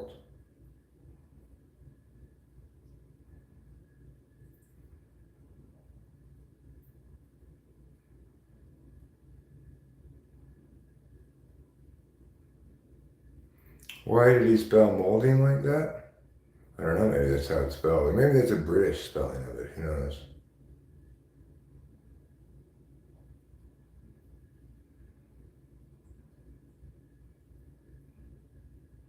Oh, that's a Wayne coating. Bro, are you gay? No, I'm not. Sorry. Yes, I'm in the bathroom. Would you like to see me? Yeah, of course I do. I'm gonna call the Coarse Gold place. Thank you. Do you remember the name of it? I think it's called Coarse Gold Auto. Or it'll give me.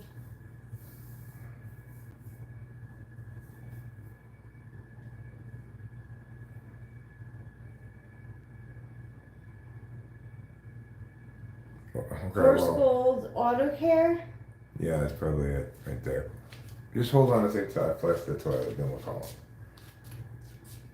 Because I want to demonstrate to everybody who's calling into question the possibility that I might genuinely be sitting on currently the world's greatest toilet. Well, That's you just- are. But I am, though. And I am going to prove it when I flush. So you can- Bidet or no bidet, that's a freaking great ass toilet, and I'm so grateful for it. I'm so grateful that we haven't had any plumbing problems with any of the toilets. Yeah, we haven't had to unclog a single toilet. I haven't had to plunge anything. All right, so and just take a gander at this. Okay, that's a small flush, That's a right? small flush. That's the small flush. Yeah. That's if you want to push down. If you have like a, You yeah. can just push your pee down in one flush, okay? But I never use that flush, except to demonstrate right now. And I'm just gonna wait a minute for it to refill, and then you're gonna see what the big flush is like, okay? You're gonna see a flush that may change your entire life. From this moment forward, you're never gonna be the same after you see this flush. And you let it fill up all the way. Meow!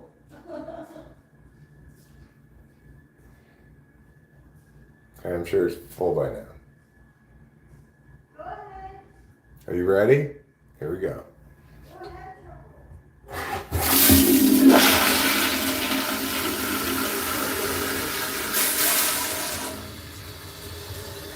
What do you think about that? What do you think about that? Now that's a flush that will flush down dirt. Will flush down anything.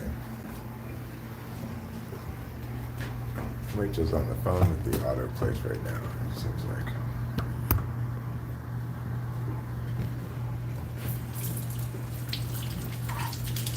Hi, my name is Rachel Strauss. My husband, Eric Strauss, has an appointment for this coming Thursday that we have to cancel.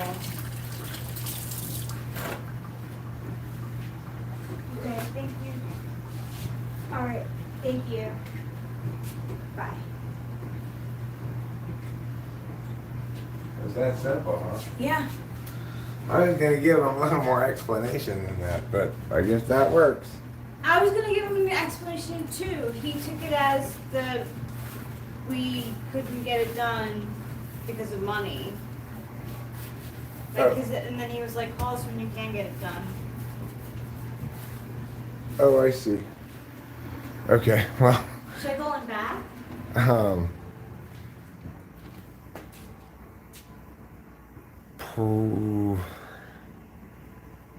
Probably because just because they might have ordered the parts, right? Yeah. So call them back and say, just to clarify, the problem is it broke down when we had to go to Merced because our cat had an emergency, and so we have to get it fixed there. So we're not going to be able to get it fixed at your place at any point. But you just leave it alone. You just leave it be. Yeah. I don't know. What do you think, everybody on I the was internet? going to explain to him, but He didn't want to explain. Yeah, he didn't. no. He didn't I want do. to explain. He didn't. He didn't. Yeah. Yeah, No.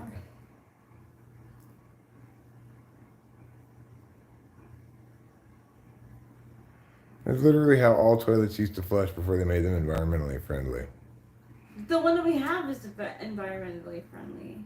Well, it does have the up flush and down flush, but Yeah. Yeah, call him back, says Corey. All right, yeah. So I guess let's call him back. Yeah. And explain, yeah. Just say, I don't mean to bother you, but I just wanted to explain that the car actually broke down yesterday when we were close to Merced. We're having to get it fixed there. Okay.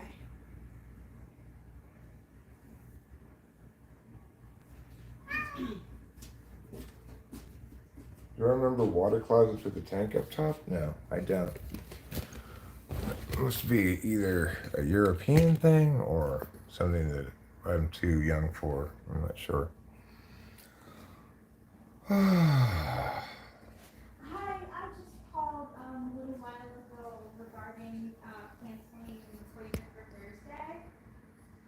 I just wanted to let you know the reason that we're canceling is because the car actually broke down, so we had to bring it to another auto place.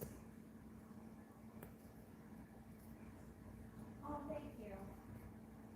So I just wanted to make sure though. Just say we're sorry you guys ordered the parts. So No, don't offer that, Rachel. Rachel, don't do that. Oh, God.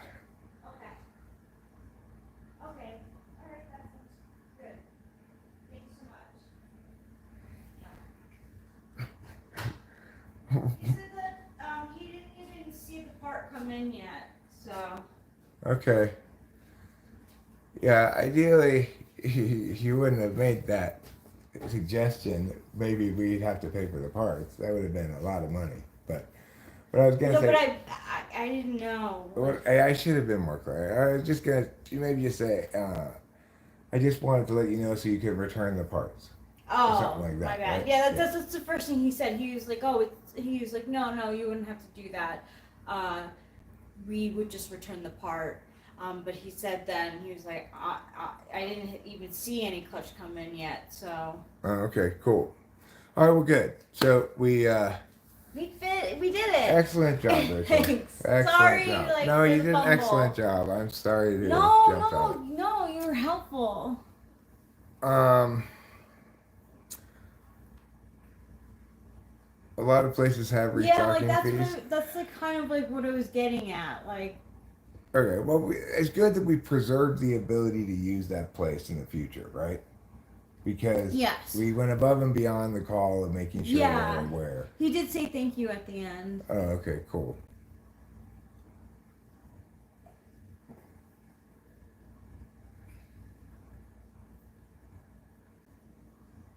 So that's good. All right. Well, I think we should wrap this up. You got a doctor's appointment in an hour. This will let us maybe watch Naked and Afraid before then if we feel like it. I do feel like it. I was thinking about making us a couple sausage sandwiches, maybe. Oh, that sounds good. All right. So we're gonna wrap this up. Maybe I'll live stream again later. Maybe not. Until then, we love you all. Thanks for being here, and don't forget to eat plenty of cheese.